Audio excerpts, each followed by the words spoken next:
Yo, dude, Zach, what up, man? Hey, man, thanks for being cool. What was that, yesterday? About having to, move our flight, which I'm down for tonight, by the way. I'm super down for that tonight. Um, you know, After Revenge of the Lift, which we are long overdue for, um, I'm down to just hop in Microsoft Flight Sim and go down to South America and in the T-45, dude, and do some formation flying like over the Amazon or something, dude. Hopefully, don't suck up some like endangered parrots into our jet engines or something and spit them out the back like goddamn.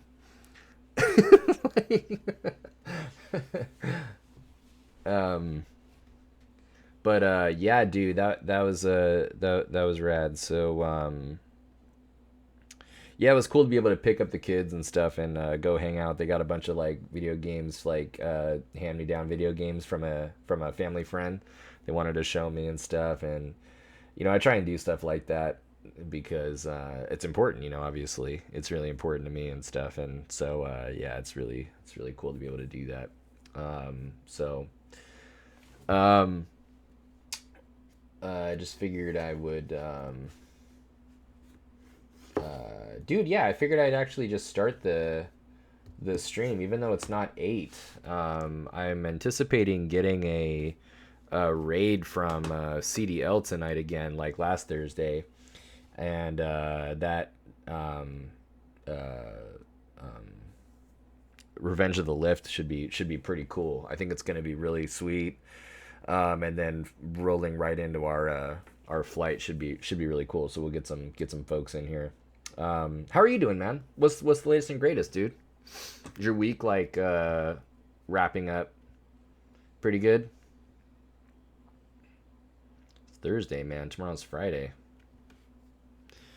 I'm pretty pumped because it's my girlfriend's birthday weekend, and we're going all out tomorrow, dude. She's a theater nerd, which I love. Not necessarily theater, although I do like theater. Like, I love that she's a theater nerd. It's hot when someone's got a passion for something. So I'm taking her to some theater, but not exactly the normal kind of theater that you might think. I'm taking her to see a Rocky Horror Picture Show. I don't know if you know what that is. Anyway, it's yeah, it's gonna be crazy. It's gonna be pretty fun.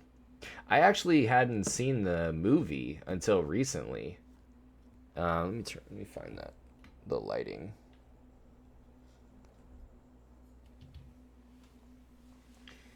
Yeah, I hadn't seen Rocky Horror Picture Show until recently, and it's like a cult classic, I guess. But I knew about it.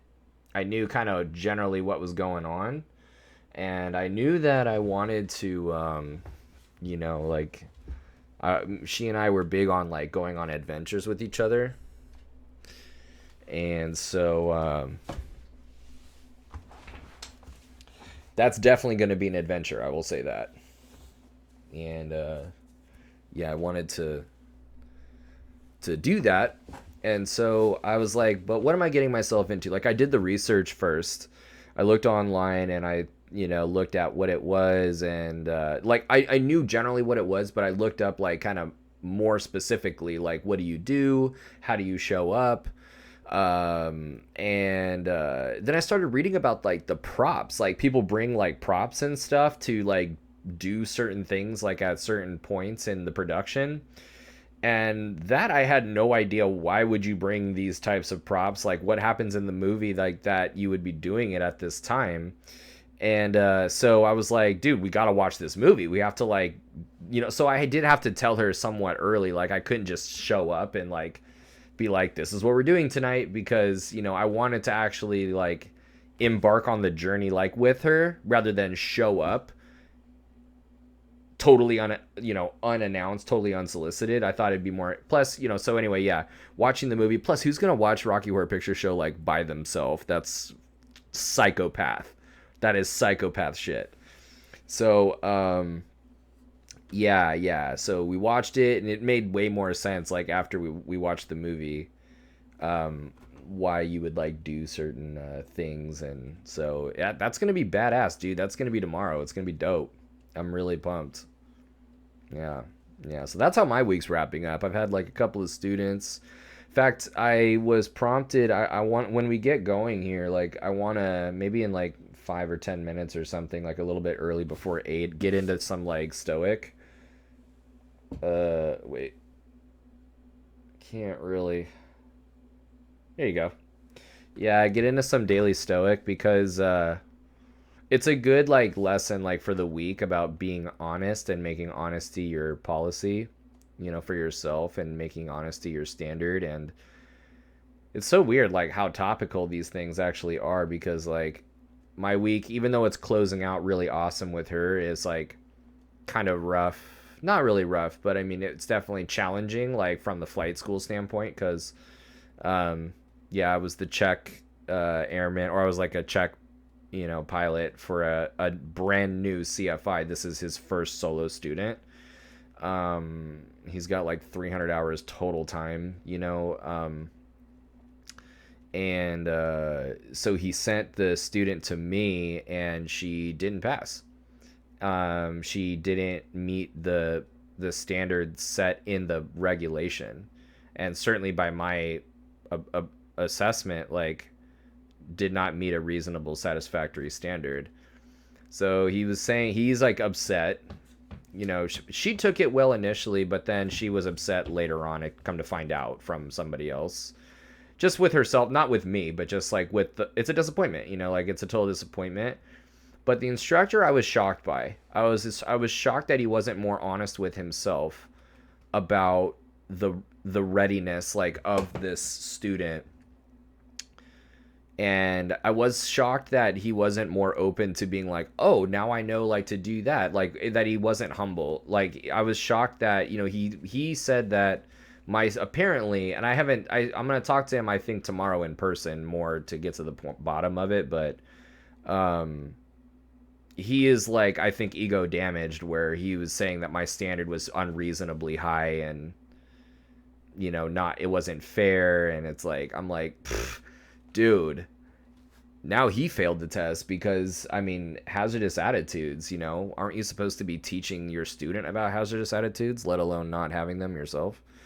With certainty, there are instructors with hazardous attitudes. I'm just saying, like, goddamn, like, with your brand new first, I mean, hazardous attitude, I would think, typically, at least with an experienced instructor, yeah, fine, like, the humility might have waned over 20 years of instruction. But brand new instructor, how is your default not, oh yeah, I assumed I was wrong, so now I know? Be honest with yourself, dude. And speaking to that, like being honest, like the role of the check pilot is not to agree with the recommending instructor. It's an honest assessment, if the student is ready or not. So it felt really good to like reflect on that, and like honesty as my policy. I definitely am clear conscience about it, but I was just really annoyed, that it was like, put on me. But, I think I'm just working through that and not having my ego. I have to be careful not to have my ego damaged as well. So, it'll be cool to talk with him in person, but I just wanted to like open up with some thoughts about honesty as your policy from my Stoic journal, because like I was saying, yeah, it's not the job to agree with the instructor. It's to provide an honest assessment of whether the student is prepared to solo. Like, how is this even a discussion? How is this even like a thing right now, where it's like, you're going to send a student up. She knew nothing. She knew nothing of the actual core ground material. I'm sure she flies okay, With certainty, somebody who doesn't know any of the ground material, like, is not going to fly super stellar. So But with, I'm sure she would have done fine in the plane. But dude, you could train a monkey to fly an airplane, you know? So, like, how is this even an issue where you're blaming the check pilot for the performance of the student? How are you not blaming yourself? How are you not blaming, like the approach that you had and just finding a different, don't even blame anything. Just admit that it is what it was, or at least, we're going to have a conversation about it, I guess, still, but just reflect on it and change. We're telling what we're doing when we write a solo endorsement is a, oh no shit, you think, eh? Oh, you said that your instructor was new. That's interesting that that's like the very first thing that you actually say. I'm surprised by that, but now I'm not actually. My solo was pretty sketchy, was probably sketchy like that. Damn. My thing, I thought back to my solo as well. Like, I know that's like the first thing that I did too. Like, I'm like, what was my first solo like? And you know what? I did have a handful of dedicated ground, classroom only, no flying ground sessions with this guy. And we're the same age. I was probably 24 at that time. This is a young dude. This is a young guy at that time instructing me, And he even took the... Now, he's not doing it how I'm doing it. He didn't do it how I'm doing it. I'm doing it how my kick-ass instructor did it. And making fucking sure, And I'm watching you and I'm making you take good notes, And I'm asking you questions that test your application and your memory access, And your ability to make relationships, or at least understand relationships, and stuff. He still did more. Like, I asked this student, she has done no ground. I asked her, these subjects, and she goes, yeah, I've heard of this. I'm like, oh, good. Like, a working knowledge. You don't need to know. I made it very clear in the beginning. I'm like, this is not a test. You do not need to be perfect. I am not going to be making you, like, I'm not going to be pressing you. I'm not going to be turning screws. I'm not here to, remind you that you're a student. We should all be students for life.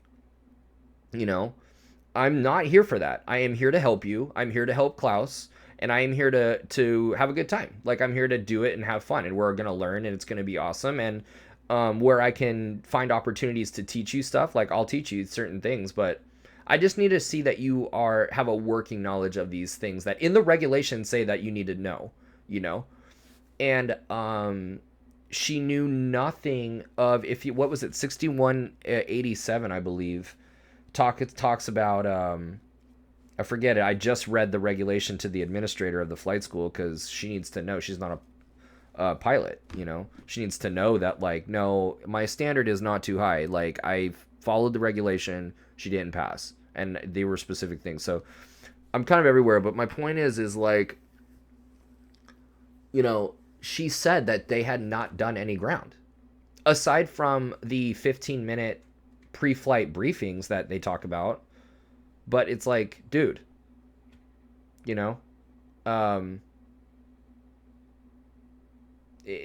was no dedicated ground. And every single subject that I asked questions about, just aerodynamics, just regular things that you would need to know solo. Aerodynamics, performance, airspace of the airport that the student is going to solo to. Systems. Nothing crazy. Airport operations. You are going to solo an airplane. You need to know these things. So I'm not asking you, to interpret crazy graphs. I'm not asking you to interpret, really tricky questions. So every single one of these subjects and sub-subjects that I was asking was like, oh, yeah, I've heard of that, but I'm not really too keen on it. I'm like, great. So you ask her some questions. She goes, I'm not really sure because it was so long ago that I took a class at a college and my notes are really old. I haven't really thought about it in that long. Like, they've done no ground. Turns out that what she was familiar with and had a working knowledge of, and that just needed to have a refresher about, was not a long time ago, like 3 months ago, it was like a year ago, not at all during this flight training. I'm like, dude, what ground have you done? None, Dude, how is this even an issue? This is so crazy, to me. Yeah. Yeah. Definitely knew more than that, but I had done no ground either. Mm.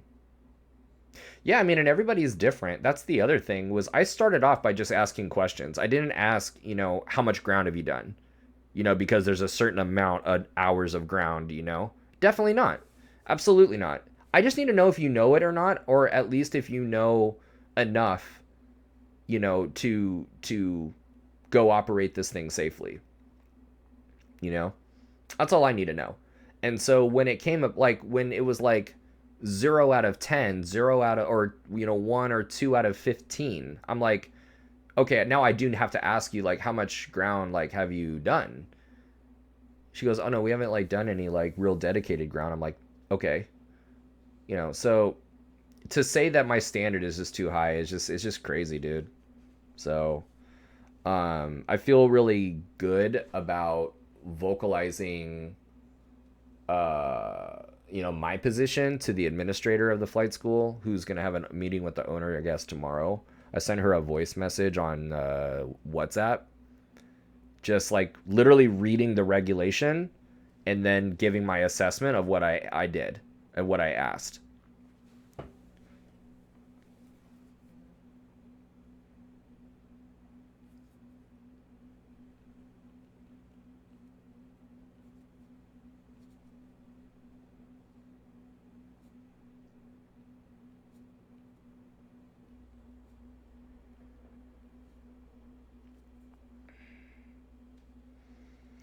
That's definitely a responsible way for you to look at it. Totally reasonable, dude. Thank you, man. Thank you. Yeah, I was shocked. I was like, I was ready to go into like mentor mode and have him be like really hard on himself and be like, oh, I should have known, and like, oh, how could I not? And be like, dude, no, it's all good. It's all good. She's supposed to fail. Like, if she's supposed to fail, like, then that's fine. It's important for you. It's important for her. This is an opportunity for both of you. Like, dude, don't be so hard on yourself. You're trying the best that you can, and you probably come from a school where you're programmed to think that pre-flight briefing is all that you need. You probably came from a school that didn't do regular ground, because regular ground doesn't make the money that the school needs, the same money as flight time. So it makes sense. I did instruction before this. I did a lot of time, or a fair amount of time, at a pilot mill. Like, I know what it's like to be an instructor at that place. And I left. And so, yeah,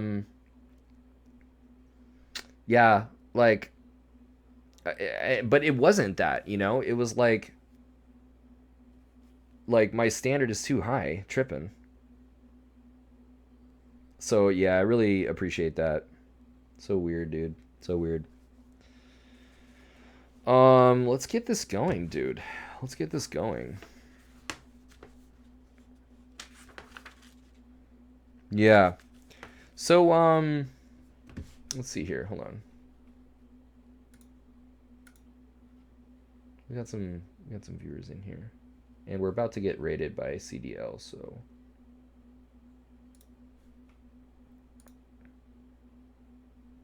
And we'll give it a few, actually.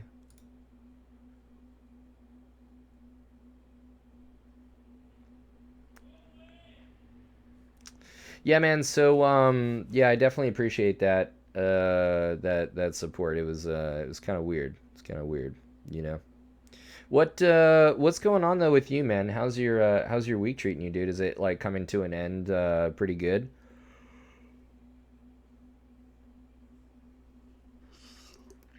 Is that what you do for work, by the way, for right now?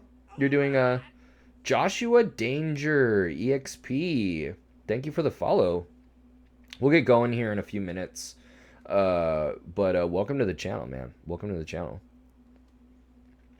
Got something really, really exciting, and just fun, like, in store for tonight. You're new to the channel. We are doing a special. What's going on, Joshua? Dude, nothing much, man. I'm just really enjoying like being a new streamer and bringing ground school to Twitch.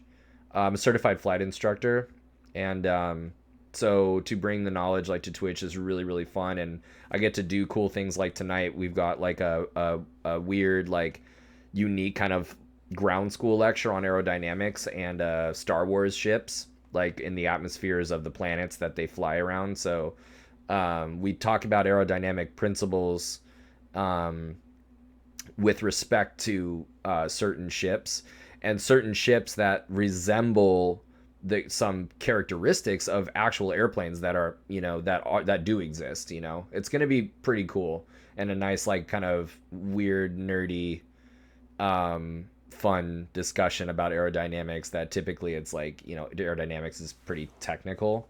So I'm having a lot of fun, man. I think it's going to be really cool. And then me and the dude who's in here right now, Zach, he and I are gonna fly formation on a Microsoft Flight Sim, and I think I'm just gonna open the server up, dude, to whoever else wants to join in. I think we should do that, Zach. Um, oh, and you said Thursdays are my Friday for work. I do property management. Oh, dude, no way. Property management, man. Um, is that stressful? Or is it kind of like a you deal? Like you do your own thing kind of deal?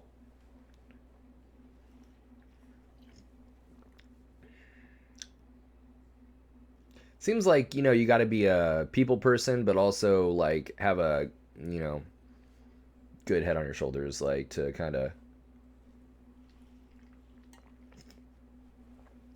This sim is so relaxing. Yeah, Josh, are you talking about this channel, like the what we're talking about, or you're talking about sim, Microsoft Flight Sim is relaxing.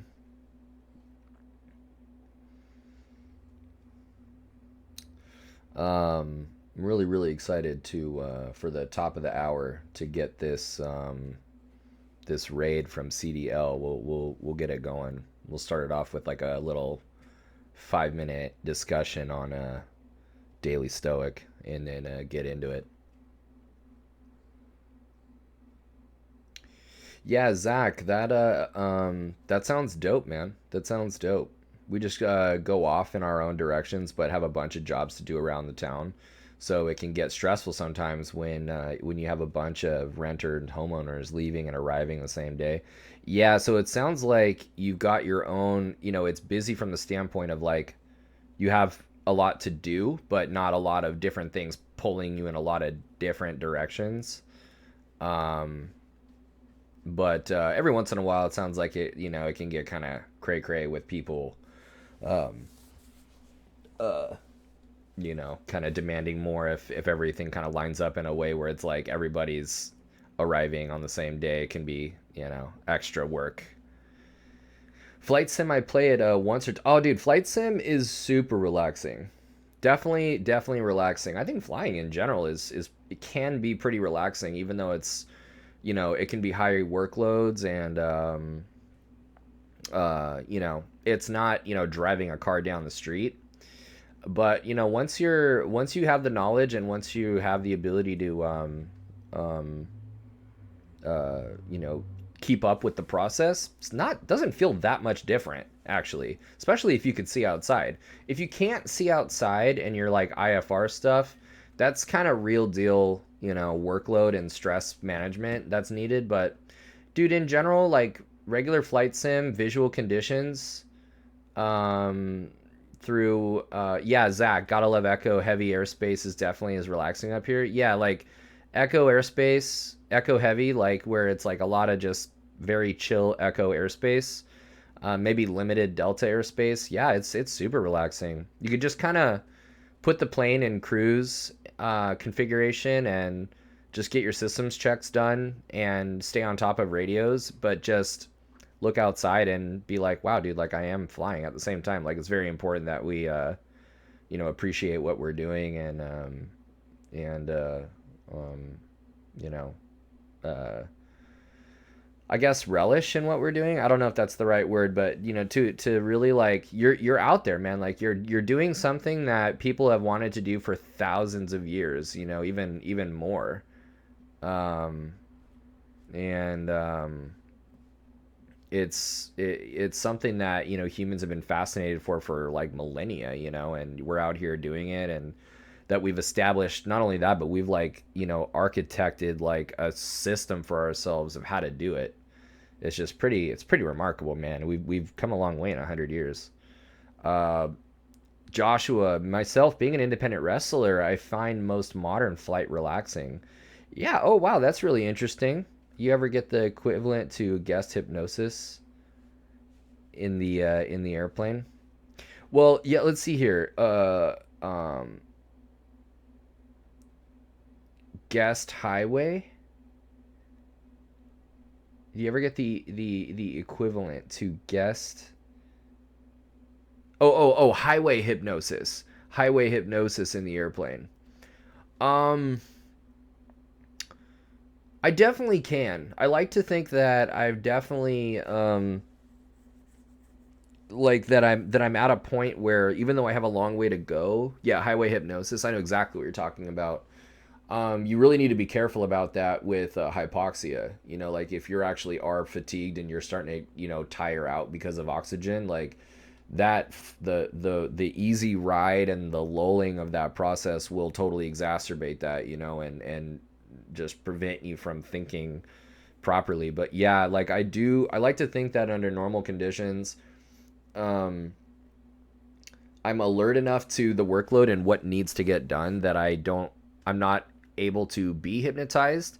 But absolutely, like there are times when I need to catch up to where I need to be, like with a student, because I'm just like, wow, it's so pretty out there, and just also just having a good time of like what I'm doing, as an instructor. I get to teach this person how to do this. So yeah, you do need to be careful about that because it's extremely hypnotizing, you know.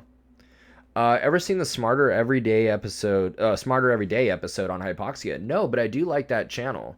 That'd be really interesting. Does he go into? I mean, that guy would totally go into a chamber. I bet. Does he go into a chamber? That's something I haven't done, but I really want to do. They'll put you in a chamber and they'll zap the air out to a certain altitude, like 15,000 feet or whatever, and or something, or 12,000 or whatever it is, and ask you to do like write your name in cursive, or like do like fucking addition, or like color this shape or something, and you suck. It's like apparently the most wild thing ever to not be able to do like addition. Oh yeah, yeah. So is it super high? He did get off oxygen at 25,000 feet and would have died without the Air Force doctors getting the mask back on him. Whoa, wild. Oh yeah, yeah, but I don't think they do that. I think they do it more reasonably, but they still go high. Like it might be 15,000 in the chamber. I forget. Josh, sometimes I do, depending on how drained I am. Yeah, that's true, man. That's true. All right, guys, so we'll get going here, man. And yeah, I just wanted to like, since it was just us, talking about this daily Stoic that I've got here. Um, Daily Stoic Journal, Ryan Holiday. He also writes some really good books. On I think he just had one come out called Courage is Calling. He's a big like Stoic proponent, and I really love this journal. For those of you that are maybe watching this later, or that are watching now that not really sure what this is. First of all, journaling is I'm big on journaling. First of all, thank you for tuning in. Thank you for joining the and watching the stream.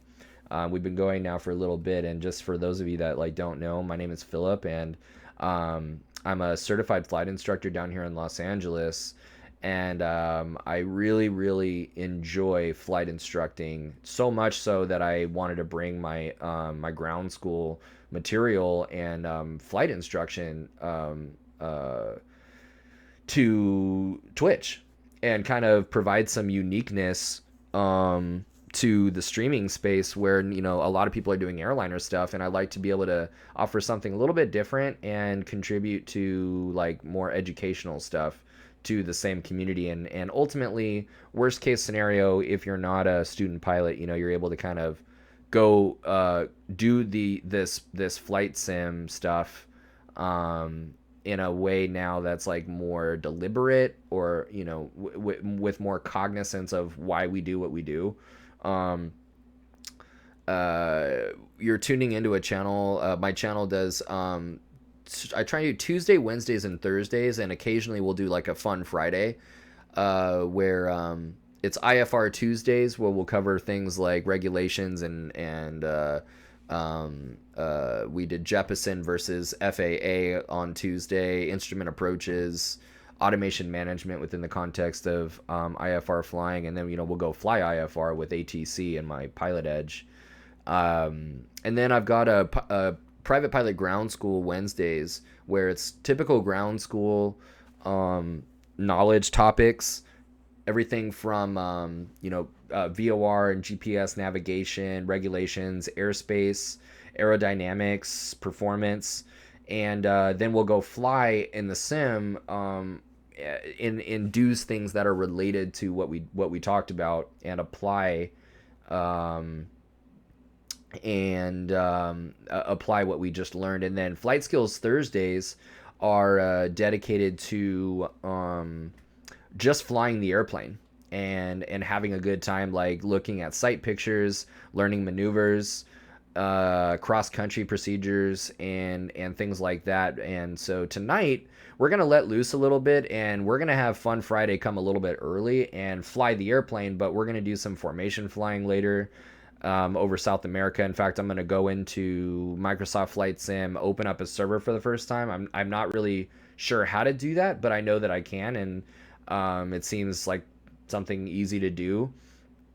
And I'll open the server, we'll pick an airport, we'll go on probably SkyVector and choose an airport, and fly some formation around there and do some craziness. I'll open up the Discord voice chat to be able to do that. And then, dude, I think more F-18 stuff. I think more DCS. Let's do it. Student didn't get back to me. I think I have an IFR student tomorrow morning first thing, but he didn't get back to me on confirming. So, or Sunday.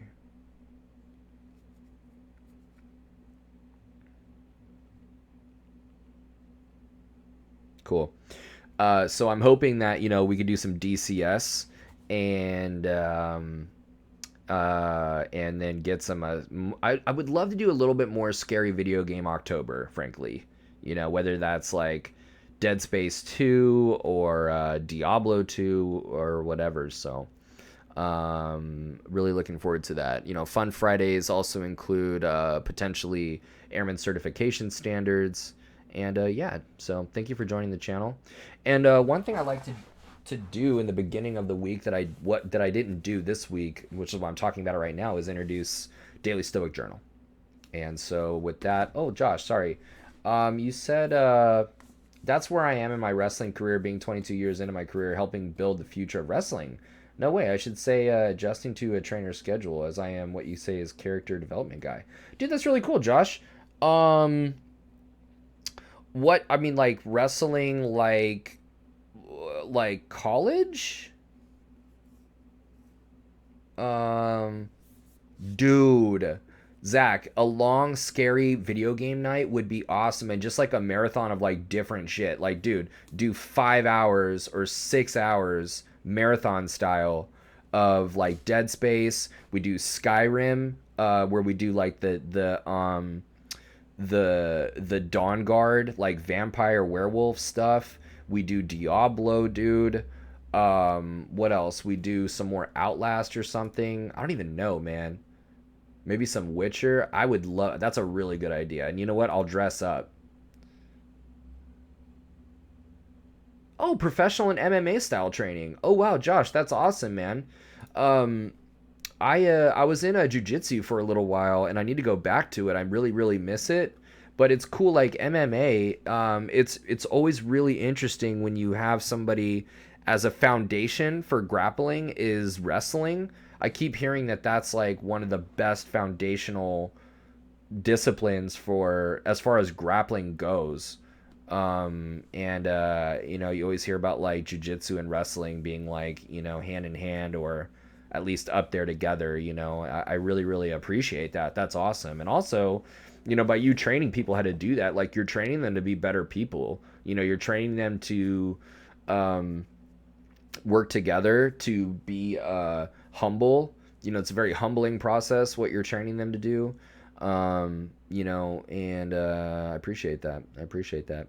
So yeah, final words I'll say about daily Stoic journal. Journaling is very, very important to me as somebody that, you know, coming out of what you can read more about in my About Me page, coming out of a spinal cord injury and um, uh, uh, you know, and later on in life an amputation, having to like relearn things in life. Like, you know, I've gone through, you know, ebbs and flows as far as like anger and you know, substance, you know, abuse and things like that, that, you know, over time it's gotten under control and like it's been totally dealt with professionally.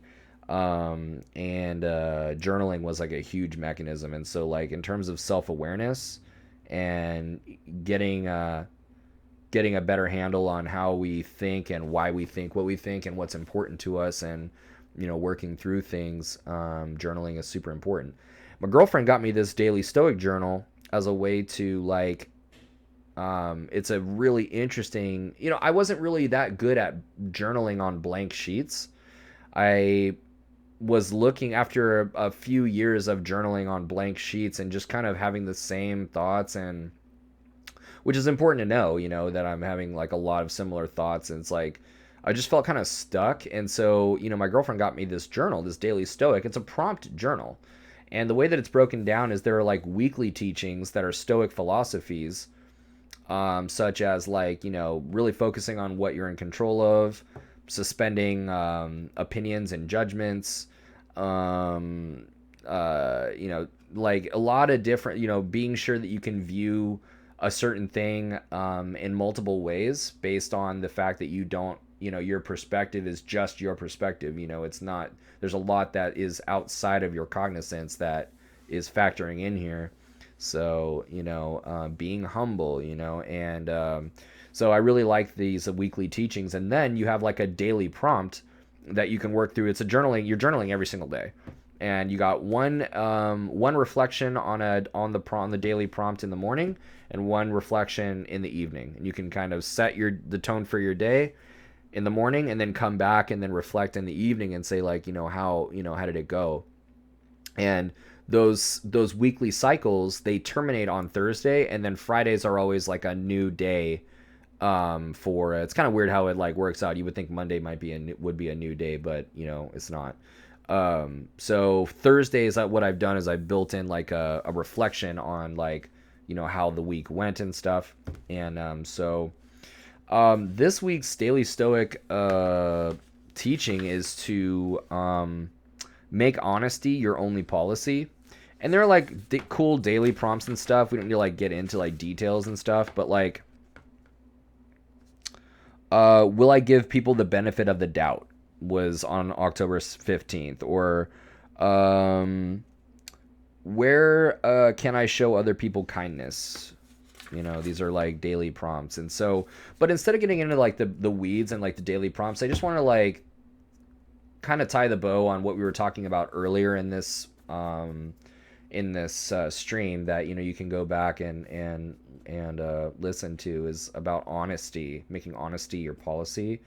I know like when I initially reflected on this, it was like, have honesty be your policy. Typically, like we're talking about being honest with other people. Just be honest, you know, like try not to like lie, especially don't lie.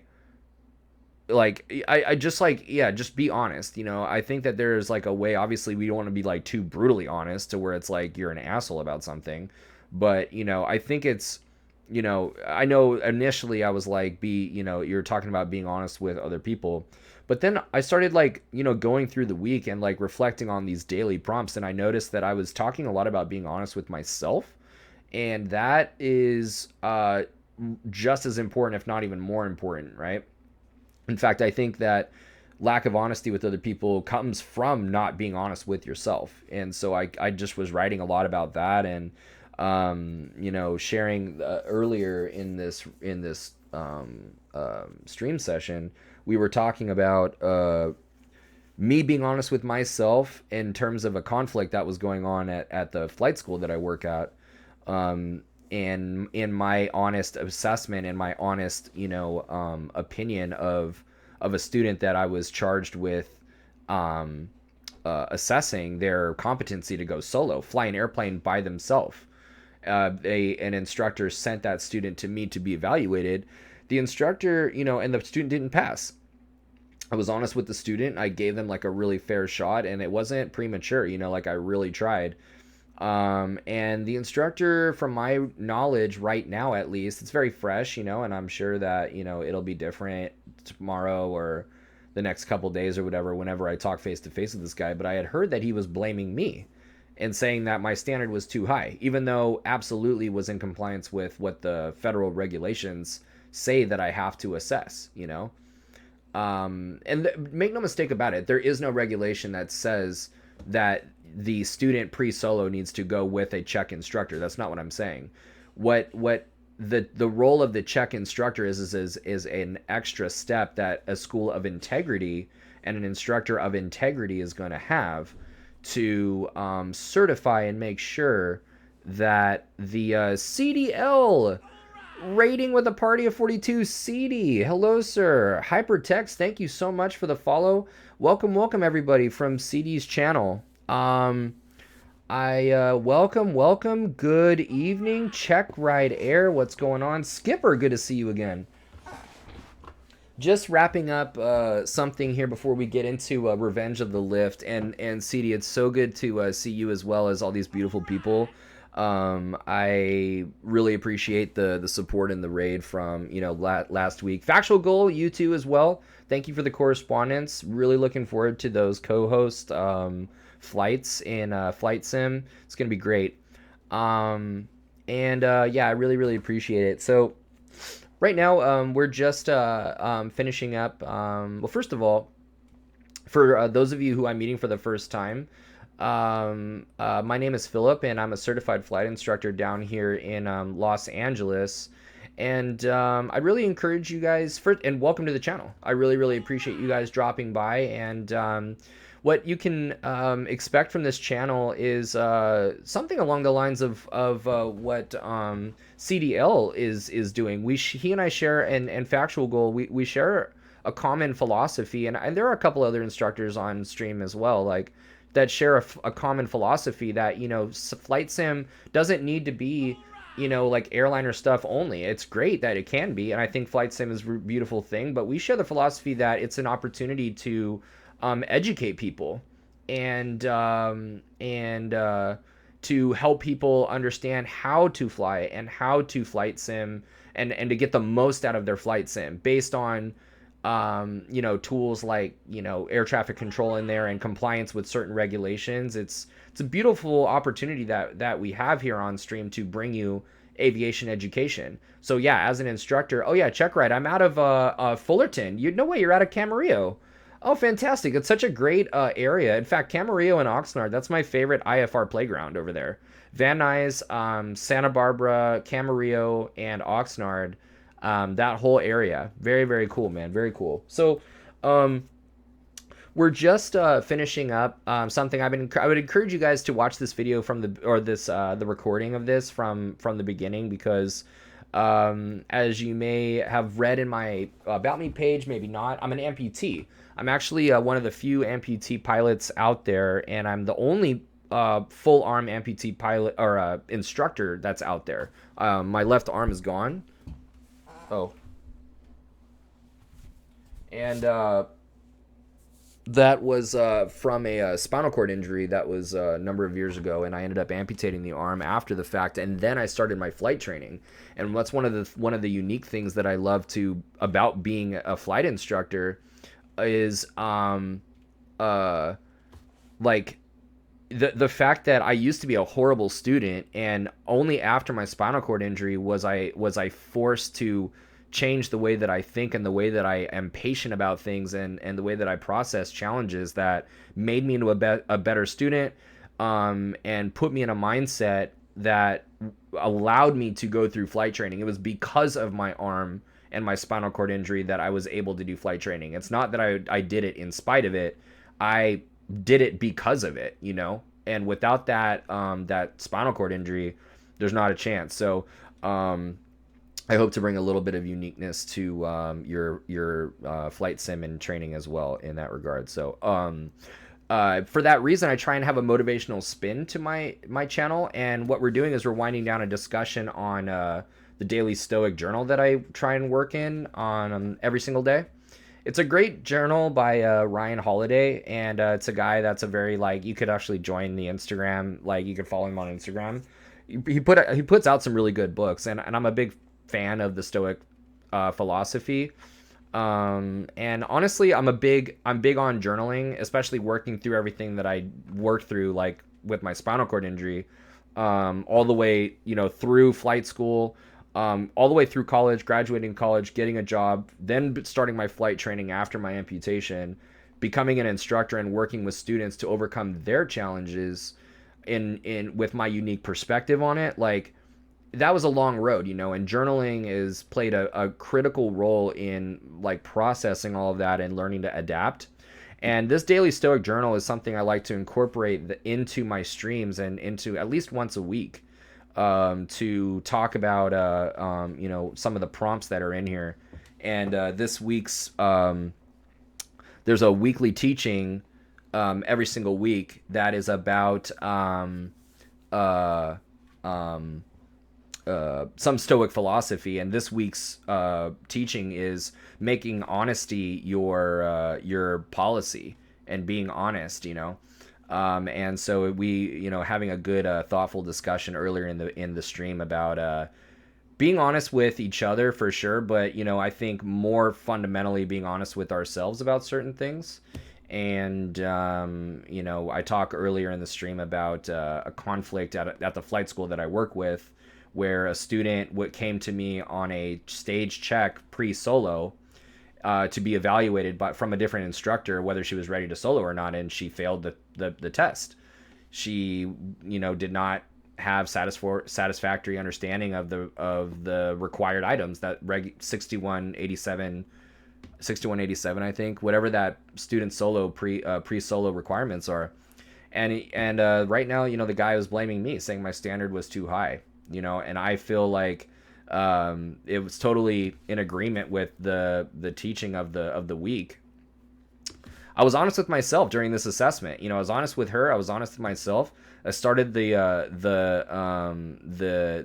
evaluation extremely honestly, that I am not here to test you. I'm not here to turn screws. I'm not here to make you feel bad. I'm not here to, like, remind you, like, your place or whatever. Like, dude, I'm here to, from an honest standpoint, I am here to have fun with you.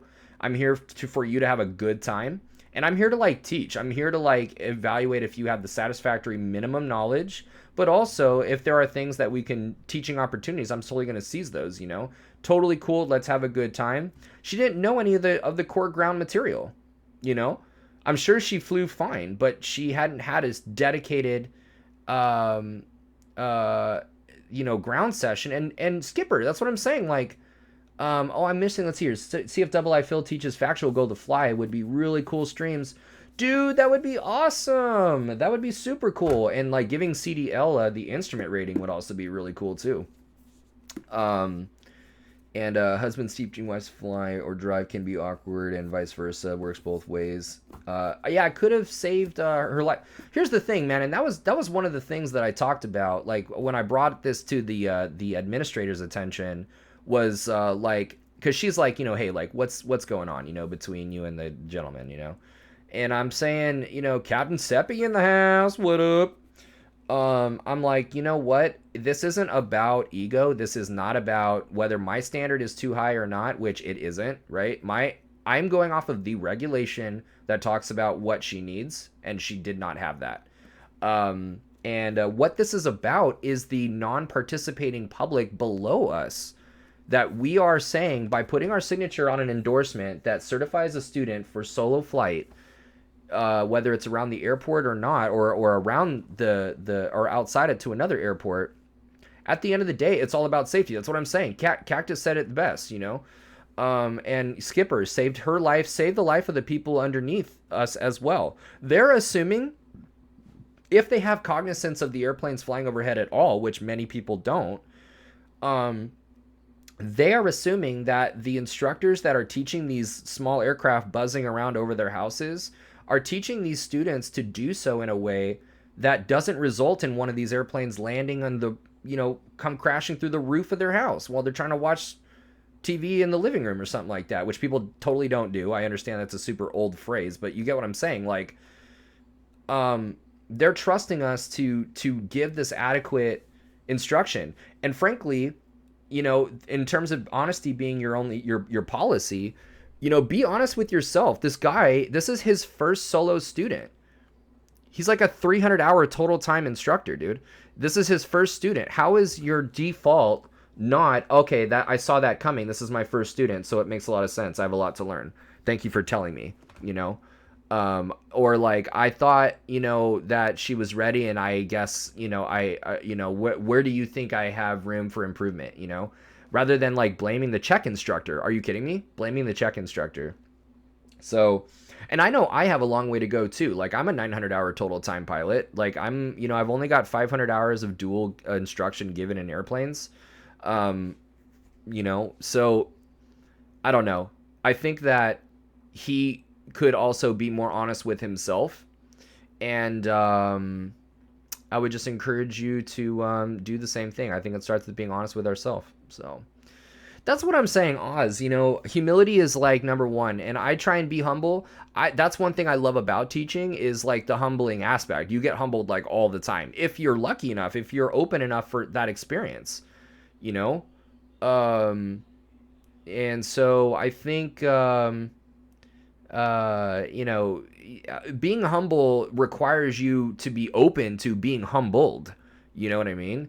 And so anyway, yeah, I think that we all need humbling experiences, and it'll be interesting to like see him come around, like when we talk face to face. I think in the next couple of days or something. I also reached out to the student. I didn't realize the student, apparently to me, took it way better than the way she did behind closed doors. She looked really like good. Like, I was like, how are you doing? Like, are you okay? Like, talk to me, She's like, no. Like, I appreciate it. She had done no ground with this guy. And I'm like teaching her, I'm big on ground. I am big on ground school, and 60 or 70% of learning to fly is not done in the airplane. In fact, I can't think of a worse classroom than the airplane. The flight sim, on the other hand, I can't think of a better classroom. So doing a 15-minute pre-flight briefing before a flight, expecting a student to retain that and to know that would be sufficient, dude, like, it's not, you can't say that that's ground. And you go, you got that, right? And they go, uh-huh. And you go, okay, cool, great, because I told you that, so it's not, the rest is on you. Oops. That's not how it goes, dude. So anyway, honesty with ourselves, honesty with the process, honesty about the road and how long the road is. We should all, whether we're flight sim enthusiasts, student pilots, certificated pilots, or commercial pilots, or instructors, all of us through life, whether you're a pilot or not, we should be students for life. We should be open to learning. We should be open to humility and humbling experiences. And we should be kind to each other, like, through those humbling experiences, right? That we all have stuff to learn. And I think that's what's important. We should all be honest with ourselves about that. So that's enough of the Daily Stoic kind of motivational thing. And I really appreciate you listening. And tonight we have a special lecture. Tuesdays, Wednesdays, and Thursdays, I bring ground school and sim to Twitch. and loving doing that. I've been doing IFR Tuesdays. Wednesdays and Thursdays are private pilot ground centered, where it's like we've got ground school and sim on Wednesday, private pilot, things like airspace and weather and regulations and performance. And then you got flying skills Thursday, which is really about getting in the airplane and flying the airplane and like looking at the sight pictures, looking at pilotage, navigation, maneuvers, and stuff like that. Tonight we have some ground and we are going to get in the airplane, but we're not going to get in like a 172. We're going to have a special lecture that I did a while back when I was the chief ground instructor at the previous flight school that I worked at, where I let a buddy of mine run the private pilot ground. I was doing everybody the Academy's instrument IFR ground, group ground, and he was doing the private pilot, and he asked me to do a guest lecture doing the aerodynamics, but of Star Wars ships. Not going through space. I understand that there is no drag and there's no lift or whatever in space. But for the Star Wars ships that go through atmospheres of certain planets, like, can we do like a playful what if, hypothetical aerodynamics hybrid lecture discussing aerodynamic principles, but of the Star Wars ships being a total nerd, throwaway, only fun allowed type of lecture? And the answer was hell yes. So I went way overboard, and I put together, how many slides is this? It's not like 300 slides, but yeah, 31 slides. Spend some time on each one of these ships. And then what I do is we talk about these aerodynamic principles, and we relate these concerns, these aerodynamic concerns to and these ships to features that we can see on airplanes actually in real life today. So looking at like the X-wing versus like the biplane, we'll jump into it. And then when we're done with Revenge of the Lift, which is what it's called, episode 3, Revenge of the Lift, I'm gonna do my first. I was inspired by CDL and Factual. I'm gonna try for my first time. I'm gonna open up a server on Microsoft Flight Sim and do some formation flying over South America in the T-45. I've been loving watching the jet flying that the two of them have been doing, and I'm gonna try and open that up. I had never opened up a server before, and so we're just gonna walk through it and give it a shot. And then after some time flying around and just enjoying Microsoft Flight Sim beauty, I'm thinking some DCS, some F-18 stuff. I've been trying to learn the F-18, so we'll see how it goes. Let me get caught up here on the comments, and then we'll hop into Revenge of the Lift. Yeah, Zach, thanks a lot, dude. I need a co-pilot on that, actually.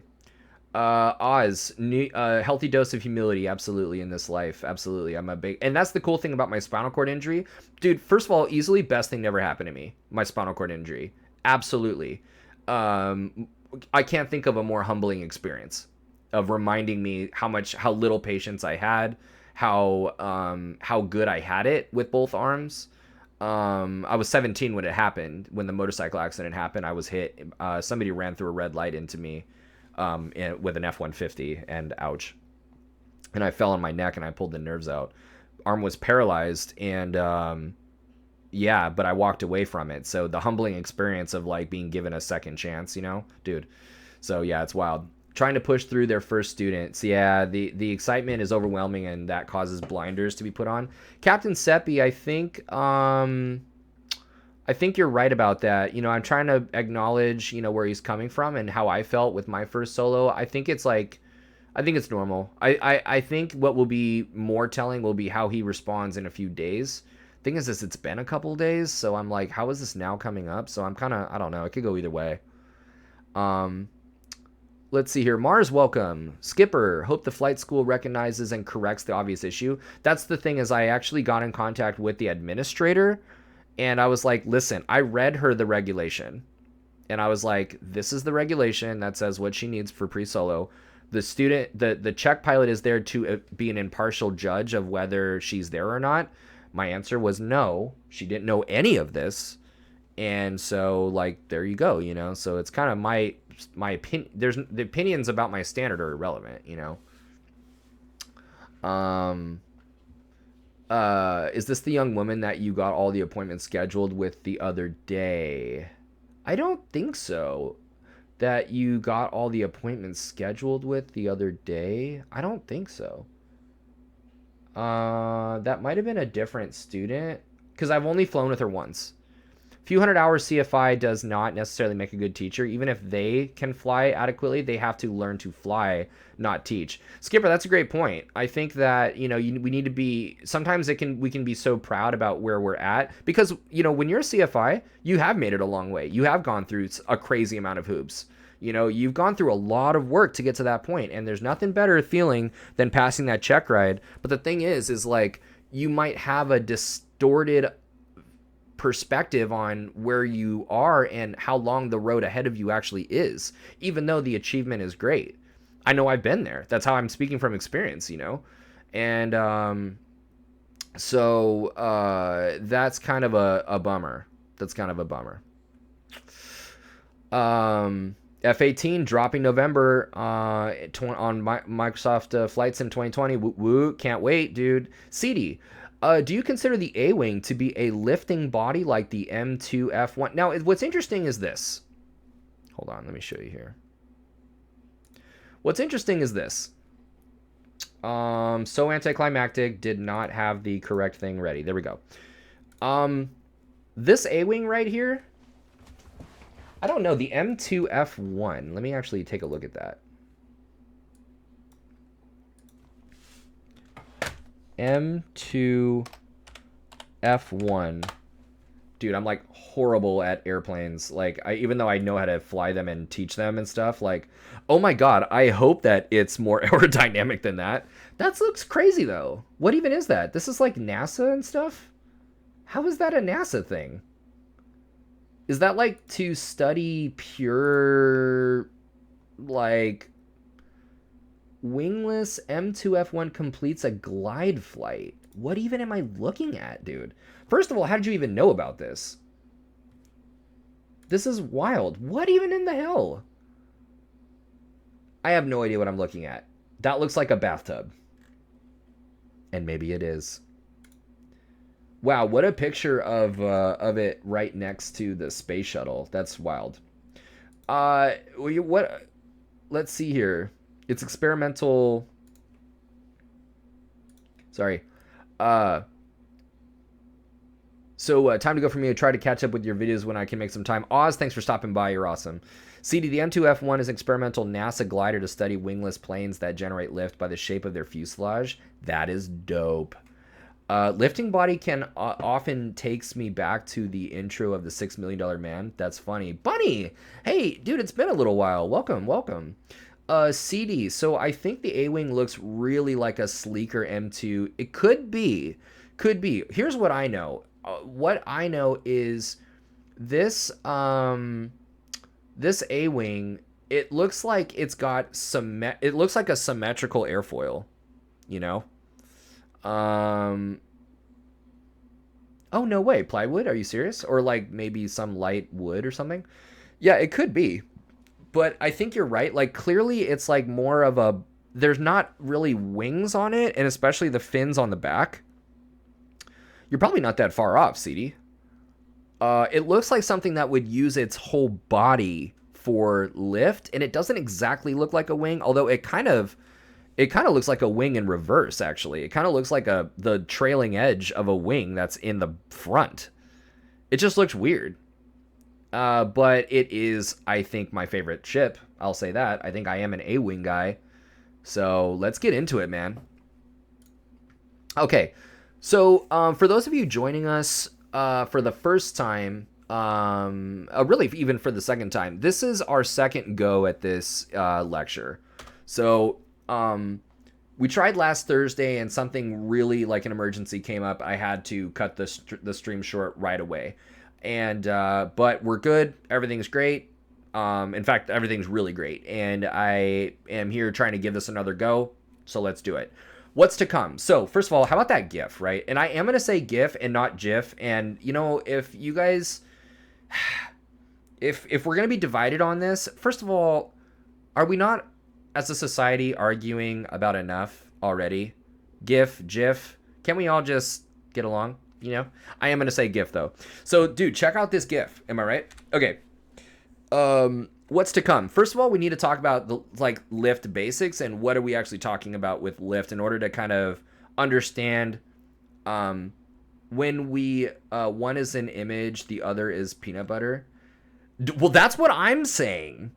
That's what I'm saying, Captain. Like, you're telling somebody told me it's GIF, and I'm like, now I want a sandwich. So anyway, that's just me. And you know what? I'm sure GIF people like are good. By the way, weigh in the chat, smooth peanut butter or chunky. I would love to know.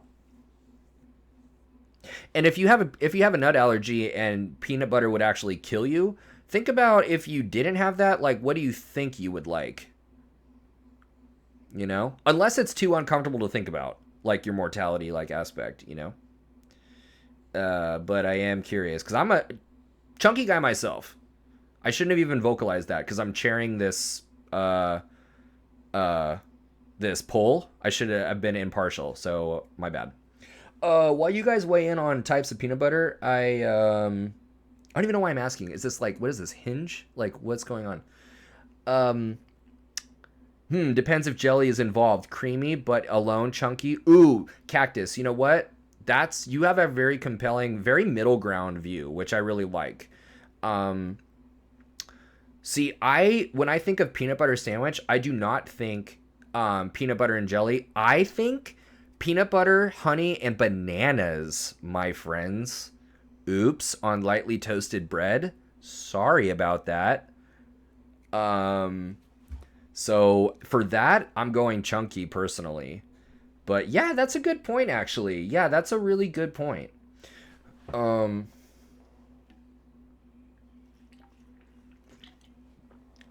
Peanut butter and bananas are great. How about peanut butter and bananas are life, dude? Okay, so lift basics. So we're going to be talking about, like, really what do we mean by the generation of lift? Maybe some of you already know. Maybe a lot of you already know, you know, but it's a good refresher, and we're not going to spend a lot of time on this. We're going to, like, just get to, like, the fun stuff. This is actually, I think, very fun. Like, teaching aerodynamics is very interesting. And it is very cool, like, what goes into, like, how is it that lift is actually produced? And so we will talk about lift from just a basic standpoint of, like, what is this picture that we're looking at? Why are there arrows everywhere? And what are we trying to do when we produce lift? Long story short, we're trying to deflect air. We need to make it clear that, whiskey. So if you have a sweet tooth, add a bit of honey to the PB sandwich. Dude. Yeah, dude. Oh my god, dude. Oh my god. That sounds so bomb right now, dude. Just those sliced bananas, though. Those sliced nanners. Dude.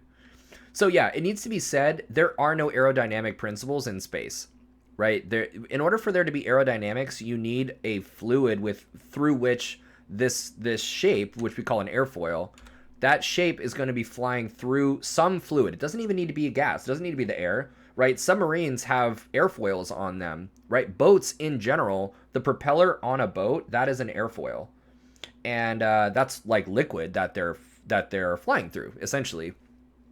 No matter how you look at it, whether it's a liquid or a gas, these fluids that these airfoils are moving through, the propeller is very much like an oar, you know, like an oar of like a kayak or whatever, or like a canoe. Do you use an oar with a kayak? I think so, right? As you would imagine, with one arm, I'm not a big like kayak or canoe guy either way.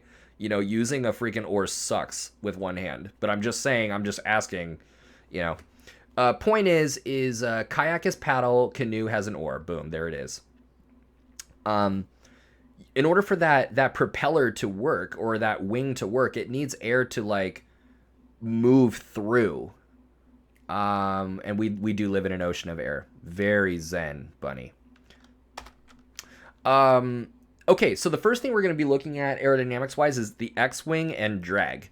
We will be looking at what kinds of drag there are, and where might the drag be coming from when the X plane is in this like attack position with these wings like in that X, position. We also see some stuff hanging off of the X-wing, like whether it's the guns or we got like, panels and stuff going on, and like even the engines themselves, like there's very like blunt faced, stuff. So what types of drag from the production of lift that might be going on? And then, also just drag from the standpoint of, something not super aerodynamic be, going through the air, something not super aerodynamic.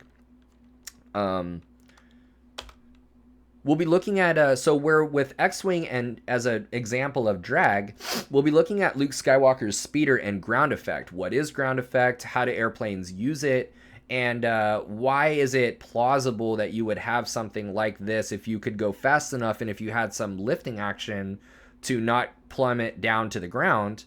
Why, we have airplanes that not only all airplanes at one point or another end up in ground effect, whether you're leaving the ground or you're coming in for a landing, you are very close to the ground, and airflow around the airplane changes.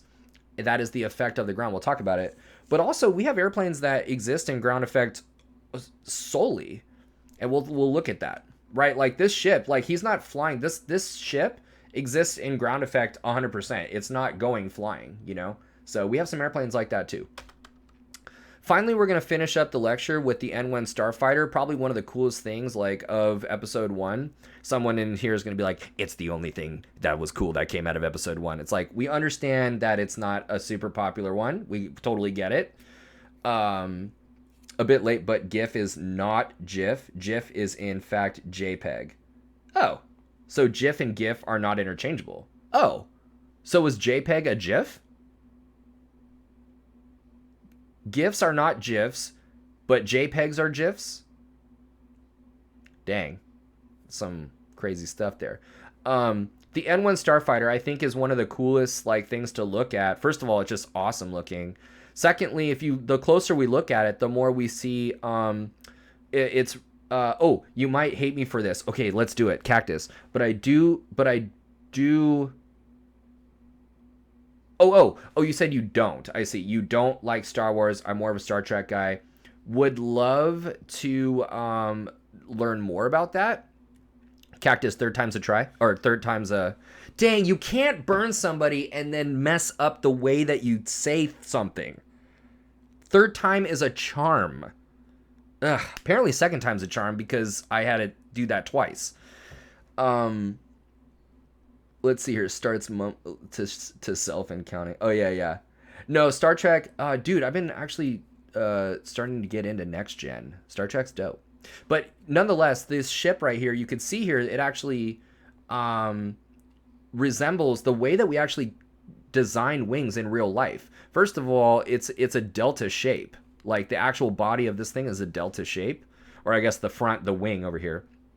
It actually resembles canards. Kind of, but I think since there's no wing in the back, like it's more the wing is actually in the front. I don't know. It's not. No one's really doing the weight and balance of this starfighter, but really a closer inspection of this picture here of like here are the spars and here are the ribs, maybe some fuel system or something that goes throughout the ribs. You got these looks like maybe stringers right here or something, like straight up, dude. Like that looks like the inside of an actual wing. All right. And so the N1 Starfighter, whereas we had X-Wing and drag, the speeder and ground effect, we can look at wing design with the Starfighter. Okay, so looking at lift basics, what are we talking about? First of all,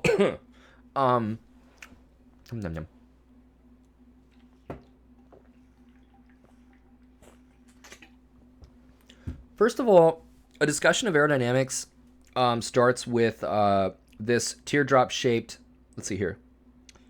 Oh, cool. Oh, yeah, dude. Okay. This teardrop-shaped surface that we are thinking about, that topmost airfoil recently, it's completely symmetric. Does it require a positive angle of attack to gain lift? Absolutely. So Dr. Beardsley asked me, was it you that asked me about that? Because what we have here is this shape called an airfoil. And the airfoil is this shape right here. It's this teardrop shaped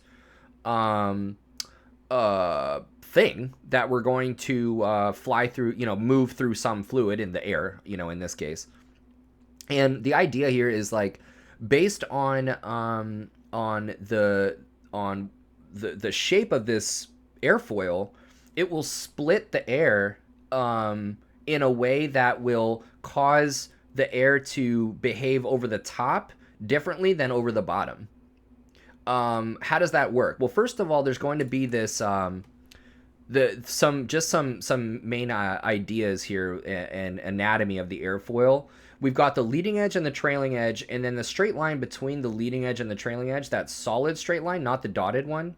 Let me see if I can get this cat toy out. Okay. The straight line right here is called the chord line. And the chord line is very, very important to understand that the role that the chord line has to the production of lift. As this airfoil is moving through the air, obviously attached to an airplane, that airplane or that submarine or whatever has a flight path, has a path. In the case of an airplane, it's a flight path, right? And that flight path could be straight, it could be up, it could be down. It's the path that the airplane is actually moving through the air, regardless of pitch attitude. We're not talking about pitch attitude. We're talking about the airplane's actual flight path through the air, right? So if you have power reduced and you're coming down for a landing like that, you might be pitched up because you're kind of like flying at a higher angle. But the reality is you are descending and your flight path is down, even though the nose has kind of come up a little bit, okay? Now, the thing about that flight path is the wind that's coming at you as a result of you moving through the air in that direction, that wind that is called the relative wind. So this is not the wind that's around the airplane, right? Like you could go out in a calm day, zero wind, and if you have forward motion, if you have a flight path, you have relative wind coming out at you. You know that this is true. Like on a let's say on a completely calm, windless day, you're driving in your car and you stick your hand out the window. The hand obviously gets blown back. That's relative wind that's doing that, not actual wind. It's not like it's windy outside all of a sudden, right? So that relative wind is coming at you, opposing the flight path.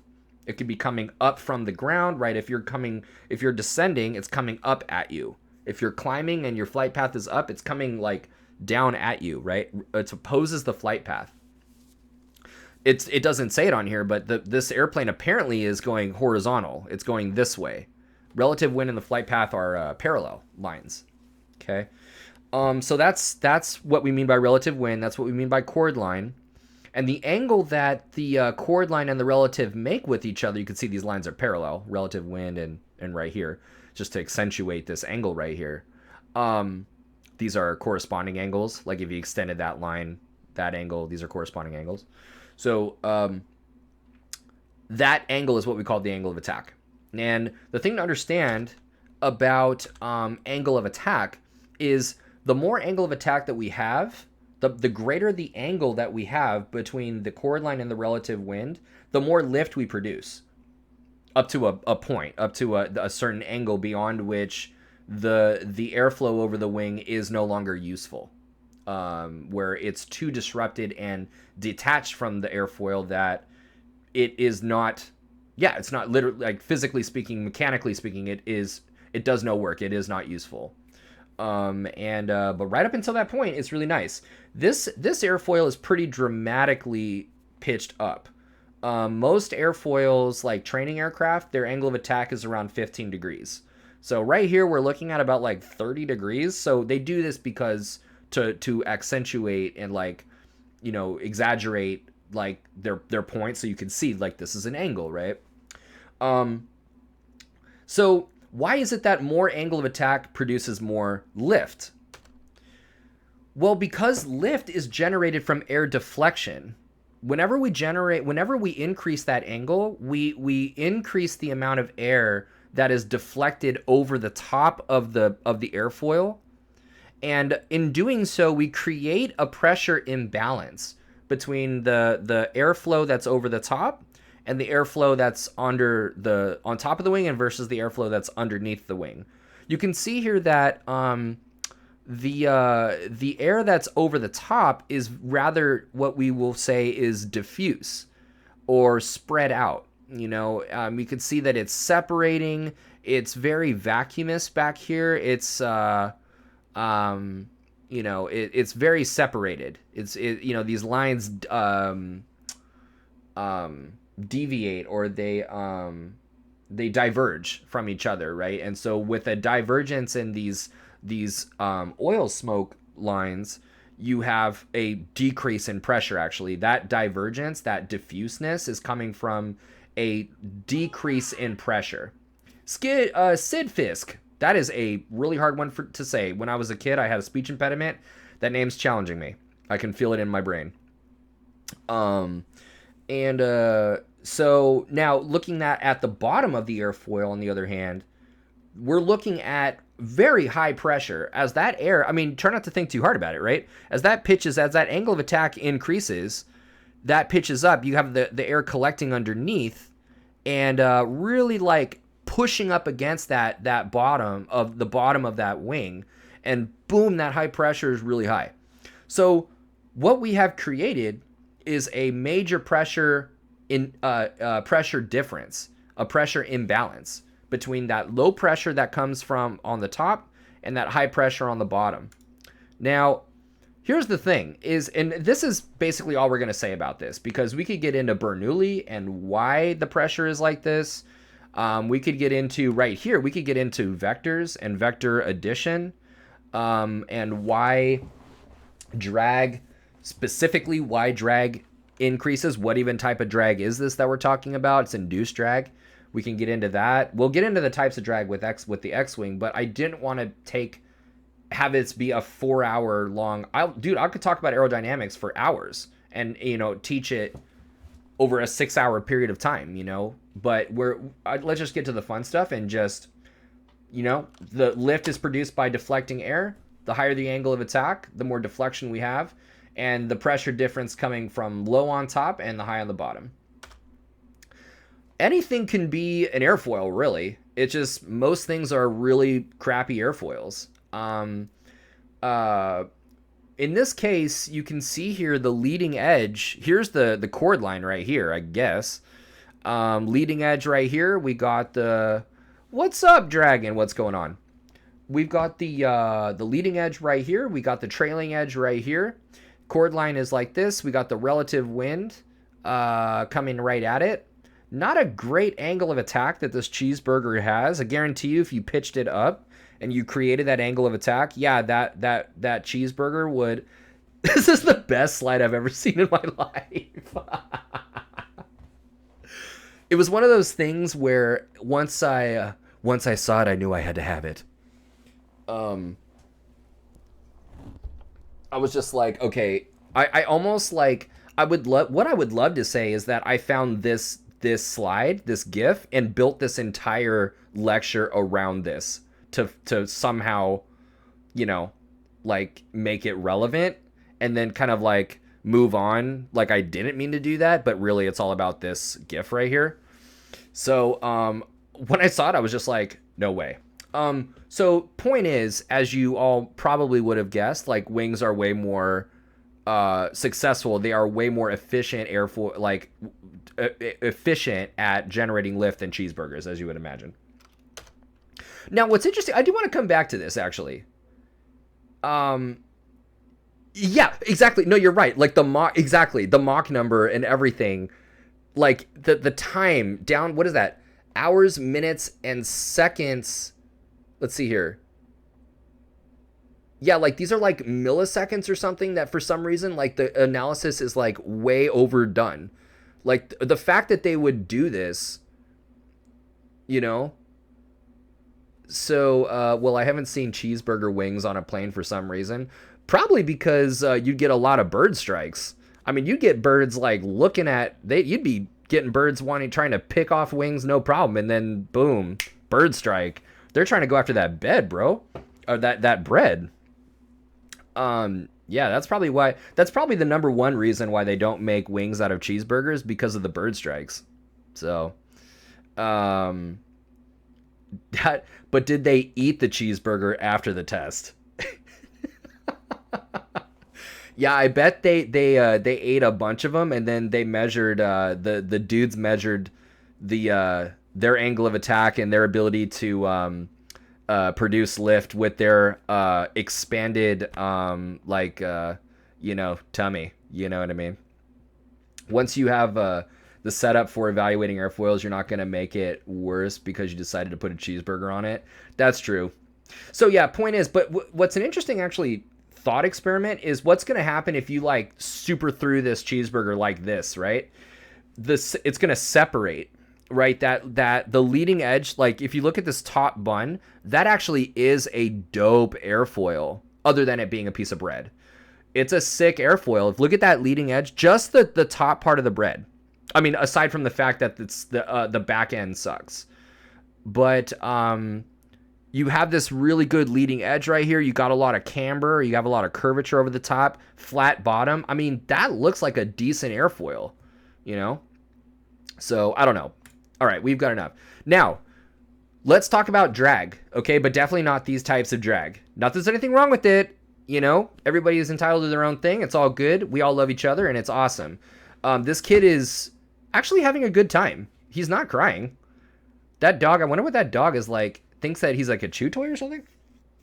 So yeah, let's talk about drag, but like the aerodynamic type of drag. So there are two different types of drag, and it's important that we understand not only where lift comes from, but that induced drag is a product of that lift. So what is induced drag? As the thing about lift is it's a force, right? And that force is it can be represented by these arrows that you see here, and these arrows are called vectors. There are two qualities of a vector that we need to be aware of, and number one is the length and the direction of these vectors. The length of these arrows, and really what a vector is a pictorial representation of a force. So the length of these arrows correspond to the magnitude of this force, and the direction is obviously the direction. So each of these arrows is a force other than the flow direction. That's like flow of wind, okay? Of relative wind. So the total aerodynamic force is kind of tilted back. And actually this isn't totally perfectly drawn because the lift vector, the resultant lift vector is perpendicular to the chord line, which this is not. So, but the total lift is perpendicular to the chord line. So really, with a total aerodynamic lift that's like tilted back like that, that angle of attack should be high like this, and you would have lift being out here like that. Okay. But nonetheless, you know, the idea is there that, you know, with increasing angle of attack, that total aerodynamic force, that resultant lift tilts back. And so the direction is moving back, right? What did we also say? With increasing angle of attack, there's more air deflection. There's more lift from that pressure imbalance increasing, right? So therefore the magnitude of that force increases, which means that the length of that vector also increases. So not only is this vector tilting back, but it's lengthening as a result of more air deflection. So the thing is as that lift vector the length of that lift vector increases, the components that make up that vector also increase. You've got a vertical component right here and a horizontal component right there, and they add together to the resultant lift vector. Okay, so as that you could see here for the total aerodynamic force being oriented like that at that length and direction tilted back, you got a little bit of drag right there. But you can see as you tilt that arrow back and increase the length of that arrow, that drag arrow is going to increase. And the vertical lift may or may not increase, by the way. For example, if you are transitioning Cactus, what up? As you are transitioning to slow flight, ideally it's done at a constant altitude. And the thing is as you slow down, Your pitch attitude increases, your angle of attack increases, the lift you produce increases, the drag increases. But if you're not climbing or descending, the vertical component of lift, the length has not changed. You would say, well, how is the vertical lift not changed? If you're tilting that arrow, the resultant lift back, and that's elongating, how is it that drag increases but vertical lift doesn't? Well, you're doing, had to, cheapest ground lesson I ever had. Yeah, dude, can't beat it. The thing is what you're doing as you're transitioning to slow flight at constant altitude is the rate at which you are extending that lift vector corresponds to the amount of tilting back that you're doing too.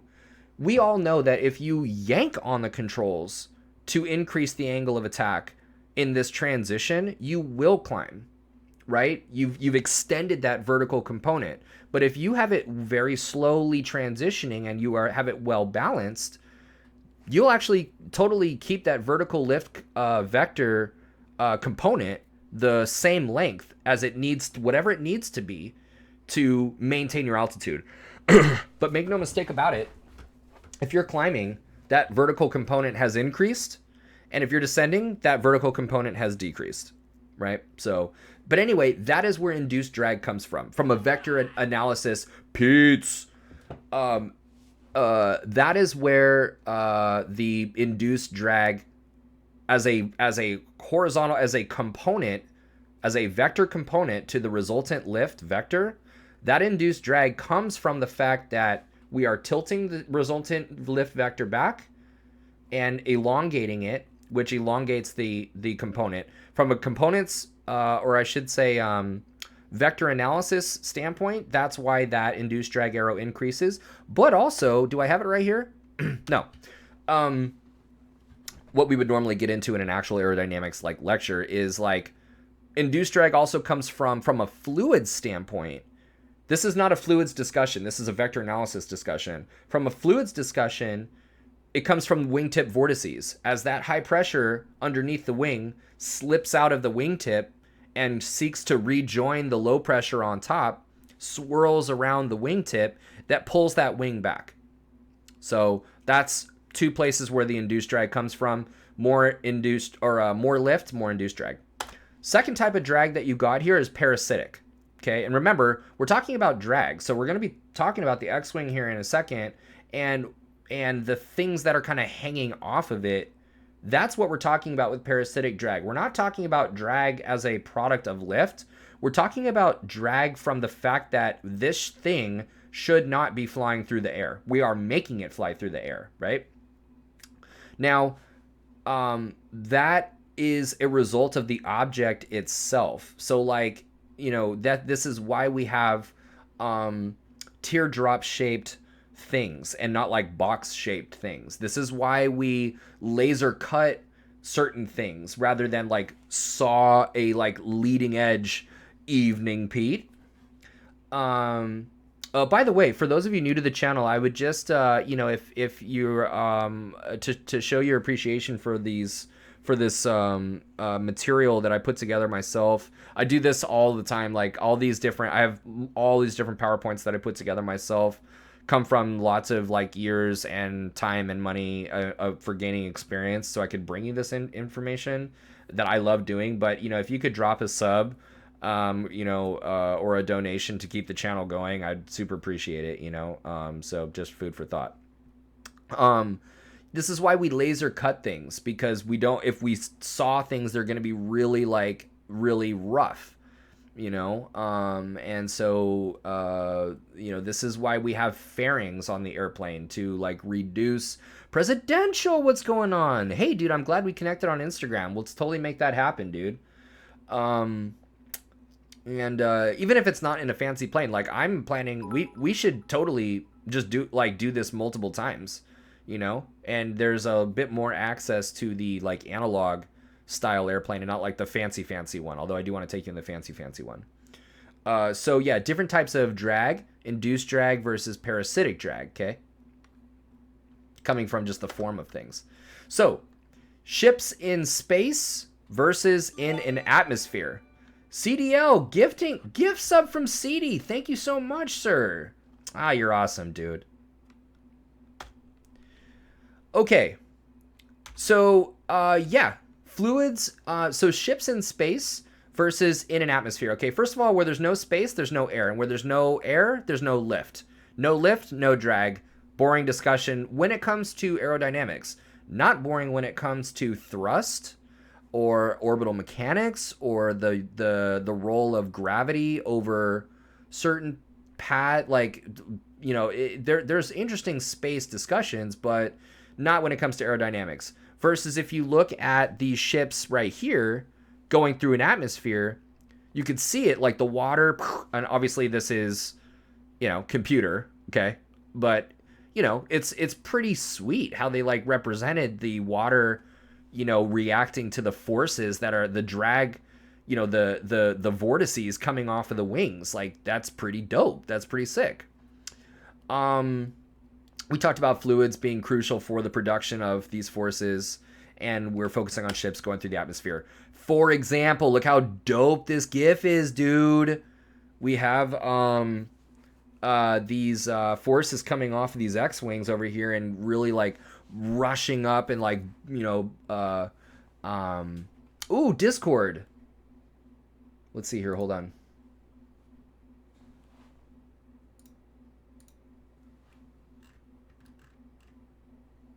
Yeah, we have the Discord going. I'm over here. Let's see here. I am now in the Discord.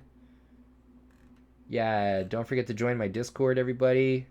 And subs get a voice chat and the ability to kind of talk with me through these and ask questions. Like, by the way, anybody sub able to you know, and if any subs in here and you have a question, you know, everybody, I would encourage join the Discord. The link is in my my About Me page. But yeah, subs can just let me know on here if you have a question. I'll hop on the voice channel and we could actually have a chat, no problem. All right, X-Wing and drag. We've got 4 engines, which equals a lot of thrust, which means a lot of lift, but that also means a lot of induced drag. All right, we got to pay attention to this attack position, which is probably going to be a relatively high drag situation versus like the cruise, which is like, you know, when the wings are together, you know. So that attack position, probably not a state that you want to be, you know, where you want to have a lot of drag, but, you know, it is what it is. It's probably why they're doing most of their attacking actually in space. That is another relationship, though, that's crucial, is like, if the more air deflection we can have, the more lift we produce, then the more thrust we produce, the more air deflection we have, the more lift we produce. Like, that's why when you add power, the airplane wants to pitch up, because as we increase airspeed and as we increase, you know, airflow, really, however you do that, as you increase airflow, we increase the effectiveness, we increase control surface effectiveness. That's a knowledge test question. As we decrease airflow, we decrease control surface effectiveness. So the more thrust that this thing looks like a pretty badass ship when it comes to producing thrust. You know, it's gotta I mean, just looking at this, like, this looks like it's some thrust, dude. You know what I mean? All right. Here's the thing, is it's got a lot of lift, but it's also got a lot of parasitic drag. I mean, look at like the broad front of the engine. Sure, the leading edge of the nose is pretty curved, but you got flat edges on these leading edges here. You got these guns, these cannons, cannons that are you know, just hanging off, and you got these, like, you know, where the blast is ready to, like, you know, build and then, you know, get sent off. It looks like, you know, air will probably collect in here. But here's the other thing, is not only are we talking about the form, but there's a lot of what's called interference drag with this X-Wing.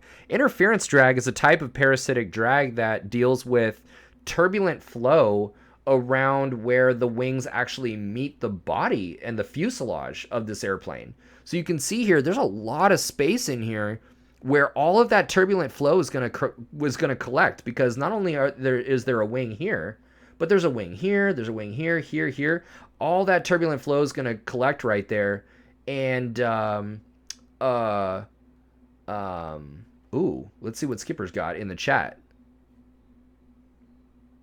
Oh, dude, that's literally what I have. Yeah, that's literally what I have. That's so funny that you found that. I mean, I agree with you. We'll come back to that. But that's what I had right here, actually. Right? It's pretty simple. It's a pretty simple diagram there. Pretty nice. So, you know, it's the same thing with the in terms of having a lot of thrust, especially a high thrust to weight ratio, and therefore producing a lot of lift and a lot of induced drag. That is the pits. It's a 4-wing, well, it's a 2-wing really technically, but you know, it pretty much resembles what we have going on here. We have a very high thrust to weight ratio, very powerful high performance engine in this very light fabric, you know, and wood airplane. You know, it's a very high lift producing airplane. These airfoils, you know, got 2 different wings that are producing lift. But all that thrust is creating a lot of disruption and a lot of air deflection. So yeah, that thing's going to be producing a lot of lift, and there's a lot of induced drag associated with that lift, especially the angles of attack that this thing is able to get to, you know.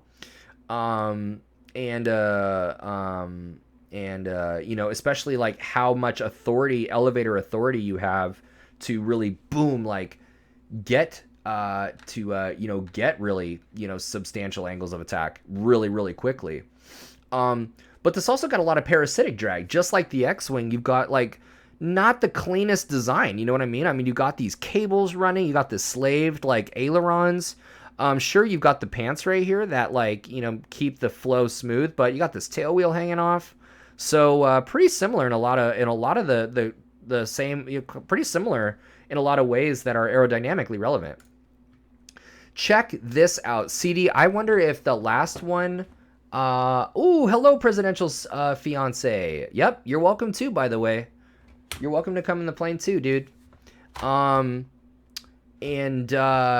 Now, CD, this I want to ask you if this is your new favorite slide that you've ever seen, or it's still the cheeseburger. The cheeseburger was great. Mach number I hadn't even thought of. I hadn't even noticed.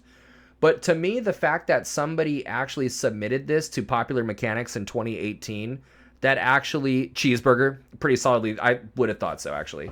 Pretty solidly the cheeseburger. I gotta actually agree with you. But dude, somebody actually did this.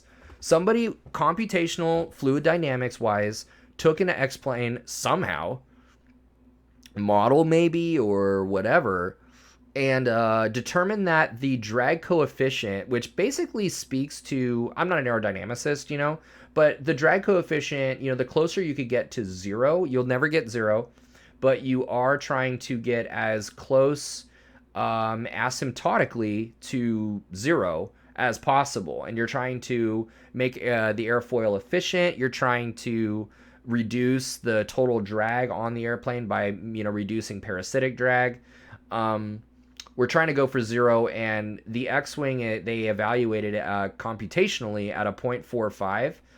Super nasty, whereas an F4 Phantom is a 0.02. The Phantom, when you look at that, it's pretty shocking because, I mean, it's not that aerodynamic looking of an airplane compared to, like, you know, many others, you know. I mean, it's very muscle. It's like American muscle, you know. It's a beautiful looking airplane. It's super dope looking, but the thing is you wouldn't look at that and go, oh my God. It's not like, you know, the stealth bomber or like what's another really sleek one, you know.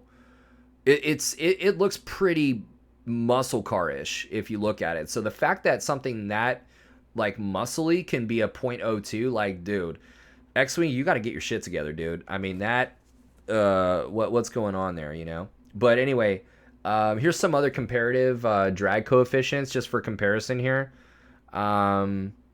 There's your streamlined body at 0.04. You got some, yeah, pretty much if it's not a teardrop shaped, I don't see anything lower than, what is that, point? Yeah, you're over here on, you're basically, things are, what, 0.4, I guess? Basically 0.4, 0.5. So, pretty interesting. Pretty interesting. Okay, so enough about lift and drag from the X-plane, the X-wing standpoint. Let's talk about Luke's speeder and ground effect. Yeah, we got to get a CD. What do you have any word on that? Is there by any chance a cheeseburger airplane in development? Maybe. That's a beautiful product that Microsoft Flight Sim has. I definitely recommend it if you're thinking about getting Microsoft Flight Sim. A beautiful flight sim, but yeah, basically I just have like that suggestion, just they might want to think about that. I think there's probably a shockingly large market for it if they could figure that out. And I'm just not sure if it would be like a cheeseburger from like a flying saucer standpoint, or if you would have like cheeseburger wings, or would it be a cheeseburger with wings on it? Like that, I don't know. And I'm going to leave that up to you guys are the experts, but yeah, if you could pass that along, that'd be great. Basically, the people have spoken is all I'm saying. Okay, so what is ground effect? Ground effect is, yeah, Cactus, I mean, we got to ask the real questions, you know what I mean? We started off with the Daily Stoic Journal and, like, honesty with yourself and with others, and self-reflection, working through humility and stuff. That's all BS, dude. I mean, really what's important in life is none of that. It's cheeseburger airplanes. So that's all.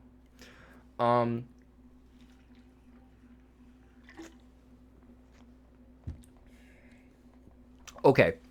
What is ground effect? Ground effect is the effect that the ground has on the airflow around the wings of an airplane.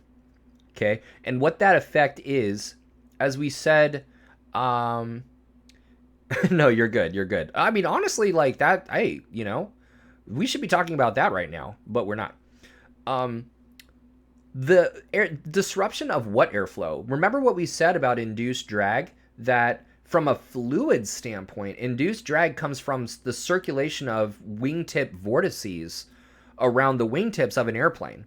And the thing about the wingtip vortices, we said that the strength of these vortices are related to how much lift an aircraft produces. That the more lift it produces, the stronger the wingtip vortices. Which means the more that they're circulating hardcore. The wingtip vortices, the wake in the wake of a huge airliner, if you fly into those wingtip vortices in like a 152 or 172, you're done. You're absolutely done. You have no authority. It's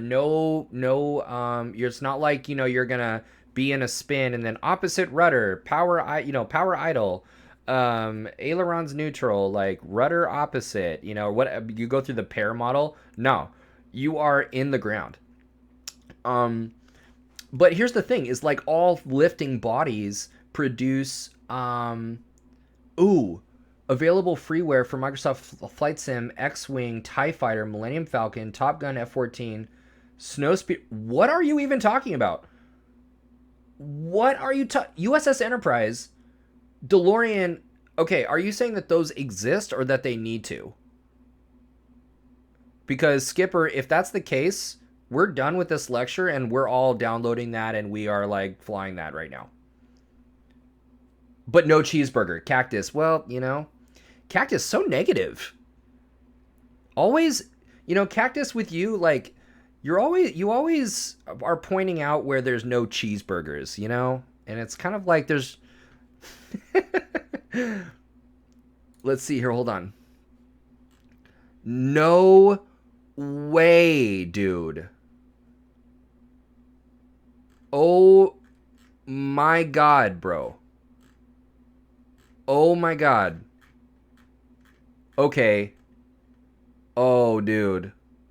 Imagine, oh my God, you guys, imagine going through a TFR, like a presidential TFR, and you see an X-Wing show up next to you. Not a Black Hawk, not an F-16, you know, but a freaking X-Wing, dude. That would be dope. That would be so sick. Okay, sorry. Focus. Um, so the ground, so what happens is when we are 10 to 15 feet above the ground, um, we we experience ground effect. When we are 10 to 15 feet above the ground, those wingtip vortices are disrupted by the ground, and they are not permitted to wrap around the wing and pull that wing back. So as a result, when we're in ground effect, ground effect, when you're learning to fly, like in your flight sim, they model ground effect very well. Um, uh, uh, X-wing than you have been drinking and flying. Totally. And that's when you go on the common frequency on the 121 or the 121.5 or whatever it is, and you go,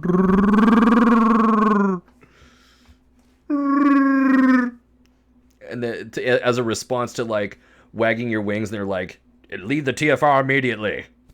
I'm like, you're not the boss of me. You're not Luke Skywalker. Yeah, landing in the flight sim, if you're having trouble with your landings, it's probably because, and you're floating down the runway and you're eating up too much runway in a landing, it's probably because you're coming into ground effect with too much energy. And what happens is for you flying, I now really want Phil to find a way to make wiki noises while talking to ATC. While you're flying, if you weren't close to the ground, that speed would be great. That speed is awesome, but only because that speed that you have has to counteract a lot of that induced drag. But once you're actually in ground effect and that induced drag doesn't totally go away, but I mean, it's basically nil. You get an abrupt spike in performance that gives a floating sensation down the runway. So you come in 5, 10, or 15, God help you if it's 15 knots faster than you should, you're gonna be eating up that runway. And you may not, by the time you set the airplane down, you might not have enough runway remaining to start that landing roll that you might need 1,000 feet or 800 feet or whatever it is, or more, depending on if you're heavy or whatever, if the air's thin. So ground effect is a major thing. Mastering landing means mastering ground effect.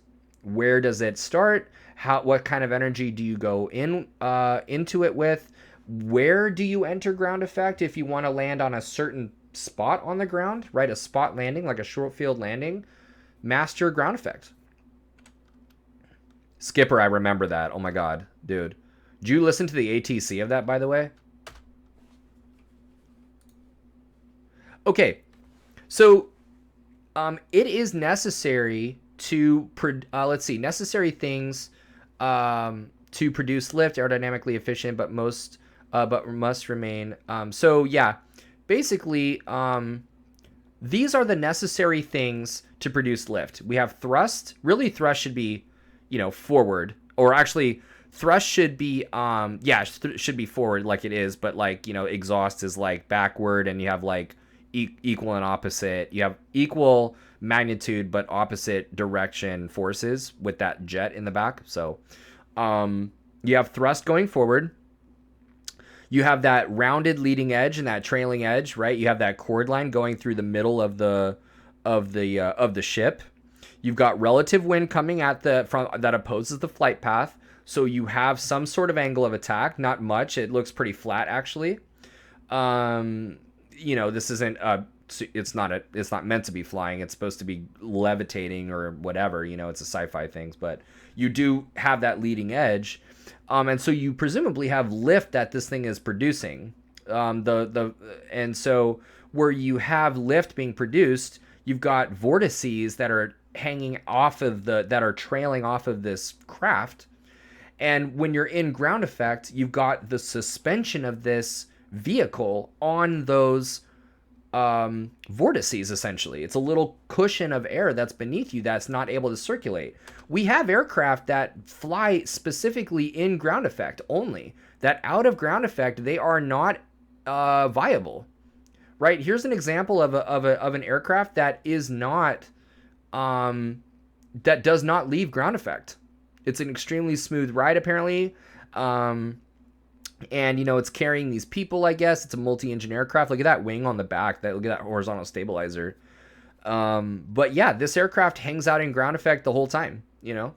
Cactus, ground effect is good to gain airspeed before climbing out, especially on hot days. Yes, although yes and no. Like, ground effect, we shouldn't need ground effect, you know, but if you do, if you manage... Here's my thing, is if you need ground effect to leave the ground, if you need to build speed in ground effect, and if you didn't, then, you know, I probably wouldn't be going that day, you know, but you're right, you know, you could build that speed and then climb out, but here's what I guarantee you is going to happen. You're going to be building that airspeed in ground effect before climbing out, especially on hot days, right? Totally agree with you. As soon as you leave ground effect and that induced drag returns, the angle of attack that you're going to need to sustain that climb may potentially be your critical angle. You know, you may not be able to leave ground effect. That's a big problem. You know, if you need ground effect, and I'm not saying you didn't say that you needed it. All you're saying is that it's hopeful for gaining airspeed before climbing out. Absolutely, you know, but that's sketch, you know. You really want to look at that distance to clear a 50-foot obstacle in your section 5 of your POH, making sure for that density altitude, and making sure that for that density altitude and your weight that you're cool to actually climb. Because what'll happen is YouTube's got videos of this where someone's in ground effect. They're not even in ground effect. Like, they take like a mile or miles, you know, 2-3 miles to even leave the ground. As soon as they leave the ground, you know, they hear the stall horn, and then they settle back to the ground, and then they kind of gain some speed, and then they kind of like chill in ground effect. They try and pick up some speed. They leave, and then oops, there goes the stall horn again. So it's kind of like, dude, you know, assist in gaining airspeed. I would put game with me with weight and balance. Put would not with me. I see what you're saying. Yeah, I would not. I see. Yeah. No, totally. So anyway, I just really like this GIF. I think it's really cool that we invented. No, it's all good, dude. It's all good. Okay, so that was ground effect, and that was an example of like Luke Skywalker's ship, and an example like just like the X-wing, where we had an example of a real life airplane with these types of characteristics, right? High thrust to weight ratio, lots of induced drag, lots of parasitic drag. Aircraft that are exclusively in ground effect, like his speeder is only in ground effect. What is ground effect? Finally, we're going to wrap this thing up with the Starfighter and the wing design. So, a couple things about wing design, okay? First of all, you got spars that run from the wing root outboard to the wing, outboard, like throughout the length of the wing, very much like your femur. And so you can't really see this. Let me get this out of the way.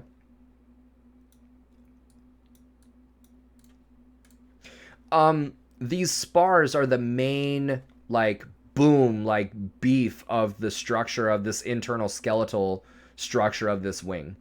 Ribs are the repeated cross sections of the wing for that section of the airfoil, and these are going to be these ribs right here. Boom, these are all like running the span wise.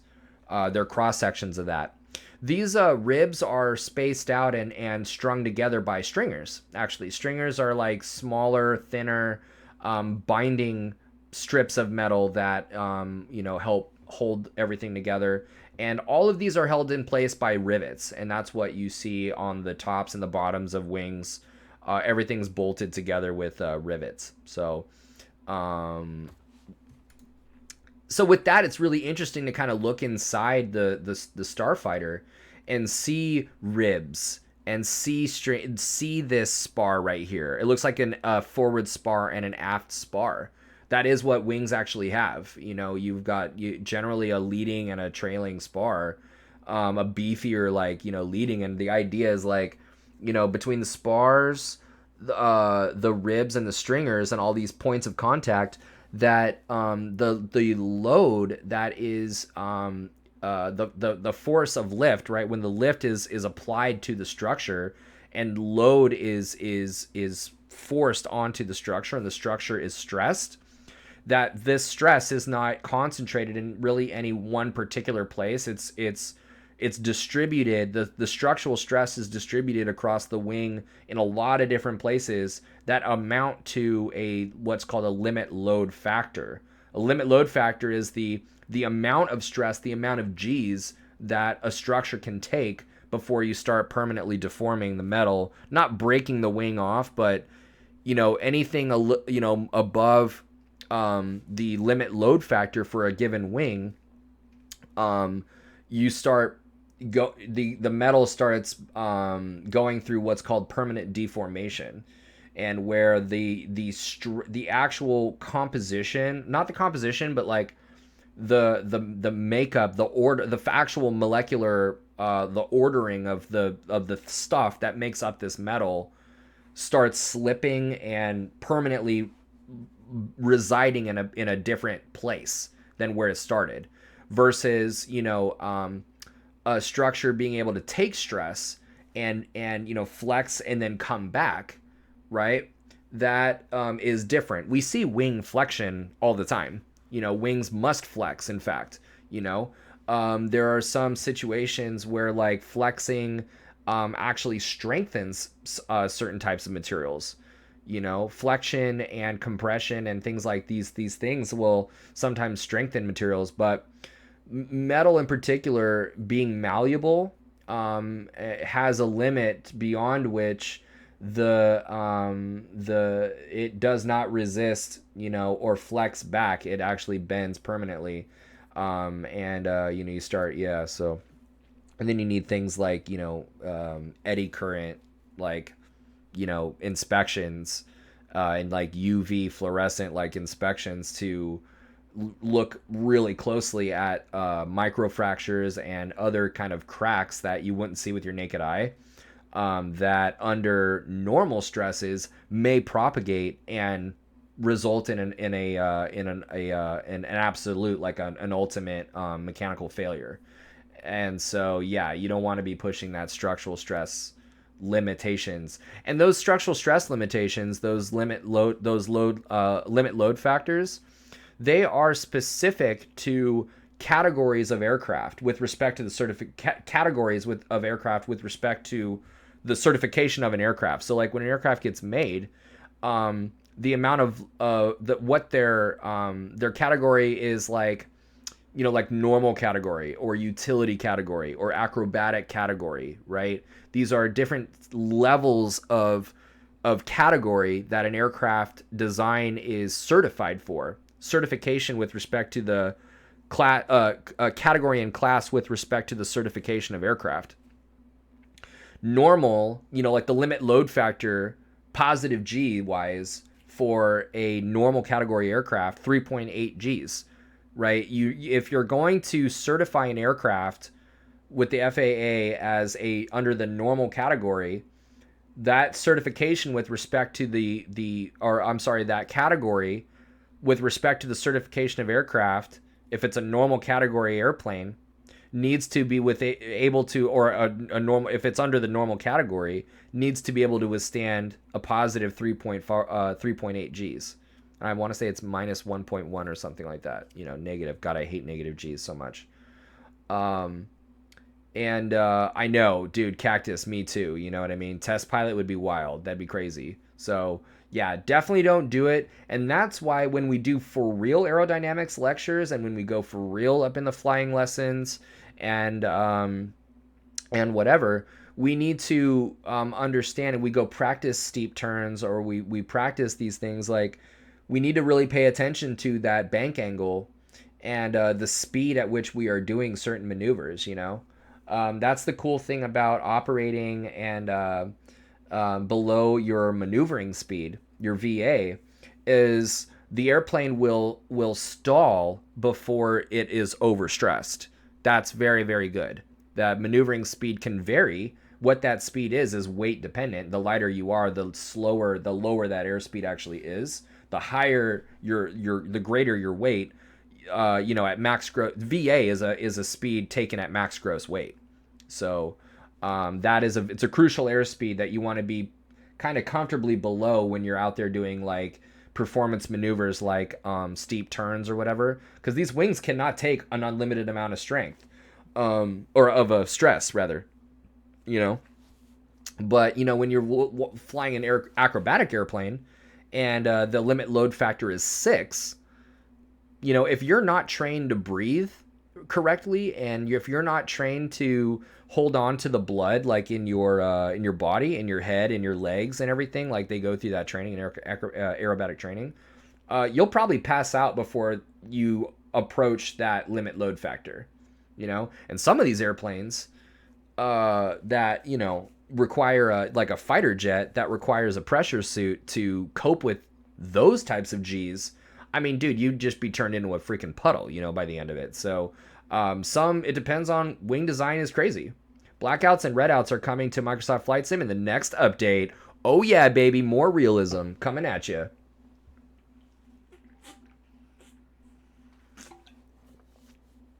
Dude, how's Winglet, by the way? That little cutie. Cool technology, materials that get stronger with flexing, but they have to feed to grow back again stronger. They need to add a hypoxia too. Yeah, that'd be crazy. You know what would be nuts, dude? If they added hypoxia, but they kind of made things a little like drowsy, and you had to like really make a decision on. You're like, dude, like, do I can't continue. I need to go lower, or I need to. Like, I wonder how they would measure. Like, you could do it up at altitude, and it's kind of like not really representative because everybody's kind of different with what density altitude they would be most susceptible at hypoxia. But because I've had hypoxia up at 8,500. I wonder how they would simulate hypoxia. Games like World of Warcraft simulate being intoxicated, but that's different. Yeah, but you could make it. I'll tell you right now, as somebody that has had hypoxia, I lost color. Things appeared more grayscale, and once you restored oxygen, the colors came back really vibrant. So that, first of all, could totally be something that you do. The other thing would be like euphoria. The thing is like the euphoria does come from feeling kind of intoxicated. So you wouldn't be simulating euphoria necessarily, but you would like simulate maybe a lag in like, okay, look at my pointer right here. See how there's like kind of a lag to it? You could like simulate a lag there with how certain things move and not make it like super crazy where it's like you can't even tell what's going on. But you could do it, dude. You definitely could do it. That would be rad, because then you could teach decision making and the effects of density altitude. Like, you're not making it out of this alive unless you descend. That'd be really cool actually, and that'd be very unique because everybody simulates like X-plane. They simulate blacking out. They do all of that, and I don't know if they do red, but it would be very different and marketable. Like, that would be really cool if no one is doing hypoxia. And, if you're up in there are turbocharged aircraft, like for Microsoft Flight Sim, that 182 turbo or whatever, or something like that. If that would be cool for realism if there was a consequence for you not utilizing that oxygen.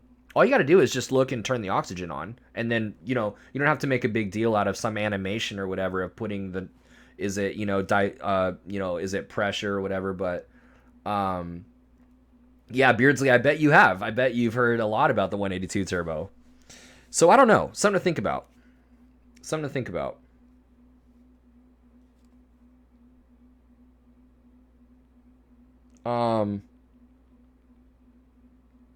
Yeah, that would be super dope. That'd be super sick, actually, now that I'm thinking about it.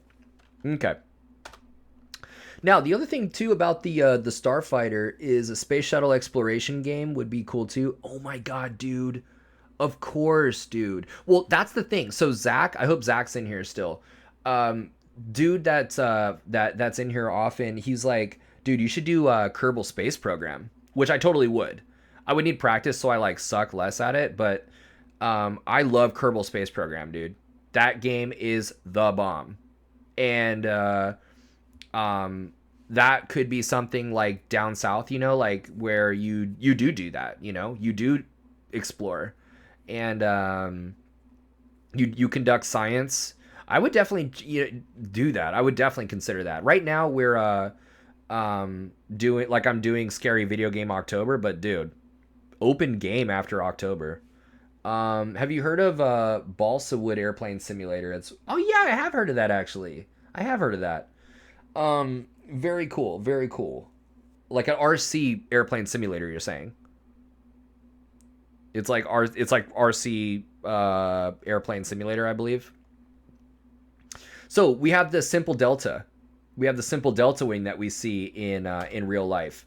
And there you have it, right? For the Starfighter, not only did we look inside the wing and, you know, within the context of structural strength, category, and class with respect to the certification of aircraft, and what's structural, how the construction of a wing helps with certain things like limit load factor and what limit load factor even is.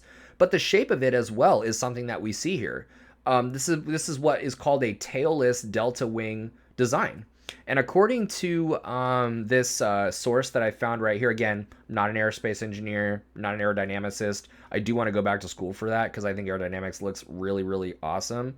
I would love to know more of the math behind it, but I apparently these tailless delta wings, which we could infer is how the Starfighter would behave, high drag at low air speeds, so you got to have a higher angle of attack. Think about the angle of attack that the Concorde was coming in, and that's not a straight delta. It's a complex delta, but still. Not suited for super high wing loadings. So that's really interesting. Like, you know, would this wing be actually as nimble and strong as these things are whipping around Naboo like crazy, you know? But the trade-off is aerodynamic efficiency. The trade-off is, like, you are flying a wing. Like, that's super cool, you know? And so that lift is pretty awesome. So, okay, guys. So that's it. I hope you guys enjoyed it. That's Revenge of the Lift. Let's hop into Microsoft Flight Sim and fly together. I'm super down for that. I'm going to do the T-45 and do some formation flying. That would be awesome if we could all fly together, formation stuff. But I'm going to do a server down in South America. Let's see where we could go, actually. Tune in next week. I think I'm going to sim... Or, I'm sorry. I think I'm going to... No, I'm unable to do stream tomorrow night. But probably this weekend, maybe some video games or something like that. But tune in next week, Tuesday, IFR clearances is what we will be talking about. IFR Tuesdays, IFR clearances. For Private Pilot Wednesday and Thursday, we've got Ground and Sim Wednesday for aircraft performance. And then we're going back to the traffic pattern on Thursday.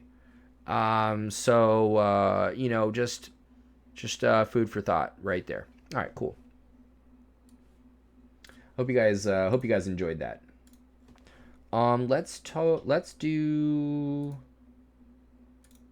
Hold up. What was I gonna do? Oh. Let's take a look at Zach. No problem, dude. Let's take a look at South America. I have no idea where we're going. It was good, but for some reason I'm craving a cheeseburger right now. Hey, dude, I feel you. Where should we go, you guys? You know what I'm saying? Like, let's go crazy, dude. What about here? We fly out of Patagonia would be sick. Where's that? Patagonia. Check you out, Zach, with your words.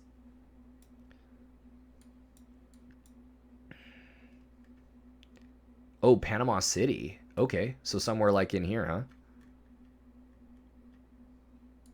Patagonia, Panama City. I keep trying to find flamingos in Chile with no luck. Yeah, dude, hey, you know what? Keep looking, dude. You gotta believe, I think, is the issue. Patagonia. There's Panama City, I believe. So maybe we do that. And then what? Go Panama and then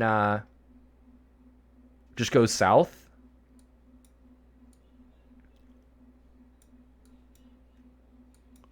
I don't even know what I'm looking at here. Like, I guess these are VORs or something. Yeah, so what do you want to do? You want to do this Tocumen International and then just fly out of there and then fly down the coast. We got some mountains right there. Looks like some waterways. We could even like go this way inland to the mountains, or we could just stick to the coast. That'd be cool to tune into the Los Cedros. Maybe do some tracking, but I'm into this like kind of formation flying stuff. I think we'll do that. We'll take off out of Panama, actually, MPPA. So with that, I'm actually going to set up. It's kind of a tight squeeze right here, so I typically don't have my sim stuff like set up right away.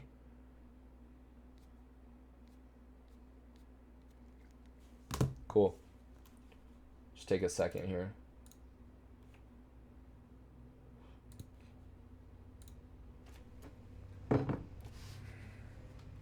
What speed aircraft is suitable to keep up? That's a good question. Maybe CDL. Can you like speak to that? I'm actually not sure. I think that's the airplane you've been flying, right?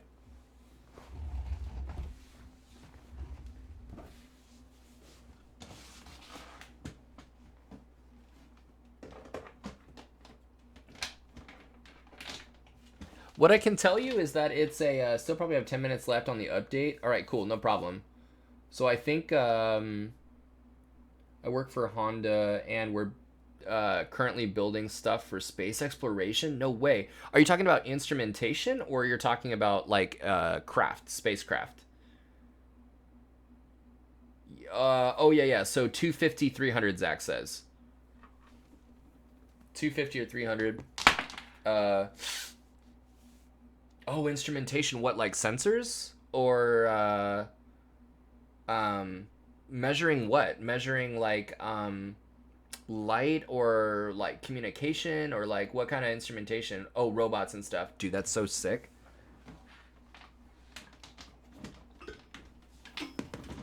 Yeah, that's awesome, dude.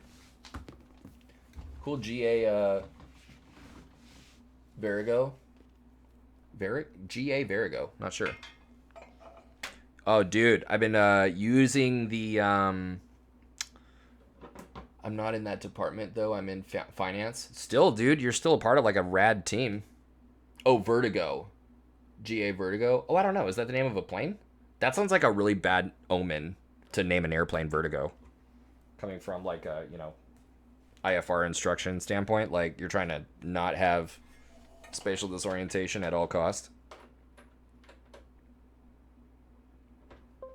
You guys, last night, my girlfriend helped me find a 24-hour taqueria. So rad, dude. It was dope. It was really, really good, man. 11 p.m. Das Müller. Das Müller. Rating with a party of 7. Thank you so much for the raid, Das. Welcome, and welcome everybody from Das's channel. Yeah, Honda Jet is an awesome aircraft. Yeah, welcome. Welcome everybody, and it's nice to meet you. My name is Philip. I'm a certified flight instructor, and we had just finished a special lecture, a special ground school on aerodynamics of Star Wars ships. So I definitely recommend going back and watching the video. But we just finished up, and now we're gonna go open up Microsoft Flight Sim and do some formation flying, community flying together. And you know what? Let's actually put this plan together a little bit better if I do say so myself. Let's go. Okay, so I'm thinking we do Panama. Das Müller, dude. Is it Mueller or Mueller? I forget, but dude, Thomas Mueller, dude, of Bayern Munich, dude. Some flight time. Looking forward to it. Oh yeah. No, dude. You hopped in right at the end of a cool lecture, but also right at the right time, baby, for flight sim. So let's go just following the coast. You know what I mean? Follow the coast. And I'm thinking direct to La Palma. So we could even tune into that. Yeah, Mueller, right? Yeah. Thomas Mueller. Dude's an animal. Oh, you know what we can do? Actually, once we get past La Palma, let's go direct south, like through these mountains. And then we'll go to this yeah, now what kind of flight time are we talking about here? So that's 240 miles. That's like a grip of miles, dude. I think and then how long is it going to take if we are, oops.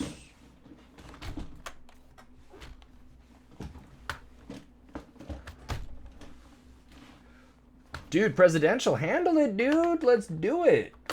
Have I ever flown in a Cirrus? Dude, I have not. I'm not that bougie. Yeah, I guess that's not fancy. When I'm saying fancy, I'm talking G1000. I'm not talking like fancy. I can't afford that. 270, I guess. 270.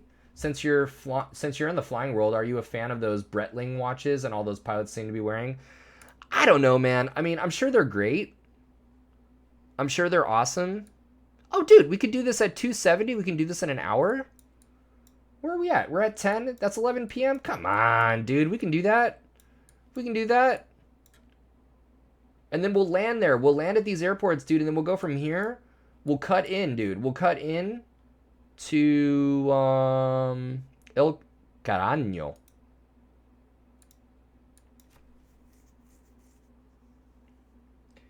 Now, my question is like, I need to learn from the master. I need to learn from CDL how to actually get everybody on the same page. I guess I'm doing it right now and helping us plan. Oh, do they look great? You know what? I've been thinking about it, dude. I've been thinking about getting a nice watch. I don't have one. It's kind of like I use a Velcro, like a sport band, because since I'm an amputee, like taking on a watch off and on is like, dude, it's a pain in the ass, but I really like watches, you know. You're the flight lead. We'll just follow you. Oh, damn. What up though? Okay, I like that. Let's do it. And so I'll just make sure that I put it in my my ForeFlight. I hope ForeFlight goes down there. Maybe it doesn't. And then maybe we will cut in. Yeah, and then we'll end up down here. El Caraño, and then we'll maybe go to a different place. I like that. That sounds cool. Let's just try that and not bite off too much. Das, thank you for the follow. Okay, cool. So just so you guys have got that. That's kind of what we're talking about. And maybe we can even continue down the coast or something like that. Down south. Space Pirate, what up? Hello. Yeah, this is my first community server stream, so I'm just gonna see how this goes. Okay, and let's go get welcome. Thank you for the follow. Welcome to the channel.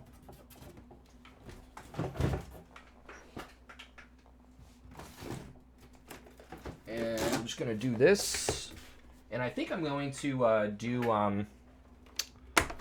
My just FYI, MP has been having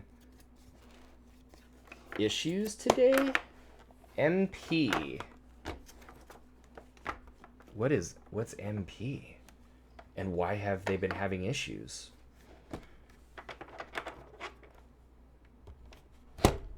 Oh, multiplayer's been having issues? Oh, you know what? That reminds me. Yeah, I tuned into CD's stream for a minute when I was able to. Not for very long. I wasn't able to, but they were having issues. That's right. Let's give it a shot. Oh, dude, that's right. Of course, like the night that I want to try and experiment with that. Yeah, you might have some problems trying to do group flight today. There's an issue with the server the team is working on. Some players appear properly, others don't. Okay, let's give it a shot. You know, worst case scenario, it doesn't work, and I just have a better understanding of what I need to do this, because, dude, the way that you do it, it's just awesome, dude. I gotta do it. Fliggity had luck with Southeast Asian server yesterday, presidential, or maybe you can put the flight plan waypoints here so we can import on our own. Oh, yeah. Okay, yes. So how about that? Let's go MPPA. Start at MPPA, and then the waypoints, like one of these is actually like, I will delete those. Yeah, this is way better.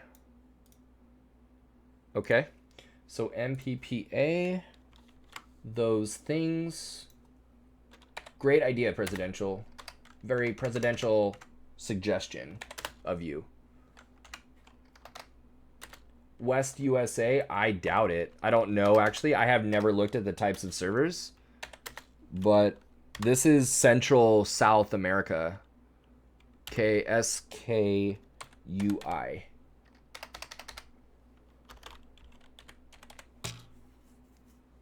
But I don't know, like, maybe if we could join the West USA server and then just go to whatever airport, like, then that's cool. Maybe, is that what I should do? SKUI after SKBS. Yeah. Okay, cool. Best server is where the players are, not where you are flying. You want to pick the server closest to where you live, not where you're flying in the sim. Okay, cool. So those are the waypoints, by the way. We're starting in MPPA and going to SKUI via those points right there. And I'm just going to do my best to track this, because normally you want with the least latency. Okay, cool. So let's go that. I'm going to go track IR. Just make sure. What plane are you using? I'm using the T-45. So if you guys have a fighter jet, or if you have like the Citation will work. Many people are asleep. Yeah, dude, let's do it. So Microsoft Flight Sim, baby. I'm really excited for you guys to come along on this journey with me, because yeah, I genuinely like don't know, like the right way to do it, but together our powers combined. Captain Planet.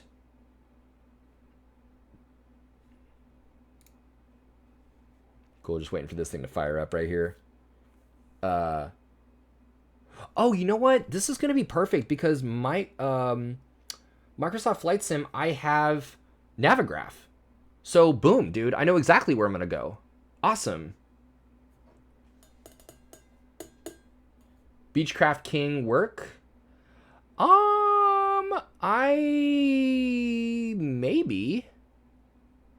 Maybe, because I think, what are you doing in the it's the 350, correct? It's like the mama, like big, like beefy King Air. I want to say it's the 350, right? Was it easier for you to learn the game since you're already a flight instructor? Well, here's the thing, is like I was in flight sim since I was like 8 years old. My first flight sim was Microsoft Flight Sim for Windows 95. And I used to pretend to fly charter in the Learjet with my stuffed animals behind me, dude. Like I would set up like a couple of dining room chairs, and I'd sit my stuffed animals back there, and I'd fly them around like Chicago and stuff. And so I've been on flight sim ever since. And I mean, I went through a big period of time in my life where I wasn't actively flight simming because I was such a bad student. And I didn't believe I could do it, you know? But coming back to my flight training, like after I graduated college, I got a good job and everything. I started flight simming on the regular way before I was a flight instructor. And then, you know, thousands of hours later in flight sim and deliberately like corresponding it to flight training. Yeah, definitely. And then especially as a flight instructor, like, dude, I totally, I get it. You know, I do get it. And now I actually teach in the sim. You know, I have 4 IFR students right now that are doing approved FAA training devices, sims, essentially, where 20 of the required 40 hours of simulated instrument time can be done in an approved simulator. And I'm in the sim a lot with those students, you know, so I love it, dude. I definitely get it. So spawn at a MPPA. Oh, well, I'll just watch.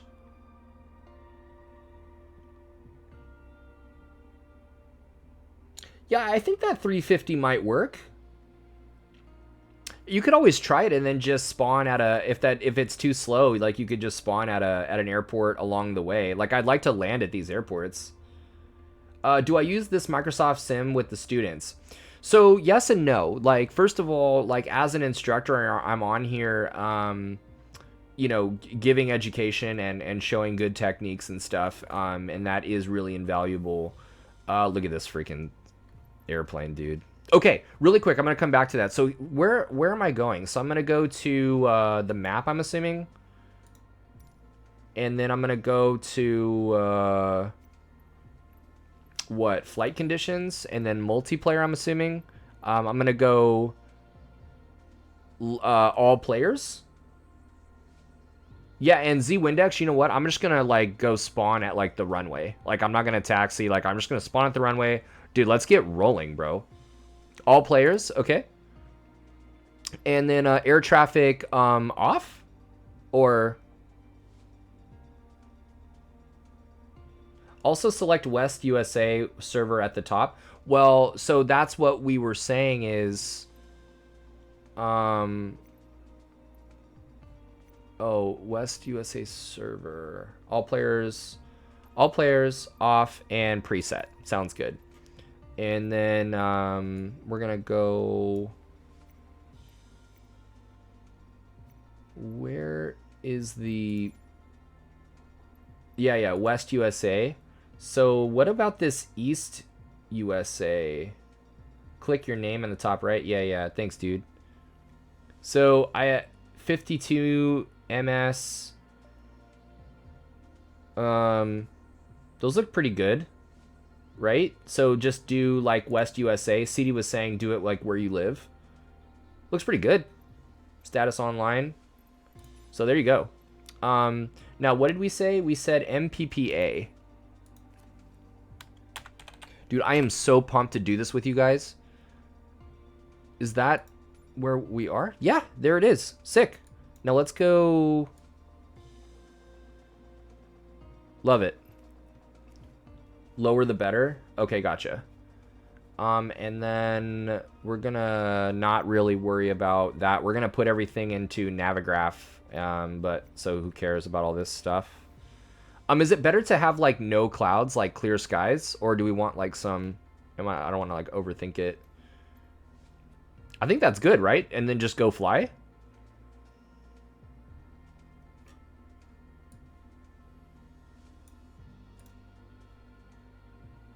Maybe zoom in and on the runway.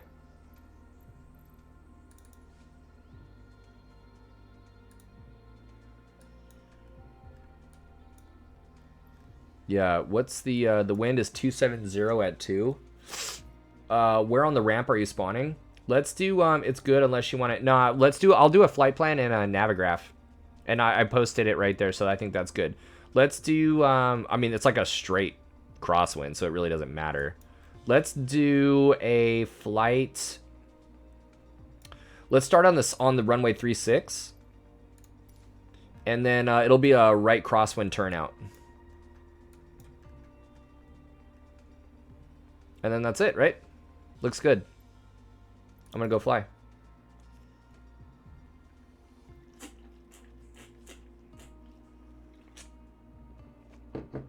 I'm pumped, dude. I have no idea what I'm doing. I only use this really to go back to your question, down south. I just use this for like myself, my own personal IFR proficiency, and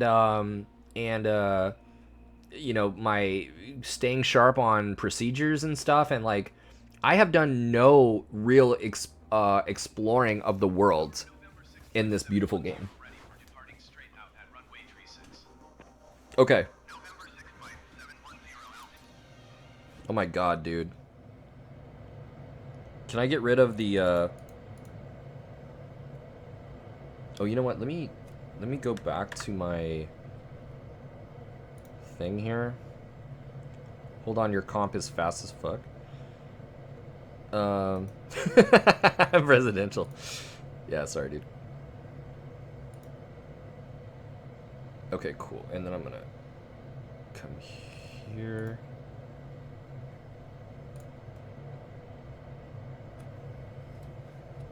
Oh my god, are you serious, dude? So... Oh my god, look at these leading edges, dude. Look at those leading edges. What? Are you serious? Wait, so... Where are my flaps? Are they like... Oh, there they are. So what do we got here? We've got... Wait, how do I turn the body off? I don't want... I want to turn my body off.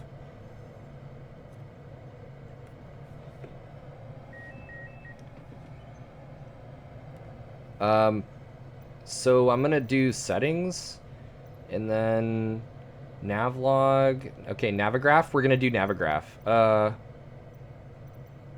Camera, maybe.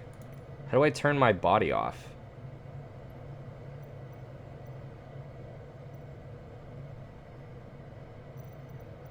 Yeah, I'm gonna wait for everybody. It's all good. I'm gonna input the stuff. Try going outside the view, then back in. Sometimes the body glitches. Okay, cool. Let's try it. So, let's go outside. Oh my god, bro. So sick. Yeah, you're right. Oh, wow, cool. Okay, great. So, flaps, I want flaps half, I guess. I have no idea. And then let's do... Let's input this bad boy. Hey! Who's pulling up to my 2 o'clock? Who's beamed the citation? Is that you, Zach?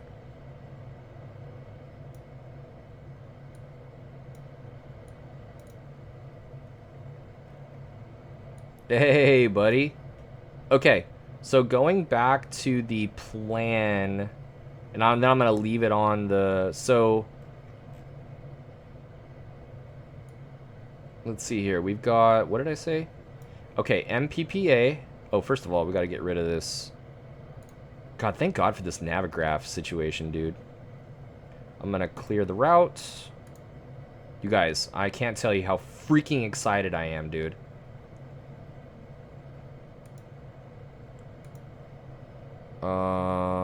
Wait. Let's clear this.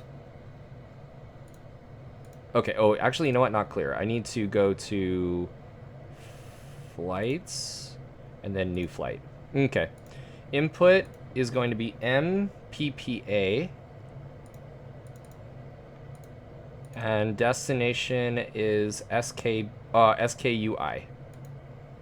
SKUI. Sounds good. Create. Excellent. Now we're going to add what? MPTO. MPTO. It's been a little while since I've actually used this.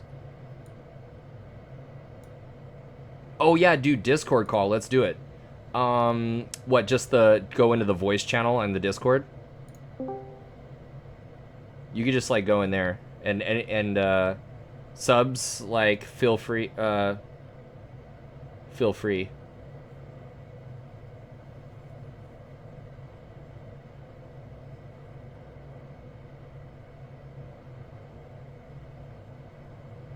Actually, wait, for right now, hold on. Let me just square it up with my co-pilot here, and then we'll probably open it up. Where's Zach? Where you at, buddy? I don't see you in the Discord.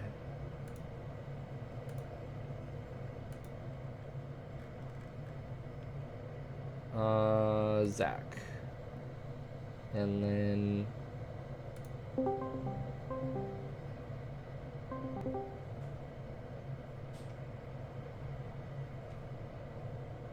yo, Zach, you there? Hello? Yeah, dude. There we go. What's up? Just trying to figure out how to turn the pilot body off too. Oh yeah, no, the guy was right. I think that was presidential.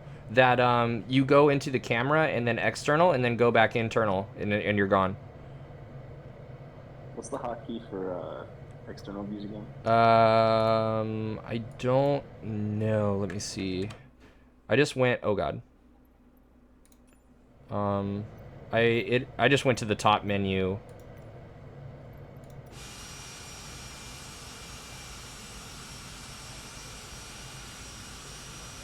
The president took my fix. Oh yeah, so I've got external and then cockpit. Yeah, I don't know. It's the menu that you can pull down from the top center and then go to the camera. Oh yeah, I got it. We're good. Yeah. Now, oh yeah, and then type the route. Okay, cool. So MB Arctic rating with a party of 28. What is going on, Arctic and Team not Arctic, Arctic, dude. That certain names tonight are just like I'm having a hard time with, buddy. Welcome, Arctic and Arctic's people. Hello. Welcome to the channel. It's nice to meet you guys. Feel free to join us. We are we're in where are we at? We're doing Panama City. Yeah, we're in Panama City. I'm actually putting up the Navigraph right now. You can join us. We're over here in MPPA in what was it? Western US, I think. Yep. MPPA. Oh yeah. I need to go back up. And what did I say? MPTO. Sorry, you guys. MP. Oh, here we go. TO. Has great scenery, by the way. Oh, no way. MPTO. Dang, and wait, hold on. I just lost it in the chat one more time. PML. PML. Oh. PML. And then, SKBS. SKBS. And that's it. So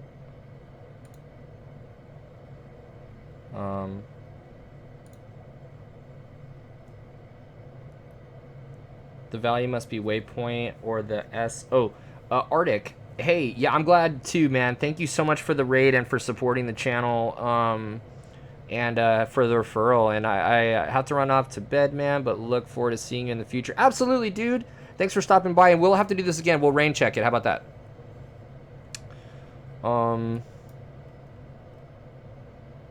For some reason... Wait, why didn't that... Oh. Must be a waypoint or airway. What? MPTO. How is that? It's not really recognizing. You see what I'm saying here? On the, you see my, I'm on the Twitch. It's not recognizing MPTO. But it is recognizing MPPA. So maybe we just do... instead we do TUM. You know what I mean? We do the VOR instead. So let's do TUM instead.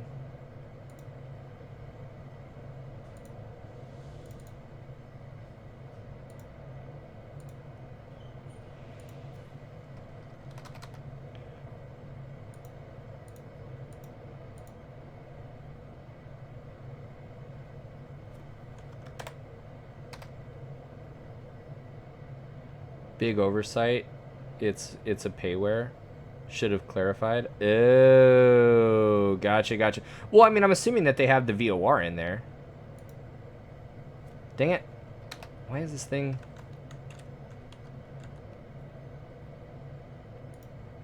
Oh, god damn it. PML. Same error with SKBS. Oh, yeah. Is there a VOR...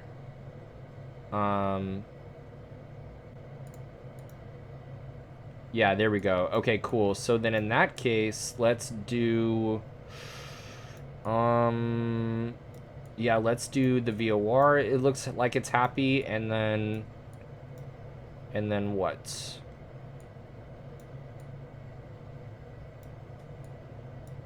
Oh, yeah. Instead of SKBS... Maybe we do... Oh, dude, we should go over the... Yeah, let's go LCE instead of this. LCE after PML. LCE.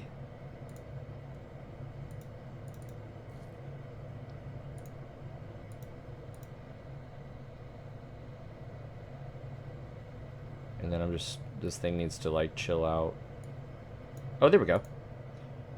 That works. And that's actually going to be really nice, because then we can kind of traverse. We can, like, go across the land over to the water and then hang a right. And then just go direct SKUI. And then just, like, land there. That's actually a pretty awesome route. Because these are airports that we can land at. Or not land at, you know. But there are... I think what we'll do is... We'll land at, looks like, Carepa, Antonio. And then touch and go direct to, Quibdo. So we'll do that. We'll land at those 2 points, and, we'll assess there.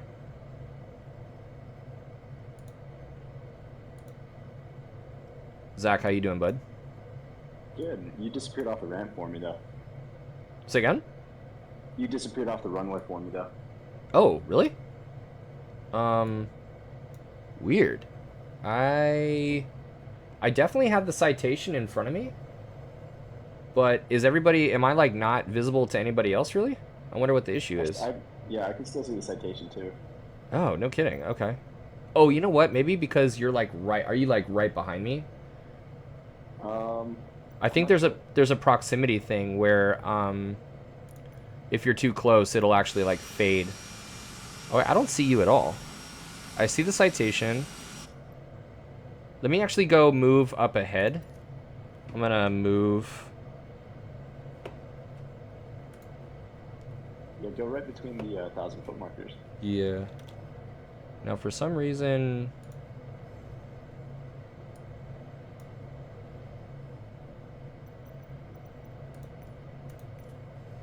Wait, why is my... Oh, dude, this yoke is, like, not... Oh, yeah, dude, wait, my plane is, like, tripping, too. Because I'm not showing, Like my throttle. Is your throttle working? Yeah, my throttle works. Oh, weird. Okay. I'm gonna check my hardware here. Um.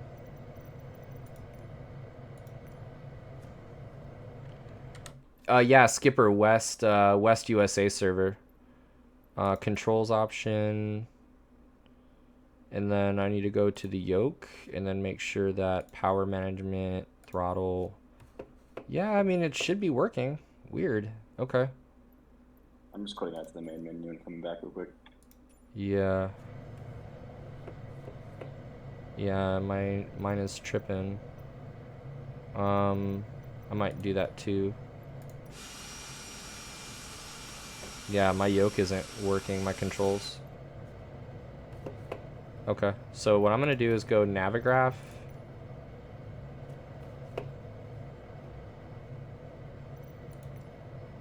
And then I'm just gonna save the flight. Oh,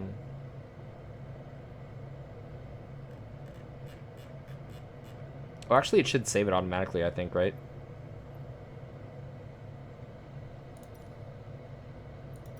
I think it automatically saves. So I'm gonna go back main menu. I'm gonna try it again.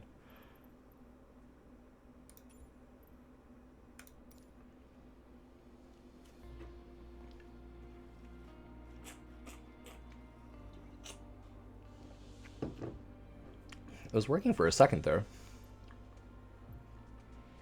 And make sure I'm in West USA. And we're still there. We got a couple planes actually right there. Yeah, I got the citation back. Okay. I'm about to, when you load it back in, all players. Oh, okay. So wet flight conditions, all players, air traffic off, preset, and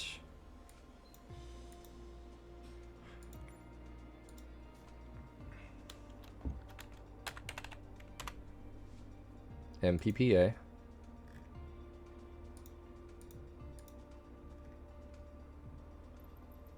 And runway 36 we said, and then fly. Let's do it. Yeah, that sucks, dude. That's like, of course, the night that we were like trying to be adventurous and give it a go, it's like they're having some issues and stuff. But I mean, I think it's remarkable like what they do on a daily basis. Like I'm sure there are bound to be hiccups anyways, like who might have really take issue. Oh, presidential. I see Fly Fast Live. Ooh. Yeah. Okay, here we go. So okay, cool. I have throttle. Yep, you just spawned in. Awesome. I've got ATC. Looks like I got some folks here. And how's that flight plan though? Loading route. Boom, baby. That's what's up. There we go. We're good to go. I'm gonna shrink this down and just kind of post that maybe like right there, I guess.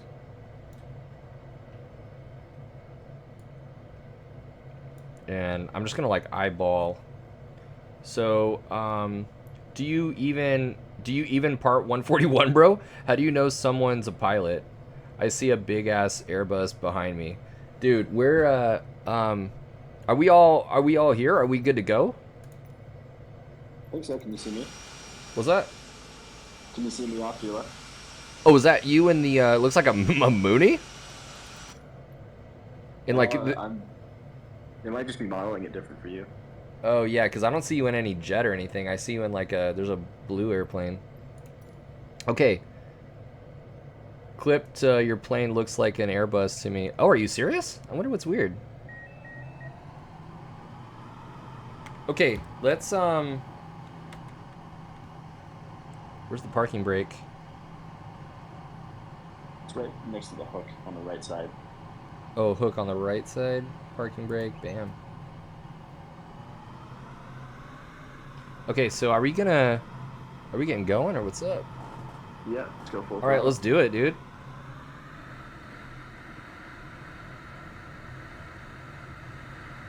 And then it's pretty much a right turn out of here.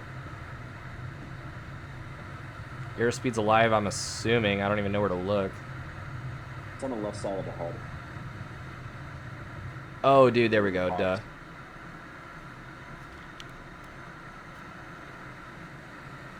Wow, there's like an E bracket and everything. That's cool. And we will go flaps up, gear up.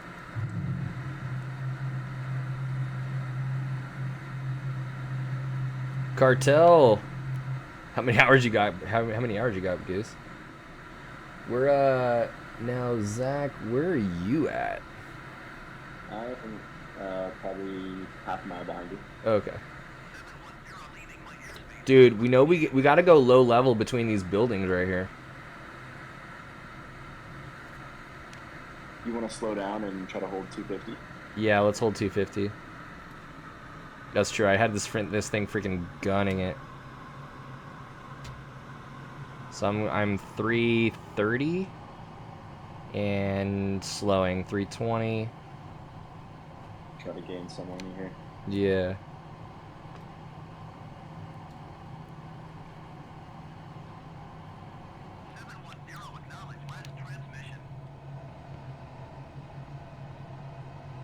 Be really cool to learn how to use the navigation on here to really track to these VORs and stuff.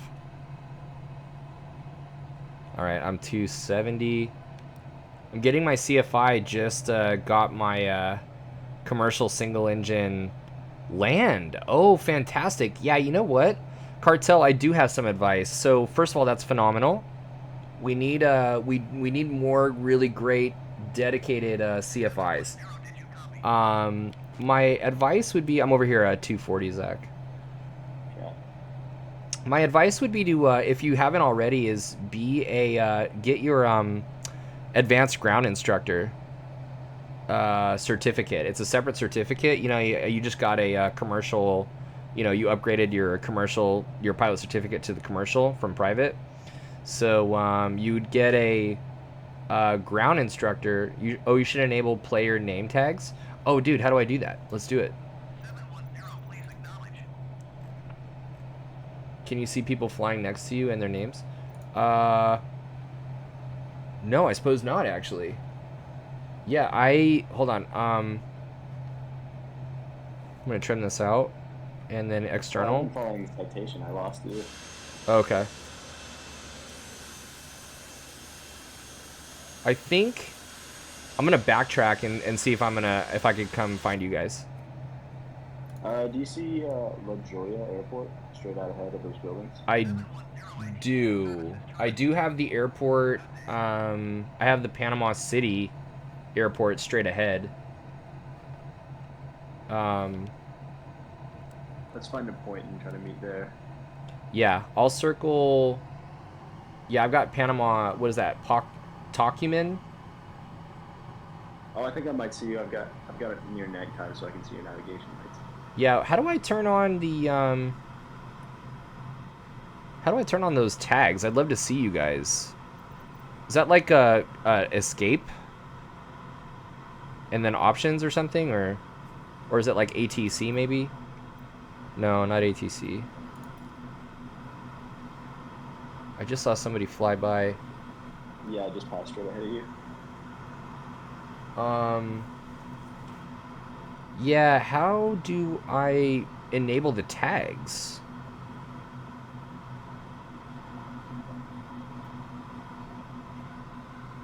Anybody? No, it's an options thing. So, so let's go here and then options. Oh. Maybe control general options and then what, traffic? You ever watch that F-16 video I linked you? It's deep in the options. So probably miscellaneous? No, flight model, data, data limitation, traffic maybe, traffic type, show traffic nameplates, bam, baby. Let's see, where you guys at? You just disappeared. Oh yeah, there's presidential. Oh no, I got you again. Yeah. I'm about to stall though.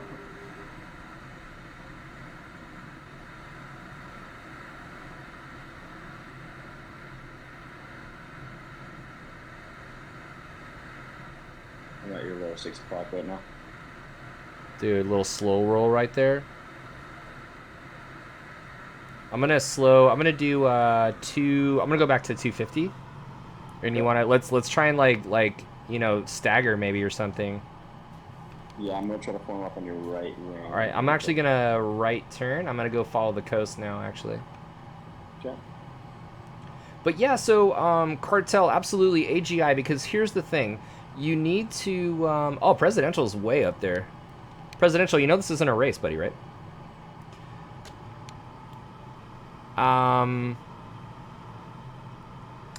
Oh, he's in the citation. That's cool. Yeah, so cartel, the thing about getting your AGI first is you get to make all those mistakes early, you know what I mean? Like you have to like learn to walk before you run. And the thing about being an AGI is you're certificated, you know, you have a certificate for your ground instructor. And especially if you add the instrument rating to your certificate, your ground instructor certificate, you absolutely can. I'm trying to find where you're at, Zach. I'm high above you to your right. Oh, there you are. Okay, cool. Trying to get this thing under control. Gotcha. What are you at? Are you gonna hang out at like 250, or what should I try and get to? Yeah, go to 250 and And we'll just try and meet up. yeah, I'm coming in right below you. I'm finally getting it. Gotcha. Good. Let's see if we can see you here. I'm behind you to the left. You're upside down diving. Yeah. Yeah. Let's see here. I tried to. What's your speed right now? Oh shit, 260. Yeah, cartel. That's true. That's true. I think that it might be an easier sell. Yeah, I mean, that all I'm saying is like in terms of suggestions,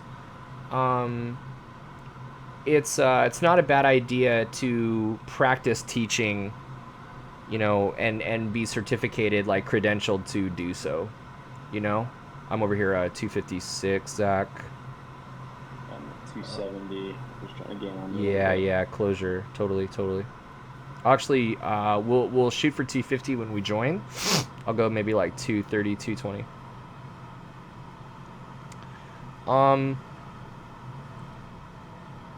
And you know the other thing too is like regardless whether you get your AGI or you actually just go straight for your initial, do your own, not necessarily your own lesson plans. Like if you want to, fine, but I mean there are some good basic lesson plans out there that you can work with and study, but I would do your own PowerPoints. Put your own PowerPoints together, dude. That's the next level for sure. 240 right now, Zach. Okay, I'm at 245. Okay. I'm real close to you, right behind you to the left. Okay. Yeah, buddy. Let's do it. I'll slow down to. Yeah, you just keep the same speed. Okay, gotcha. I'll hang out at 230. I can even 230. Presidential, pleasure was mine, dude. Hey, good hanging out. Let's do this again. Now that I know how to actually do it, I want to do this like every time. I'm like right next to you now. Oh my god, yeah, dude. Dude, you look so funny. Are you able to look and see what I see in my on my screen? You got your gear. You got your gear. Right now. Oh, dude, you got your gear down. You're like a Mooney or something. Oh, really? I can see the T45 for you. Yeah? That's crazy. That's funny. I mean, it's dope. It makes me feel like I'm going slower than I really am, though. Oh, meanwhile, I'm still losing speed, so I need a 220 at least. Need to get on DCS. Yeah. Well, Elios, that's why I'm just practicing for DCS, dude. All right, I'm 220, and yeah, my goal is 230. Okay. Sorry about that. Then do it in Blew DCS. past 230. You can take lead though too if you want. Yeah, if you want to try to form up on me, I'll go ahead a little bit here. Yeah. Here, I'll slow. Yeah, see how look how close I am now. Yeah, I love it. Yeah, Yeah. dude. I wish I could wave. All right, yeah, I'm Sick in VR. coming up. Oh my god, dude, I can't believe. I mean, dude, are those greens like coming in super rich as well, for in VR? Yeah, no, this is great. Oh my god. Oh, dude, sorry. I'm next to the No, right, I'm 230. exceeding 230, That's okay. I'll speed up. and I'm also high. I'll pull up a little bit for you. There's you. Okay, cool. So I'm gonna try and practice forming on you. And you are holding... There you go. Okay, cool. So we're doing good at 230. I'm like really good 230. Yeah. I just need to get this thing under control. There we go. I'm trying to make my velocity vector just a beam like actually off your wing and just keeping that like aligned with your lateral axis or something like that. Just trying to use. I feel like I'm slightly overtaking you. Are you? Oh, yeah, there you are. That's perfect. That's Yeah. awesome. I was like, where are you? And I looked back. Yeah. Here, I'll switch up actually. I'll trail and then just move over this way behind 6, 7. Actually, I'll get more. This is wild, dude. This is sick.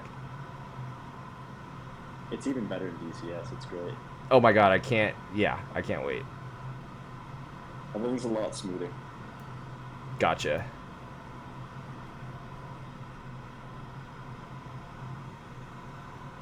I'm gonna like... Hold up.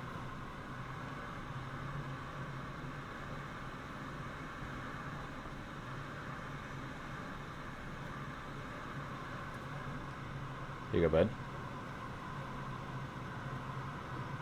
There you go. Oh. Whoa! Dude, I needed way more energy. Yeah, I'm directly above you, probably 500 feet. Yeah, I got it. I'm trying to look up my canopy to find you. Yeah, here. I'm actually gonna... I wish these mirrors were. Yeah. There's fast live. Let's see it. Pitch up a little bit, and I'm gonna invert.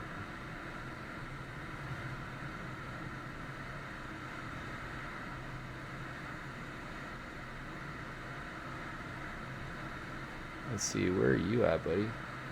Oh, you know what? I'll bet you... Am I ahead of you? I don't see you. I need to slow down. I'm at 1,280 feet at 225 knots. Oh, yeah. I need to... In fact, you know what? I'm just gonna pull a loop and see if I can just kind of circle back.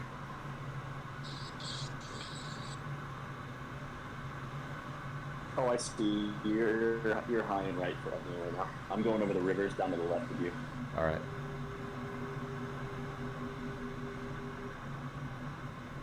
I'm totally like stalling. This thing is like...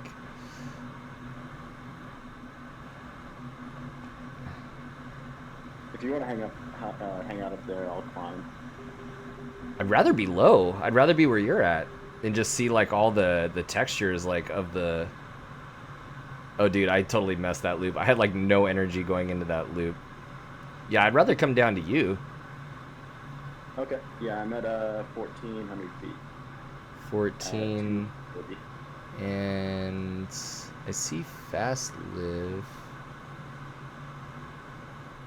That's me. Oh, that's you. Oh, fantastic. Okay, cool. So I'm closing in. I don't really have... Oh, that's the altitude you're at. I don't have a closure rate. That'd be interesting. Cartel, I'm not really planning on doing regionals. Although, you know, the more difficulty I find with getting a 135 job, the more I am thinking about it. I'm thinking about airline stuff. It's a bit of a tougher sell than I anticipated. But nothing wrong with that, because I really enjoy instructing anyways. I'm doing a 300 there, bud. So what's your speed? I'm at 227 right now. Oh, fantastic. All right, cool. It's 100 knot overtake actually right now. Yep, I'm right at 230 now. Totally. Yeah, you just passed that hill. Yep. I'm trying to figure out what button I use for trim, because I've been having to pull back on the stick this whole time. Yeah, I've been having to fine tune my. I'm actually a pretty good ways away, Cartel. I don't instruct hardcore like full time, because I do like other things. I prepare like teaching materials for flight training, and I do like stuff like this. So right now I'm coming up on like I think 900 total time, and you know, ATP is 15. So over here, let's do 370. Oh my god, this thing picks up some speed, dude. Yeah, and it doesn't lose it very well either. Oh shit, Figured okay. out my trim though. Oh nice. Yeah, I had a hotkey mine. Oh, there you are.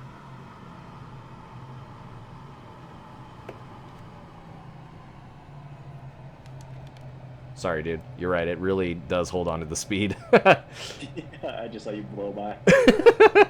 I'm like power idle, dude. And here, I'll do some like S turns to kind of bleed it off.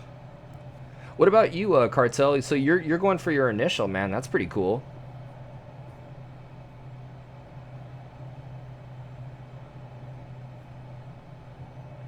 You trying to do airline stuff? I mean, it's pretty cool.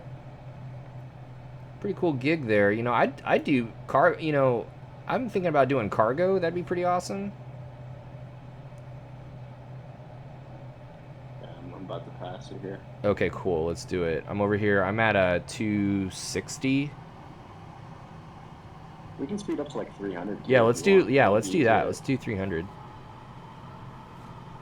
I've been constantly losing airspeed at level flight, so altitude. So Cartel's at 500.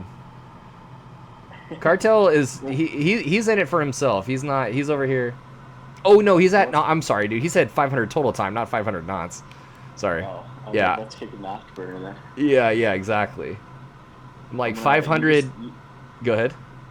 Yeah, you just stay straight, and I'll form up on you. All right.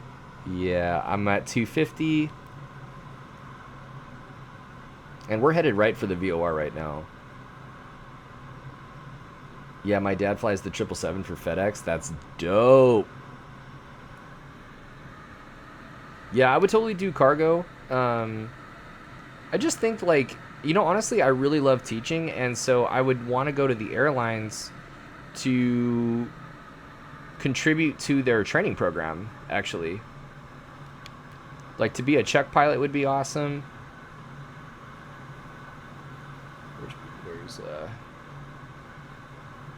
Hopefully he can get me into their feeder flying caravans. Yeah, that'd be pretty awesome.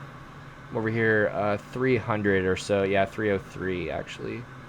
Okay, I'm at 350 closing. Sweet.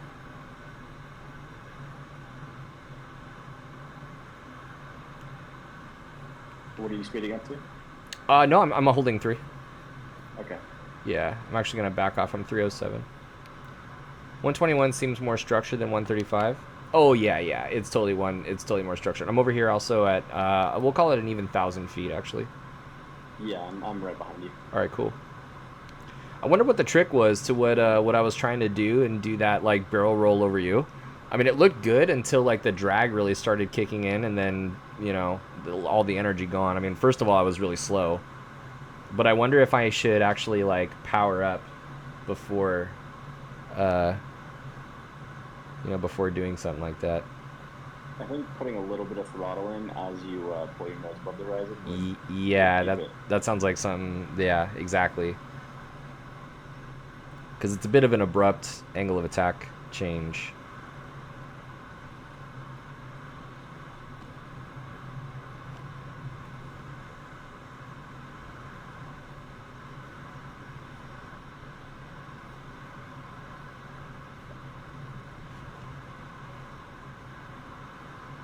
inverted.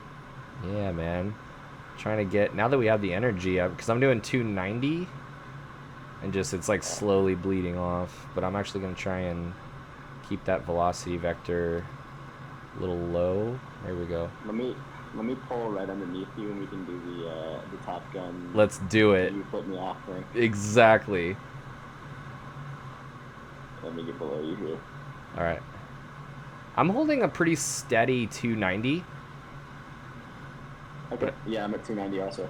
Oh, you know what? But I need to like I need to slow, I think, to 280 because I'm descending. Oh, no, Yeah. we're good. Yeah.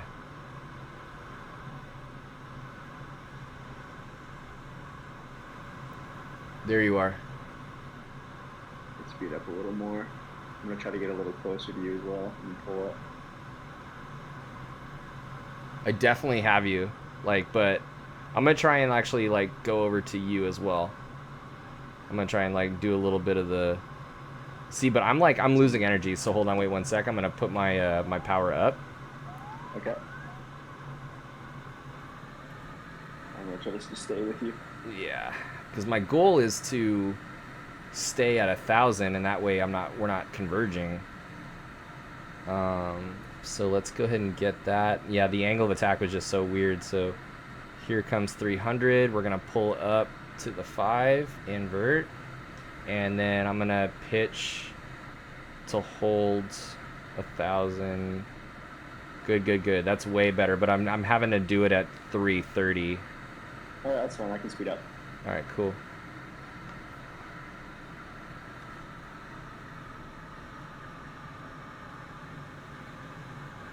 I'm at 370. Yeah, Our idle. Yeah. I would say steady 340 if you can, or 350. I'm at 345, but I'm also holding my altitude pretty good.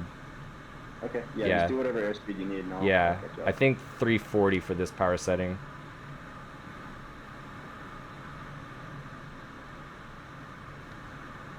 Yeah. I gotta trim myself out as well. Maybe 330.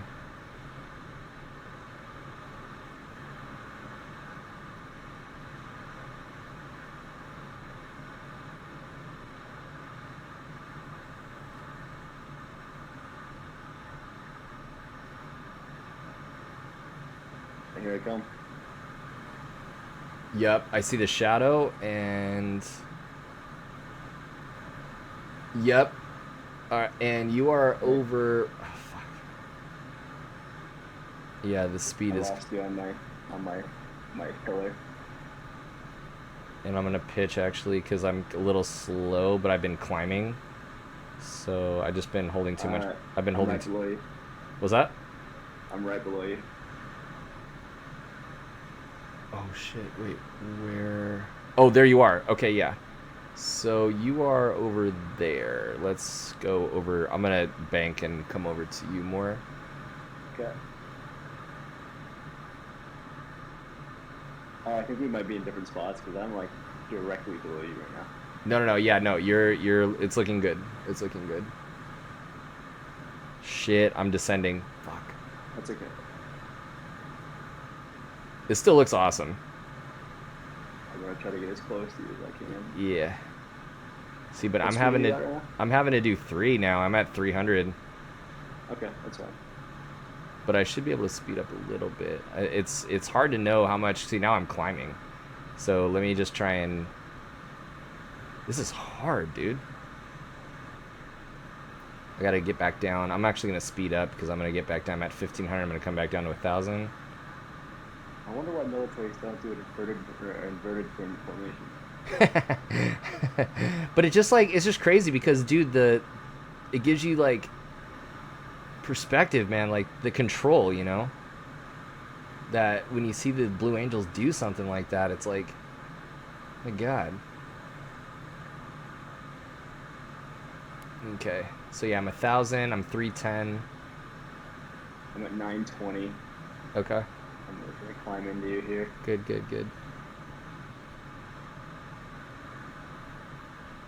I'm Doing pretty good. I'm trying to find that sweet spot. How's your ground clearance? Are you cool? Yeah, I probably have 100 feet. We're good though. Okay. I'm right away. Oh, I'm overshooting a little bit.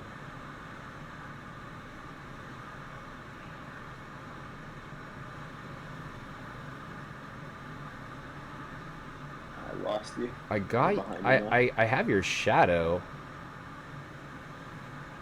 Oh, there you are. You're below me now. Oh, okay. I overshot you and I just totally lost where you were. Yeah, you know what? I can find you. Let's see. Where are you at? Are you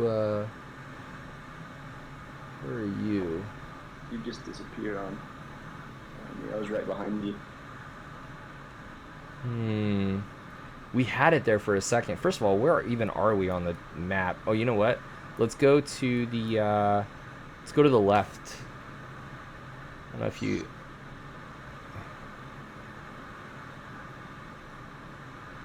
That was dope. That it was working for a bit there. Yeah. I'm just trying to spot you again.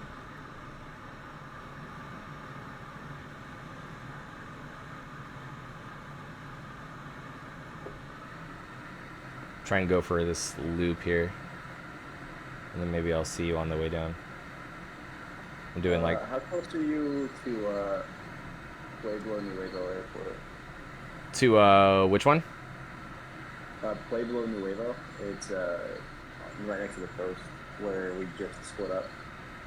How close am I? Let's see here.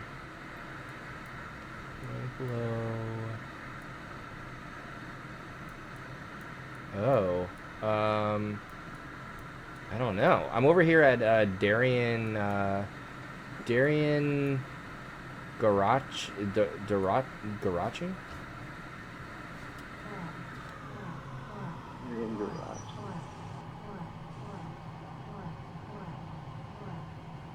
Oh, I see you again. I got you. So I'm headed over to. We're kind of off the beaten path. So I'm on an intercept to the.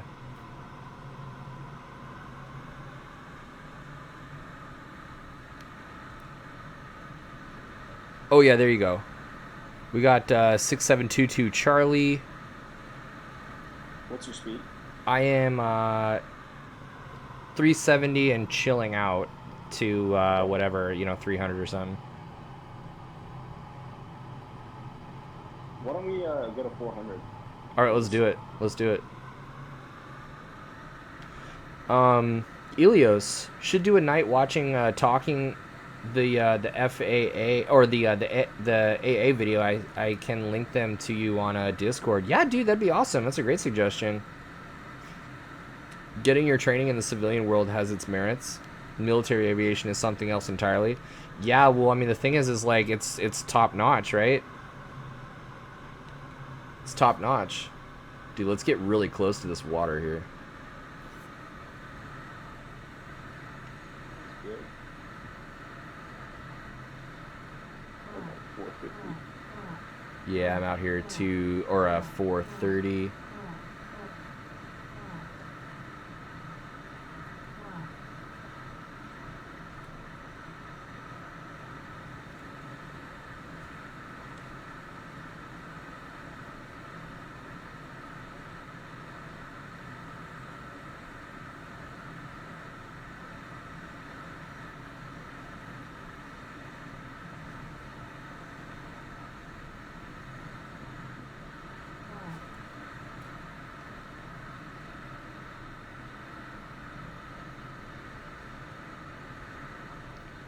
Yeah, I'm 414, and basically I'm just following this river. I'm at 470 trying to close. Okay, cool. I think I'm getting close because Yeah, I think. Yeah, I'm trending toward 4. Yeah, let's try to just hit right on 400. Yeah.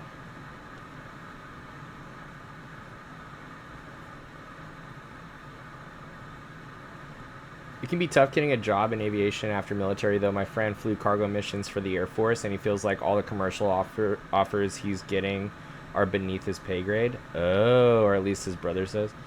Dang, yeah. So that's tough, dude. So that's sort of like the downside of the top-notch training. Then you're saying, dude, we got to continue to this Los Cedros VOR, the LCE, and then we got to try and do a landing right there. What is that? SKLC.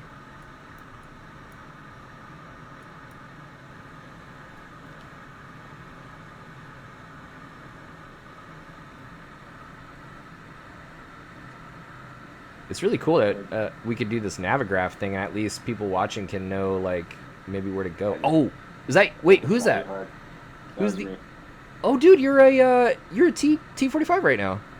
Oh, cool. Yeah, Okay, that's perfect. awesome. I wanted that, dude. You gotta, yeah, because it looks dope. I mean, the other one, you know, it looked cool. Like, it just looked like a plane. I was scared for you, dude, to do 400 knots. I mean, that plane's ripped apart, man. A bit over V&E, I think.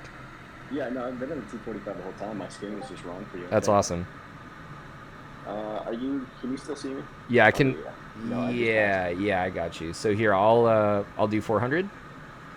Okay. Yeah, I'm gonna turn a little bit this way, and I'm gonna come down to maybe 1500 because we are on a course for the field. Okay. We gotta do a break. Yeah, dude. You know how to do a formation break? I love it. Was that? You know how to do a formation break? So one of us goes first, and then what? You just count or something?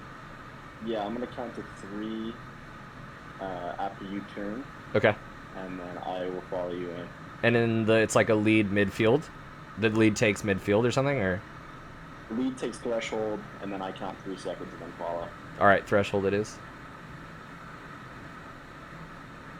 So yeah, I'm like 390, so I'm gonna try and dial that in. When you get a chance, take a look at the titles and the videos I just linked. All right, cool, man.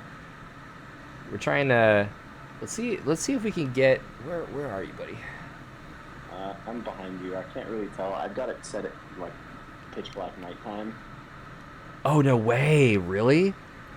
Yeah, just so I can see your nav lights easier. Okay. Yeah, that's gotta look crazy, dude. I mean, it's like trees out here. Yeah, no, I'm totally relying on you for me to not hit anything. Okay. I guess that's your contact approach. So it looks like we've got. Yeah, this is wild, dude.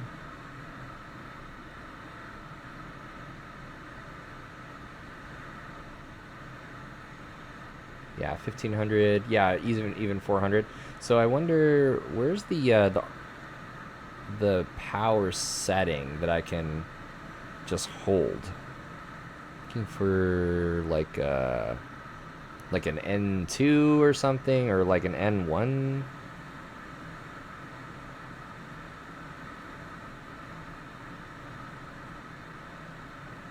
Whoa.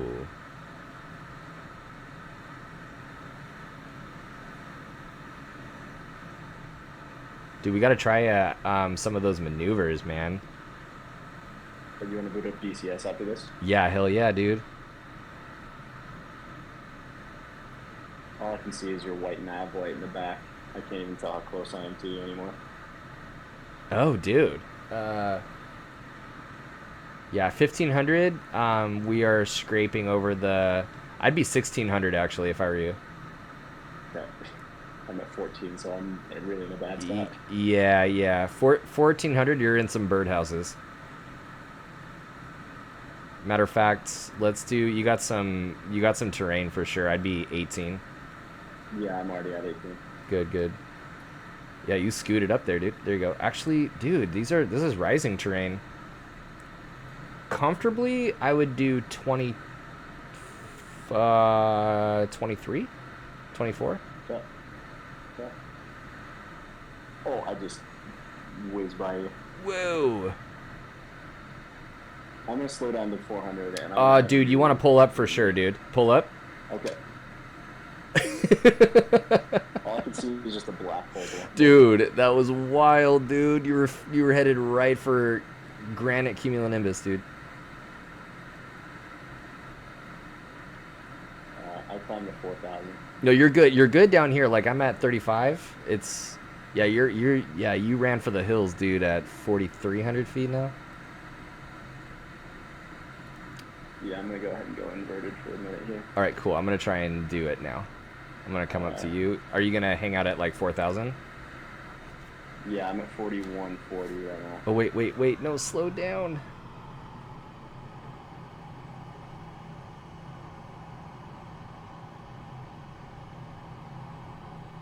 There we go. Okay, I have my speed under control. You said you're at 400? Oh my, uh-oh. Yeah, that I can was see it. that was crazy. I'm at 45 now at 330. Okay, 330. So I'm gonna go up to, where are you? There you are. I climbed. Okay, because I'm down here at 5. Yeah, But I'm at 58 right now. okay, you're at 58, and then I'm at 310. Okay. And I'm just making my way over to you. I'm gonna be in a better spot for you to see me at first. At your, I guess that's your, shit. Well, I mean, it's 7 o'clock to me. I guess maybe 5 o'clock position. Okay. Okay, I'm 315 speed. What are you at? 295. Oh, shit. Okay.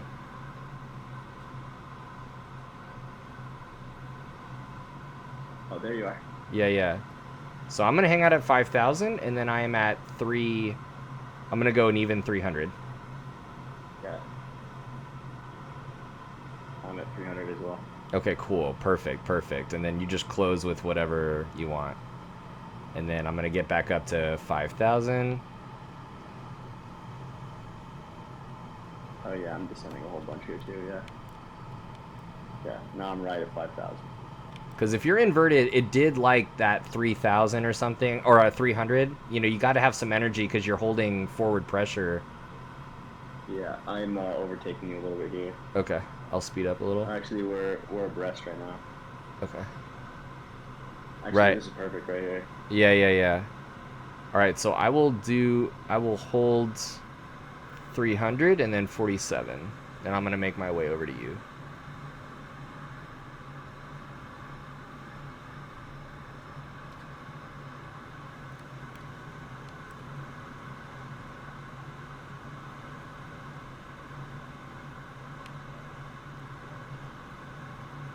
I got you. It looks like I'm at your, well, if you're upside down, that's your 9 o'clock. Yeah, I got you. And I'm gonna try and close that angle a little bit now. I'm gonna make this is gonna be way harder for you than it was for me because I'm way worse at holding what I'm supposed to be. Okay. All good, buddy. So I'm over here. I'm square behind at 6. 5,000 at 280. Yeah, I'm at 295. I'm gonna try and do this before the field. You're at 295. I'm gonna go to 290 and hold there. Okay, sounds good. I'm gonna do a 10 knot takeover. I'm gonna hold it at 3. I'm at 47. I'm at 48. Okay, excellent. Yeah, I'm pretty comfortably at 305. This is gonna be sick. I'm coming up very, very gradually. 303, 302, dang it. Don't climb. I cannot also be at 48. I accidentally climbed to 5,000. All so good. probably Yeah, I noticed I'm like reacting to you. I need to pay more attention where you are and where the vector is. Alright, I am... There we go. That's way better. Okay, so I'm 303, 4, 5, 6. 305. Let me slow down. Yeah, I'd like a 10 knot. I'm trying to do it like a 10 or 20 knot takeover. Yeah, I'm at 95. Okay, 95. There we go. I got it. Oh, wait. Too crazy. I'm at 313. 3, 12, 11. Oh my god.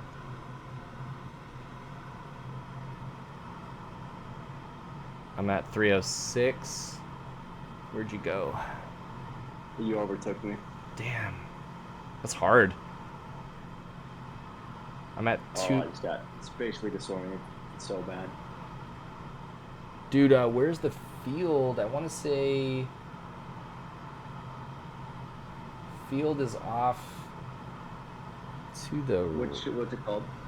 This SKIG. It's off to our it's to the east.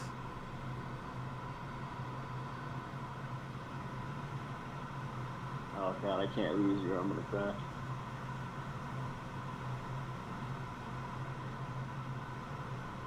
You're actually over water right now. I mean, you're pretty good. Yeah, I can see the kind of reflection. So I'm doing 295. I'm doing 295. And apparently there's a field ahead of us, but I'm like, where?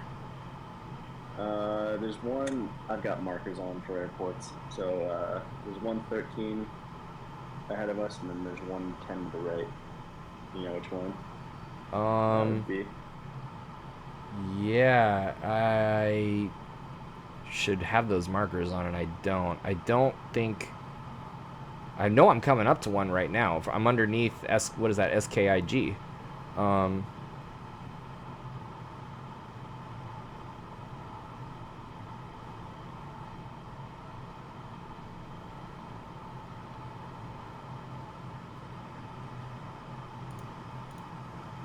Dude, nice. We got like 35 people in here. Sweet. Where is everybody though? Like, everybody, no one else is flying? You guys should pop up on a SKIG. Or actually, oh no, they can't, I guess. It wasn't a...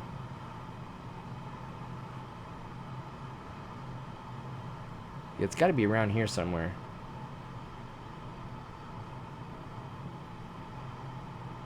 I think I might be screwed. I can't even see approach lights for anything. You know what? I'm gonna try and find you. Oh, I'm right behind you. Oh, you're behind me. You said I thought you were saying you couldn't see me. Oh, is this the? No, that's not. I just overtook you. I'm on your right side. Oh, awesome. Yeah, where's this field? Oh, you know what? I think that 2 miles directly ahead of us right here. Oh yeah, there it is. That might be it. Okay, cool. So I'm just gonna cross midfield. I'm gonna circle around for runway. What is that? Runway. Is this a grass field? What's that? Is this a grass field? No, it's pavement. So I'm gonna circle runway 19.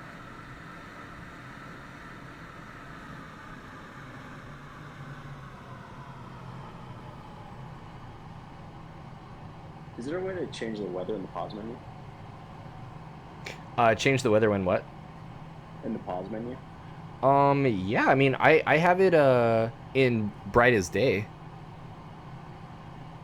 So in the pause menu, oops.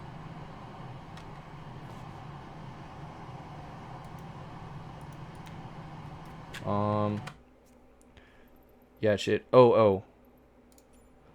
Yeah, weather. I know there's the tab when you're actually flying, but I can't see that in VR. Yeah, it should be clear sky right now. I set my own custom weather. Oh, okay. I'll just follow you, and we'll hope for the best. Okay, cool. Yeah, I'm coming on a base leg right now. Okay. I'm gonna go flaps down, gear down. And yep, flaps. I'm gonna go flaps full, gear down. And what do you suppose this approach speed is? Probably like 140?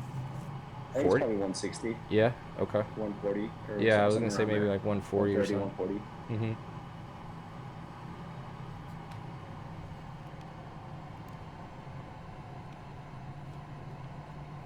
Which I am definitely not at right now. I'm doing 190 on final.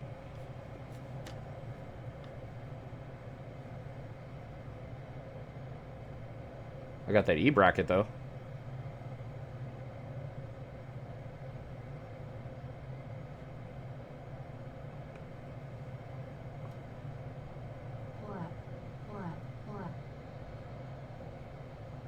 I'm right behind you. I'm like on form. Oh, Where's the field? Dude! Okay, first of all, go around. Dude, that is a pretty short field. I can't even see. I saw the threshold like as I was passing you. Here, I'll go out in front.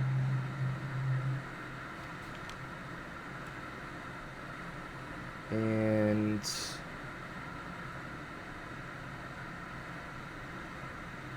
Oh, I'm inverted. I didn't even know. I'm gonna brake so maybe you can see me kind of move across your screen or something. I got you. Yeah. What speed are you at? Well, right now I'm I'm like 320, so I should probably start slowing down. I'm at 230. And that was runway 15, right? So that should be our downwind right there. And we need to slow down. You can't get my Microsoft Flight Sim to work. When I try to open it up, the game only says checking for updates. Ooh, yeah, that I had that exact problem. Dragon, raiding with a party of 11. Welcome, welcome. You know what? That's great because we're about to land, and we'd love for you guys to join our flight right now. Raid, welcome everybody from Dragon. I'm gonna go flaps half there with the landing gear down. I'm at 240. This is way better. Dragon, raiding with a party of 11. Welcome, Dragon's peeps, and join us on this flight. I'm over here 205. That looks a little bit better. Trying to go base for the field. You still got me or no? Yeah, I'm following you. Okay. This looks like a pretty decent base. I'm 180 right now, but it looks good, you know. I actually have flaps full. I'm 160. Looks good. I'm actually going to try and ride E-bracket all the way in. Oop. Turned way too close of a base. Damn it. But E-bracket looks better. I'm going to try and trim it in.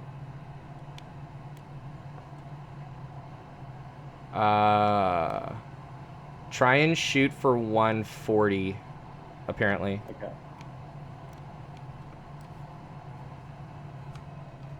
What's your altitude right now? Say again? What's your altitude?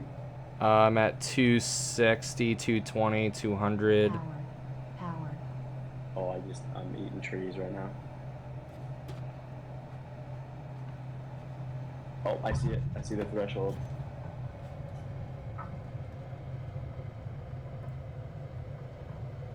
Oh. Good luck with that speed, dude. Am I still on the runway? No, dude.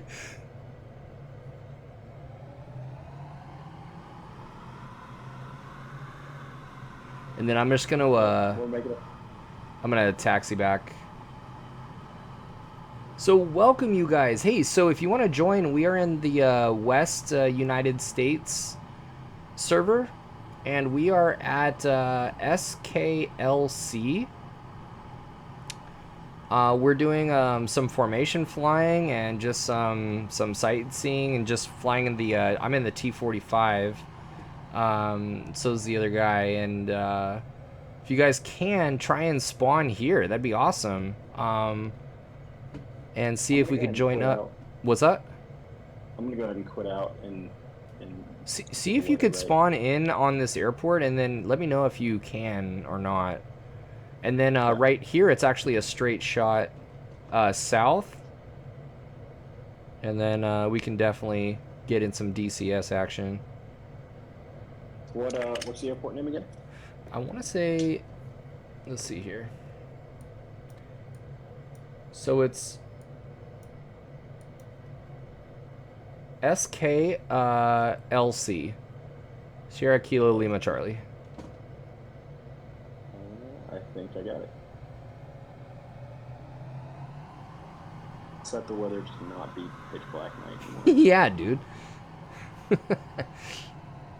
And are you on run? Do you know what runway you're on? Yeah, I did. I'm taxiing back to 15. Okay. I'm loading in now.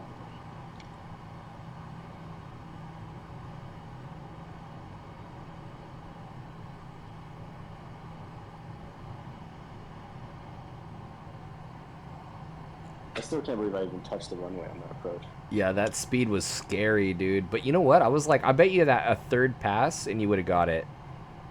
Because we were I just doing couldn't see the runway at all. we were doing better. Just... Frankly, I think it's dope that you were able to follow me in on the legs, dude. These things are not easy. They're super slippery, these airplanes. I see you pulling up here. I'm sitting right. Oh no, I'm on 3-3. Yeah, I'm only facing that way because then it's an easy like turnout. It's like essentially straight out, and then it's a straight south to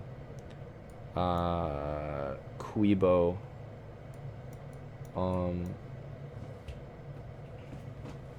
right, guys. So yeah, welcome, and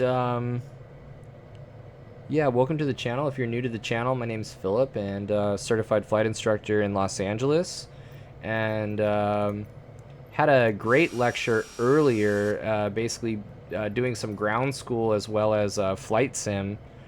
And we were talking about aerodynamics of Star Wars ships through the atmospheres of certain planets. Well, we didn't really talk about specific planets. That would be super duper nerdy.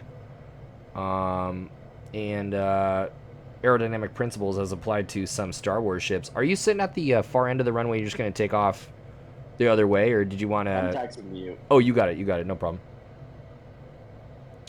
Oh, dude, we need some fuel, man. What, let's see here, weight and balance.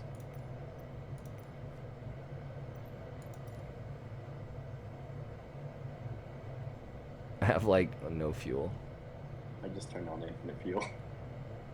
Let's see here, 70% tanks.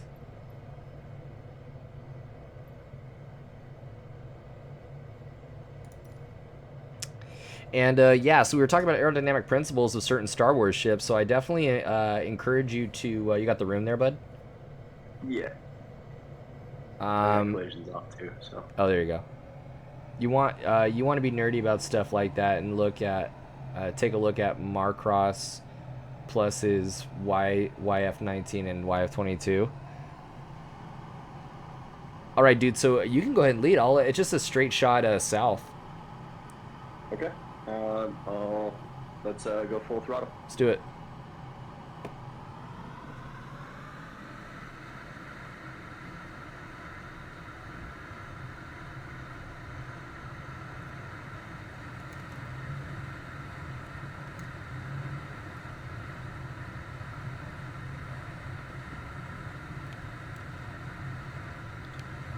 Sure gets up to speed, no problem. Oh yeah. So, got me here.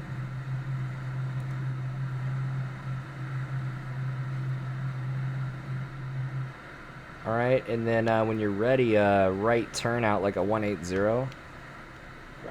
Or like a, yeah, something like that.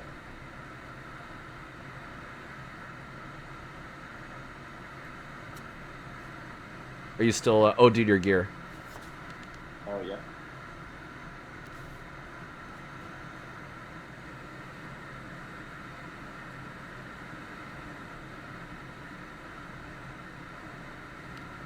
You still behind me? No, I'm at your like above, yeah, and there you go. Yeah. I got you. What's your airspeed? I am 320, but I'm gonna back off. I'll back off. Okay. So yeah, holding a 180 heading 2000, and I'll back it off to 300.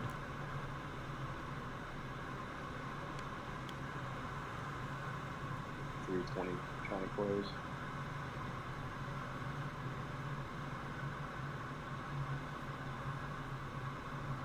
And I'm at 320 and reducing.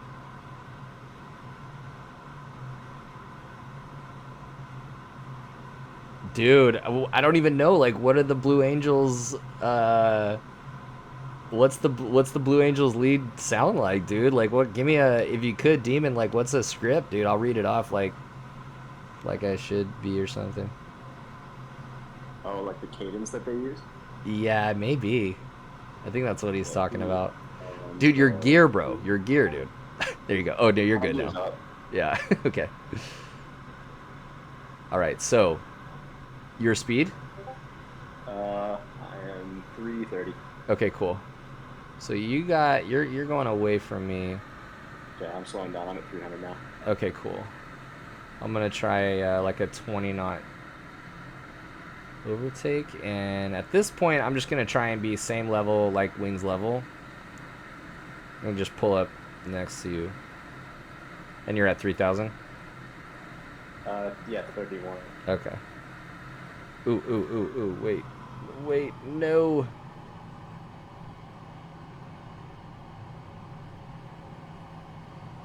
Oh, there you are. Yeah, here you go. Okay, cool. So I'm at 300. I'm at 315. You're at 350? Yeah, I'm slowing back down. I'm gonna hold right at 300. Okay, I'm gonna go 300 as well. Okay. Yeah, right on 300. I got you in sight still. And I'm just gonna try and... I'm actually slow.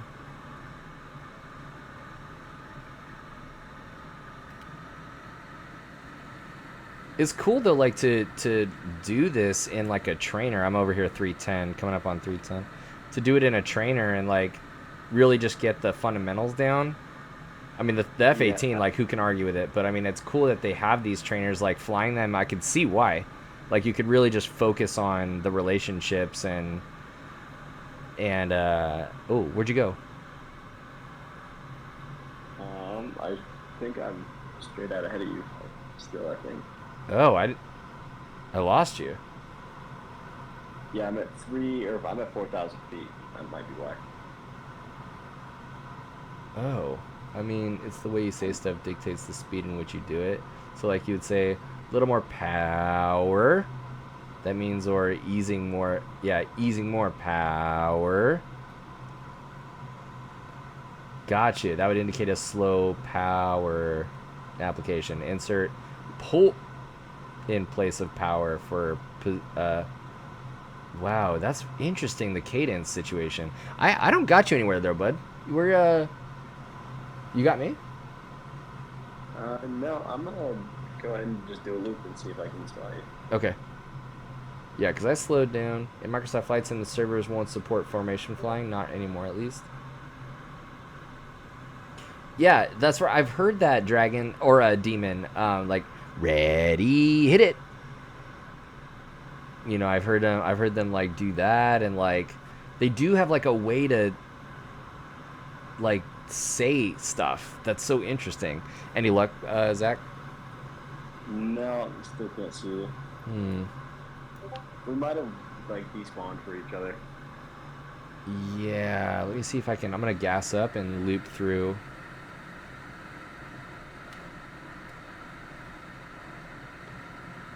No problem, Demon. It's all good.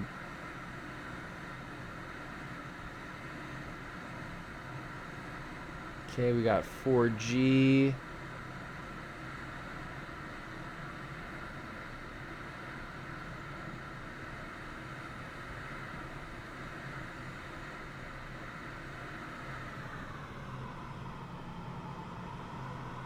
Yeah, I think I'm just gonna quit out to the menu, see if I can find you on the map. Gotcha. Yeah, I tried looping and looking, but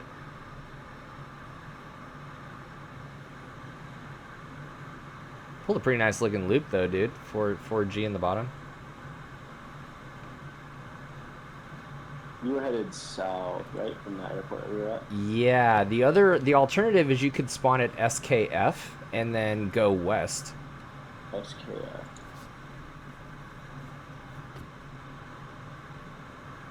Nah, Dragon, nah, dude, he's gonna try and like spawn at a different airport, and then we're gonna converge.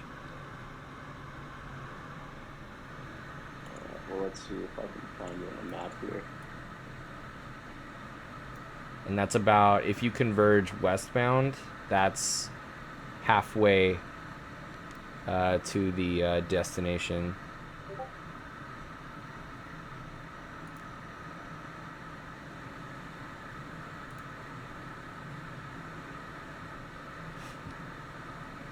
Dude, Elios, yeah, that's some nerd stuff in there, man. What's the closest airport to you right now? That's about it, dude. Is SKF? That's the airport. Okay. Otherwise, nothing. You could do, and I could head over to you instead and just change of plans. Like, you could go, SKRG.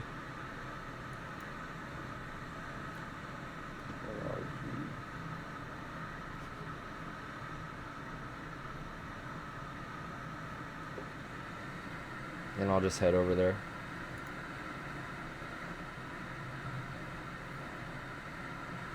Do some, like, canyon run right now.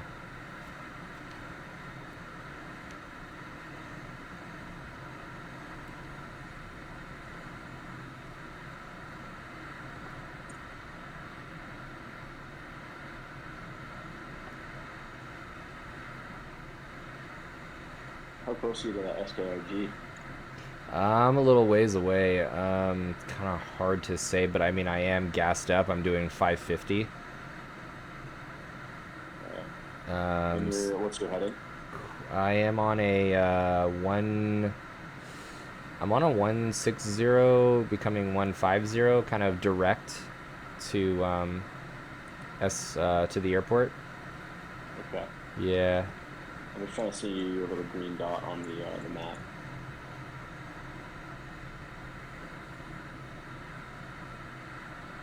I'm gonna try to change servers and change again. Okay.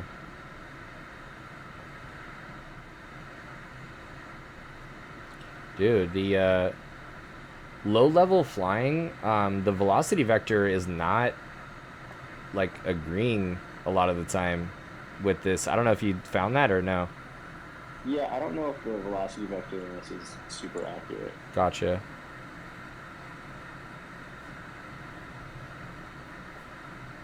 Yeah, I don't got you anywhere on the map. Okay. I'm gonna, yeah, make my way. Oh man.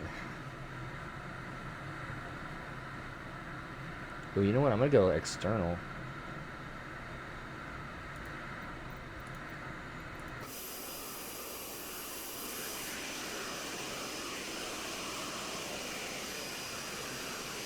Yeah, we really flew a long way.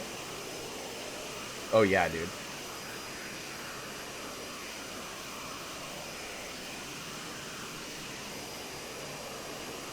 The destination is SKQ. SK, well this, I have SKRG if that's what you want to spawn at. Oh yeah, yeah, but the intended destination was what? SK UI. But right now I'm headed toward SK RG.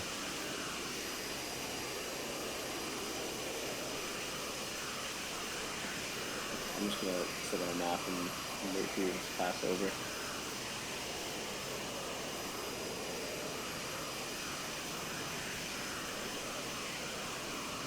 This is actually like the worst way to do it. The best way to get to you is climb to like, you know, super high altitude for that true airspeed. I'm having like way too much fun in the canyons.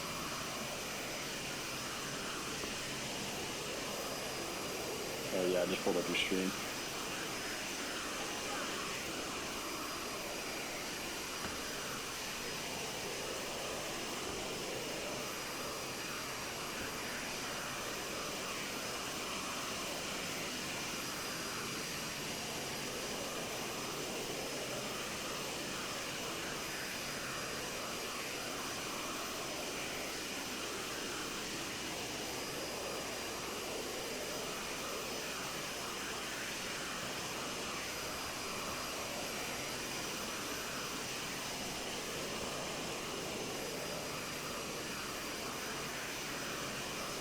This is a pretty cool like a pretty cool shot. Like the way that they kind of move it, it's kind of has a cinematic aspect to it.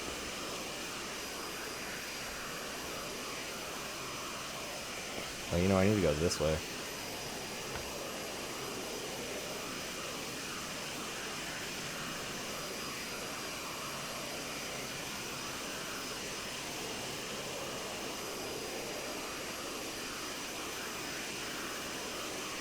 Ooh, we're lagging pretty hard right now, dude. There we go. I'm rendering in a whole lot of trees. Oh, maybe that's what it is, yeah. Maybe it was like because of the external or something. Yeah, maybe it was trees actually. It's good. It's a good point.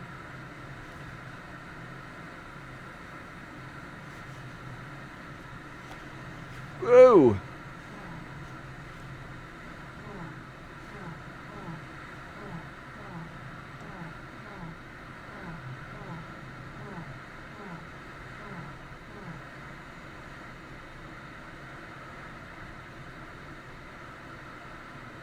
All right, let's get up there to some altitude and then get some true airspeed going here. Oh wait, I think I might see you. Yeah, I got you. Oh, nice. So could it be that I was actually just too low? No, I think it was just the server's having an issue. Gotcha.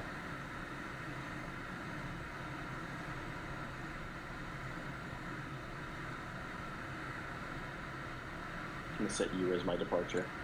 Cool. Oh, dude, I didn't know you could do that. That's awesome. Yeah.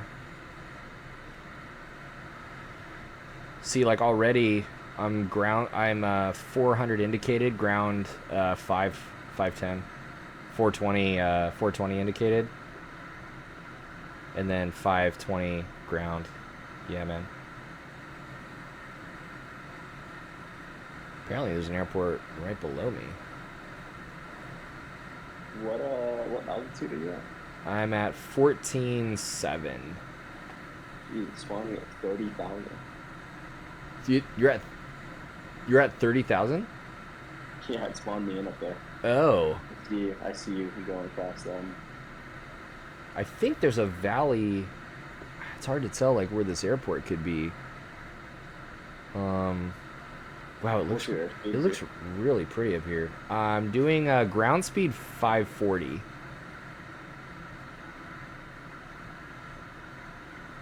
And just over. Oh well, you.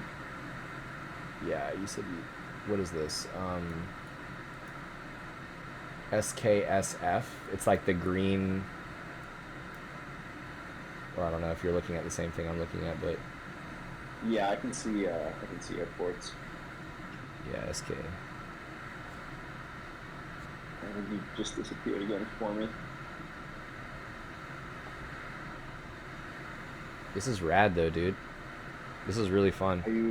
Are you landing at this airport straight ahead of the river? Yeah. I'm gonna land there. And dude, I'm actually might call it a night and get something to eat. And then we could hit up some DCS maybe. I wonder if I think I have to check my student. If not then, but then maybe Sunday.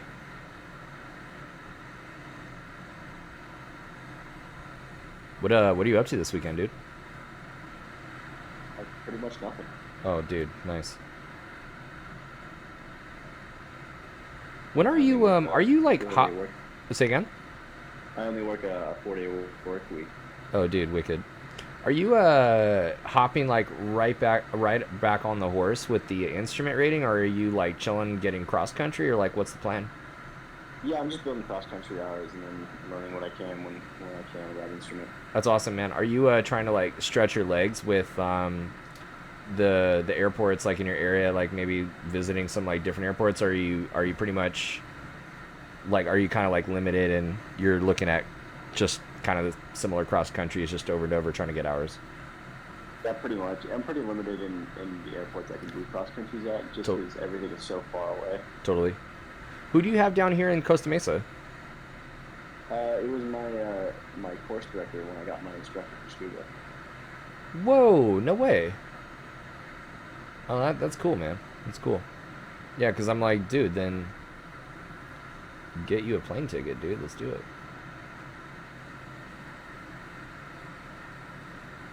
Okay. So, oh, yeah. There's a humongous... Are you behind me by any chance? No, you disappeared off the map again for me. Because on this... Oh, yeah, dude. The valley opens up major... All this terrain it just opens wide up.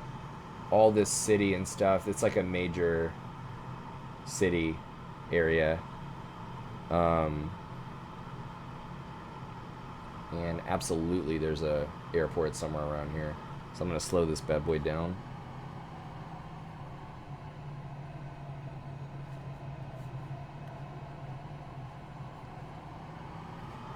Instrument rating on a horse. Sounds interesting. Are you planning on doing some riding in the fog? Rad Rascal. So this is the T45, I believe. And it's really nice. And me and a dude on here, we've been wanting to do some like formation flying and just some like just messing around like in the actual jet, trying to get some control. You know, practice controlling it so that way we can get some like DCS stuff going and get some legit like F-18 formation flying and stuff going on. Rad Rascal with the follow. Thank you so much. Welcome, welcome. We'll probably have to do... Oh, yeah. Okay, cool. So I think we're coming up to that airport.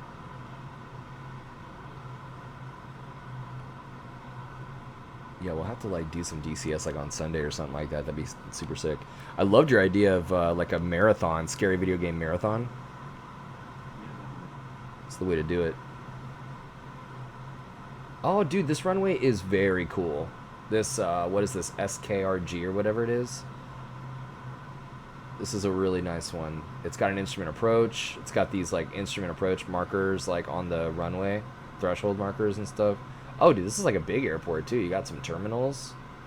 It's pretty wild.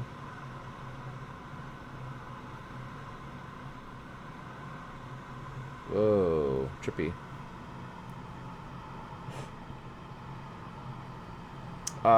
Rad Rascal, I think the upcoming Game of the Year edition comes with the first official fighter jet, the F-18. I love it, dude. Yeah, it's what CDL is a cool account to follow. And what he was saying was the same thing. Was oh shit, I didn't see what runway that was. Well, let's see, that's a 90 degree, so that was 1190. That should be 11 plus, so is that a 100?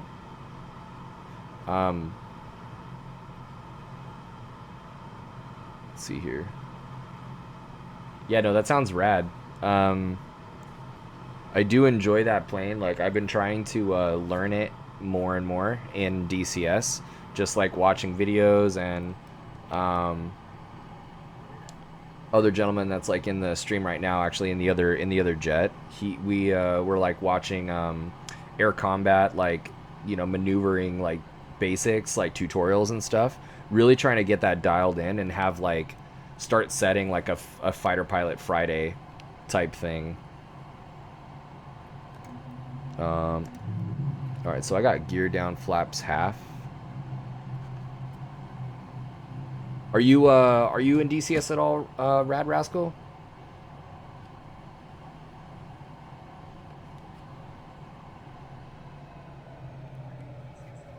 Are there any dogfighting sims for fighter pilots? Yeah, dude, that's what I'm saying. Like, Beardsley, that's a DCS, man. DCS is like where it's at. Oh, dude, 160 on base is the way to go, Zach. Yeah, it's looking good. I'm just watching the stream at this point. Oh, oh, you're out? Gotcha. Yeah, I think lost you on the server. one, I'm over here base to final 130. I'm bringing in that E bracket pretty nice. I'm probably actually going to need some add some power. Oh, shit, overshot. Actually, probably wings level. I'm sure it'll turn out better. Yeah. What's funny is that this is probably the trainer for the F-18. You know what? I mean, it kind of really, I don't know. I mean, with limited experience, like, it kind of feels F-18-y. Yeah, I mean, it's got all the stuff that you need for carrier training and everything, so. Yeah, huh. Okay, I'm going to add some power.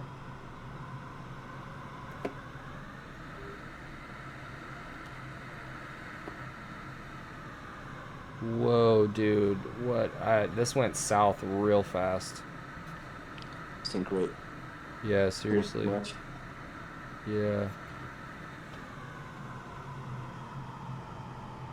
I think the HUD is like nearly perfect, but it's the Yeah, velocity vector and e-brackets aren't it's working super it's well. screwing me right now, yeah.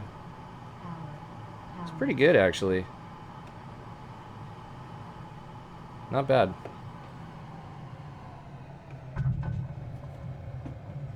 Whoa, whoa, whoa. It was a pretty good landing though. Thanks, buddy.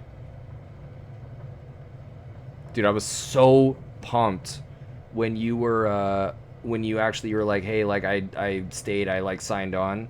That second VFR day like landing like landing strip, dude, I couldn't believe how like dialed in everything was. It just felt just e bracketed, just like set it right on, dude. I like feels so good. Yeah, I think that was probably about as perfect a landing as you can get in the sim. That's wild. But that dude, that carrier landing, I mean, that is something else. It's hard. Yeah, dude. Hey, how was that midair refuel, dude? Was that like, or did that turn out not good on like your first couple tries, or were you pulling it Yeah, no, off? it's terrible in the first few. Shit. You get into PIO so bad, and then you have to like train your brain to not react to things. Oh man, dude, that's freaking awesome, man. And Let's then see. as the fuel comes on board, you're gaining weight, so you have to increase your angle of attack and speed. Oh, It's, no way. Really? yeah, because you're just getting heavier and you're changing the CG. Oh my god, dude. No way. That is a freaking that's a beautiful thing though. That's nuts. Um I think carrier landing and midair refueling is best in DCS. You have some super dope missions that you can go for, I guess. Yeah, I'll have to try that. I'll have to try that. Um, all right, guys. Well, that I think that'll do it for me personally. I just wanted to say thank you guys for tuning in. Um, those of you that had stuck around since the aerodynamics Star Wars lecture and everything. Um, Everybody from the couple of raids that we got that stuck around to watch some nice canyon running, some formation flying. Zach and I flying in trying to fly inverted, and we had some good formation flying actually. We were pretty tight up there when we were like wings level. When we were both upright, we did pretty good. Yeah, I'm gonna have to check the VOD after this Yeah, same. to see Oh, how from your point of view. dude, absolutely. Like I gotta. Oh yeah, because you've been in VR. Yeah, Oh, dude, it looks amazing. It looks amazing. And you like in the beginning, I think you did better than both of us. I think you definitely did better than I did, but you were I think best in the beginning, which is pretty cool because I would think that after warming up we would have gotten better, but I for sure got worse. So yeah, I did a bunch of practice in DCS, and plus it's a little easier when I can constantly control the throttle. yes, exactly. I was trying to do that too. I have like the throttle quadrant on my yoke and everything, but it's just like yeah, trying to plus like the power. I think this plane it's really weird. Like it has a broad like speed regime, like getting up there in the 400s, but Yeah, it seems like anything below 300 it's like not you can't if there's like no inverted flight permitted, and you're just losing all your energy and stuff, so it's really like interesting. It's like a narrow band of speed that this thing really likes to be in, and then otherwise it's just like drunken like response. It's weird. yeah, that was some of the complaints I saw about it on the reviews. Is Really? the flight model is just a little wonky. It Okay, just doesn't do what it's supposed to. gotcha. And I think like definitely my thrust. I mean, canyon. I would, yeah, canyon running canyons in this airplane very ill advised, because you're trying to follow that thrust vector and put thrust vector like right above the ridges, let's say, and Yeah, you're still sinking. Like you're still like it doesn't model the flight path. Actually, it seemed like low level it was struggling. Um, so, but you know what? Let's. Oh, you know what? Rascal. So I want to say, let's shoot for Sunday, Zach, and I'll post like I'll get with you and see like what times work, and then just check back. You guys like check back with later in the channel and my schedule, and I'll actually post whatever we agree on Sunday. We'll figure on like a DCS day. Yeah, definitely. That'll be awesome, dude. Okay, we'll be in touch. Zach, you're awesome, man. Thanks again, dude. We'll talk soon. Thank you again, everybody, for hanging out. And feel free, like I said in the beginning, tune in next time, during the week, Tuesday, Wednesday, Thursday, ground school, IFR ground on Tuesdays, Wednesdays, private pilot ground and sim, and then flying skills Thursday. We're trying to do like a fighter pilot Friday or, fun Friday. Keep the channel alive by subbing if you can. And, feel free to donate as well. I appreciate all of your support and your follows and your views and everything, and your just contributions, even just if it's in the chat. So we'll see you guys next time. And Vivid, it's with the T45. So it's pay where you can go in the store. Dude, well, Beardsley, me and we're trying to research first, and get better at dogfighting skills and stuff. And then I think Sunday we try and like put some of the basics to work, dude. So we'll meet up. We'll meet up then. All right, Zach. See you, buddy. Yeah.